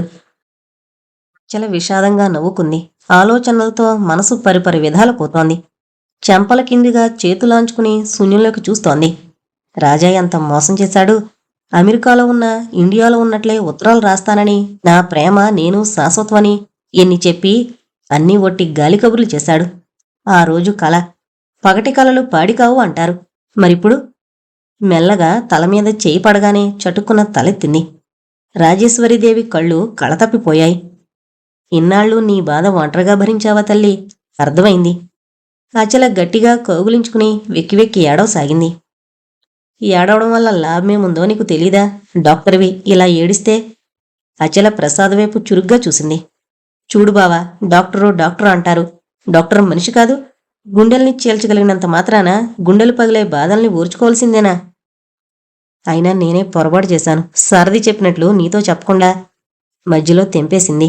నిజంగానే పొరపాటు చేసావు బావా. హఠాత్తుగా చూడ్డం వల్ల నాకు లాభం కలిగేదేమో. ప్రసాద్ తలెత్తలేదు, మాట్లాడలేదు. రాజేశ్వరీదేవి బలవంతం మీద ఎంగిలిపడి లేచి తిన్నాననిపించింది అచల. ప్రపంచమంతా గిరున తిరుగుతున్నట్లు అనిపిస్తోంది. ఎక్కడ చూసినా కటిక చీకటి. తనకిక వెలుగు లేదు. తన జీవితానికి లేదు. నిశ్చయంగా తెలుసు. ఈ క్యాన్సర్ వచ్చి ఇంతవరకు ఎవరూ బాగుపడలేదు. ఆ వచ్చే క్యాన్సర్ ఏదో తనకెందుకు రాలేదు? ఇన్ని సమస్యలుండేవి కావు. ఎవరికోసం బ్రతకాలి? రాజా కౌగిల్లోంచి తను బయటపడ్డం మాటలు కాదు. తనొచ్చే వరకు ఆ కౌగిలిని, ఆ స్పర్శని, ఆ క్షణాల్ని శాశ్వతం చేసుకోమన్నాడు. అచల చెంపలు వెచ్చని ఆవిరితో నిండిపోయాయి. కన్నీళ్లు మండే చెంపల్ని చల్లారుస్తున్నాయి నిర్దాక్షిణ్యంగా. నన్ను అచల క్షమించదు. నేను చెప్పలేదని ఏడుస్తుంది. రాజామొహంలో కళలేదు. హాస్పిటల్లైనా వాళ్ళందరి మధ్య అసంతృప్తిగా ఏడవలేని బాధతో ముడుచుకుపోతున్నాడు. ప్రసాద్ ముందు కొంగాడు. నువ్విలా బాధపడకన్నయ్యా. నువ్విలా ఆలోచనలు ప్రారంభించావంటే జ్వరం ఎక్కువైపోతుంది. మీకు మేమంతా ఉన్నాం. చూడు, అచలకు మేం చెప్పాం. అర్జెంటు కేసు ఒకటి తగులుకుంది. వచ్చే వేళ కూడా అవుతోంది. ఎవరికి వాళ్లే అధైర్యంగా దుఃఖిస్తున్నారు. రాజా మనసు శరీరము ఏకమై అచల కోసం, అచల స్పర్శ కోసం ఆక్రోశిస్తోంది. తదేకంగా చూస్తున్నాడు రాబర్ట్. 6 అడుగుల విగ్రహంతో, విశాలమైన ఛాతితో, ఉంగరాల జుట్టుతో. రాబర్ట్ అప్పుడప్పుడు వేళకోళం ఆడేవాడు. నేనే ఆడపిల్లనైతే రాజా నిన్ను విడిచేవాణ్ణి కాను. ఆపరేషన్ జరిగి 3 నెలల వరకు జ్వరం రాకూడదని సర్జన్ మరీ మరీ అన్నాడు. రాజాని డాక్టర్లని అవహేళన చేస్తూ చిందులు తొక్కుతూ రాకూడదన్న విషజ్వరం రాని వచ్చింది. కళ్ళు తేలికగా గాలిలో ప్రయాణం చేస్తున్నాయి. అందర్నీ ముంచెత్తే అందం ఏమైపోయిందో. అక్కడక్కడ వెంట్రుకలు ఊడిపోయి తెల్లగా కనిపిస్తోంది తలంతా. మాసిపోయిన గెడ్డంలో ఎముకలు దాగడానికి ప్రయత్నం చేస్తున్నాయి. ముక్కు మీద చెంపల మీద నల్లని మచ్చలు వికృతంగా కనిపిస్తున్నాయి. గుంటలు పడ్డ కళ్ళల్లో జీవకళ పూర్తిగా పోయింది. చేతులు రెండు ఎముకల్లా ఉన్నాయి. నీకు భయం లేదు బాబూ. మాతృప్రేమ కురిపిస్తోంది రాజేశ్వరిదేవి. రాజా గుండెలు ఎగసేసి పడుతున్నాయి. మృత్యుముఖ నుంచి తప్పించి తల్లి బిడ్డల్ని ఒకటి చేసి చెమట తుడుచుకుంది అచల. ఈ పుణ్యం కోసం 1000 కళ్ళతో ఎదురు చూస్తున్నాను భగవాన్. అచల మనసులో ఈ కోరికే మారుమ్రోగుతోంది. తూర్పు తెల్లవారుతుండగా తెలివొచ్చింది. రాజా మొహంలో కళ్ళల్లో కొత్త వెలుగు 1,00,000 డ్యూటీలు వేసి అచల కోసం వెతుకుతోంది. రాత్రి నుంచి ఒళ్ళో తలంచుకుని రాజా కోసం తపిస్తూనే ఉంది. కళ్ళు తెరుస్తూనే వచ్చావా ఆత్రంగా అడిగాడు రాజా. అచల రాజా మొహంలోకి చూస్తూ మీరేం మాట్లాడకండి, ఇక నేనెక్కడికి వెళ్ళను, మీరు విశ్రాంతి తీసుకోండి అంది నవ్వడానికి ప్రయత్నం చేస్తూ. నీకు జానకి సంగతి రాశాను గుర్తుందా? ఒట్టు, నేను నీతిబాహ్యమైన పని చేయలేదు. ఇప్పుడు మిమ్మల్ని అడిగానా నేను? అవేం ఆలోచించకండి, మీ మీద నాకు నమ్మకం ఉంది. చూసావా చలా, రాబట్టి ఎంత మంచివాడో. నా కోసం మాధవికి ఆపరేషన్ చేయడం కోసం ఎంత దూరం నుంచి ఎంత దూరం వచ్చాడో. రాబట్టి మించిన ఫ్రెండు ఎంతమందికుంటారు? మీరు ఆయాసపడుతున్నారు, ప్లీజ్ మాట్లాడకండి, మీకు నయం అవుతుంది నవ్వాడు రాజా. పిచ్చిదానా, మనిద్దరికీ తెలుసు నాదిక గంటల్లో తేలే సమస్య. నిన్ను దగా చేశాను, నీకెన్నో ఆశలు చూపించాను. లేదు, మిమ్మల్ని నేను బ్రతికించుకుంటాను. మీరు నాకు మాట ఇవ్వండి, ఎక్కువగా మాట్లాడకండి. మన సంబంధం ఆంతరంగికం. నిజంగానా? నమ్మలేకపోయాడు. అచల కళ్ళు తడిగా మెరుస్తున్నాయి. ఎందుకు ఏడుస్తున్నావు? రాజా అందమంతా కాలు తీసేగానే పోయిందని విచారిస్తున్నావా? చూసావా, మీ ఆడవాళ్లు ఎంతైనా గడుసువాళ్లు. మాటలకి చేతలకి అడుగు దూరం ఉంచుతారు. అచల నవ్వడానికి ప్రయత్నించింది. కాని భయంతో మృత్యుతో పోరాడుతూ పెనుగులాడుతున్న రాజాని చూస్తే ఆ ప్రయత్నం విఫలమైంది. నాది దురాశే అచల. కాలు చెయ్యి ఆడుతున్న రోజుల్లో గర్వంగా తిరిగి నీకు ఆశపెట్టి ఏడిపించి అసలు విషయాన్ని నిగ్రహంగా దాచాను. ఇప్పుడు కాలొకటే కాదు, నిగ్రహం కూడా కోల్పోయాను. మీరు అనవసరంగా ఆలోచిస్తున్నారు. మీకు జ్ఞాపకం ఉందా ఆ రోజు గండిపేట వెళ్లేటప్పుడు ఏమన్నారో? రాజా గుర్తు చేసుకోసాగాడు. నా నుండి ఎప్పటికీ తప్పించుకోలేవు. అలా ప్రయత్నించినా నిన్ను గట్టిగా బంధించే నా బాహుద్వయాన్ని విడిపించుకోలేవు. రాజా మొహం దించుకున్నాడు. అచల మెల్లగా నీరసంగా అన్నాడు. అచల ముందుకు వంగింది. బలంగా 2 చేతుల్ని ఎత్తి అచల మొహాన్ని తదేకంగా చూస్తూ పట్టుకున్నాడు. అచల సిగ్గుపడలేదు, భయపడలేదు. నీకేం కావాలి? ప్రేమగా అడిగింది. రాజా మాట్లాడలేదు. కళ్ళందించే సందేశాన్ని అర్థం చేసుకుంది. నీకేం పిచ్చా, లే. అచలని వారించాలనుకున్నాడు రాజా. ఎంతమాత్రం సాధ్యం కాలేదు. అచల కౌగిలిని తనే విడిపించుకోలేని నిస్సహాయ స్థితిలో ఉండిపోయాడు. జీవితంలో అందించే మాధుర్యాన్ని అచల శాశ్వతం చేయాలని తాపత్రయపడుతోంది. అంతకంతకు దూరమయ్యే రాజాని అందుకోలేక పొరుగు పందెంలో ఓడిపోతోంది. రాజా కళ్ళు మూసుకున్నాడు. అతనికేదో తృప్తి. అచల తన సర్వస్వాన్ని అందించే అచలను తను వెంటే ఉంచుకుంటున్నాననే ఆనందం. ఉన్నట్టుండి అందమైన ఆకారం విచారంగా కళ్ల ముందు నాట్యం చేస్తోంది. రాజా కళ్ళు తెరిచాడు. ఎదురుగా జానకి. పాపం. రాజా మనసులో సంఘర్షణని దూరం చేసుకోసాగాడు. అచలకి రాబర్ట్కి పూర్తిగా తెలుసు. ఒక కంటి చూపును కూడా కోల్పోయాడు. మాధవి తలవైపు కూర్చుంది. రాబర్ట్ ప్రసాదాల మధ్యగా కాళ్ల దగ్గర మంచాన కానుకొని నిలబడ్డారు సారథి కాళీ. రాజేశ్వరిదేవి అచల వైపు చూస్తూ చుట్టూ పరికించాడు. మంచం చుట్టూ తన పరివారమే. మాధవి వరకు వచ్చి ఆగిపోయాయి రాజా చూపులు. చూడమ్మా మాధవి, వీళ్లంతా మనవాళ్లే అనాలని అతని మనసు పెనుగులాడుతోంది. కాని సాధ్యం కావడం లేదు. కళ్ళు మూతలు పడిపోతున్నాయి. మెల్లగా రాబట్టు, ప్రసాదు, సారథుల వైపు చూస్తూ మాధవి చేతిని తన చేతిలోకి తీసుకున్నాడు. అచల కొయ్యబారిపోయింది. రాజా నిద్రపోతున్నాడు.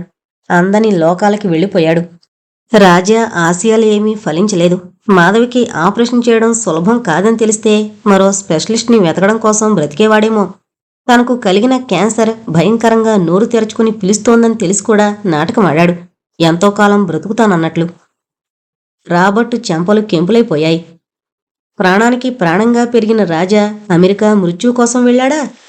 సారథి మస్తిష్కాన్ని క్యాన్సర్లా కొరికేస్తోంది ప్రశ్న. కాళీ, అమెరికా నుంచి బొమ్మలు తెస్తానన్న రాజా విధి చేతిలో కీలుబొమ్మే వచ్చాడా?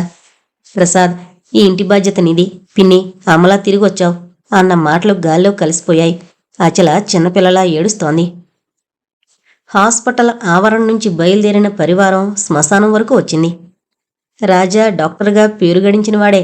హాస్పిటల్లో పనిచేసే ప్రతి ఒక్కరూ హాజరయ్యారు. ఒకరేంటి, కిటకిటలాడే జనంతో శ్మశానం కళ్యాణ మండపం వేదికలా తయారైంది. చితిపేర్చి మంత్రాలు చదువుతున్నారు బ్రాహ్మణులు. పచ్చని దేహఛాయలో, కొత్త వెలుగులో, సన్నని ధోవతిలో రాజా అందంగా అలంకరించబడ్డాడు. అమెరికా వెళ్లే ముందు వేసిన దండల కన్నా మించిపోయాయి ఈనాడు. మోయలేనన్ని దండలు మెడ చుట్టూ నిండిపోయాయి. నుదుట ఎర్రని కుంకుమ పులుముకున్నాడు. చక్కగా స్నానం చేసి మడికట్టుకున్న రాజా అపురూపంగా బ్రాహ్మణ్యానికి ప్రతినిధిగా నిలిచాడు. అంతిమ నిద్రపోతున్నాననే తృప్తిలో కాబోలు అతని పెదవులు నవ్వుతున్నాయి. ఈ నిద్రలోనే అచల సాన్నిధ్యం కలగంటున్నాడేమో.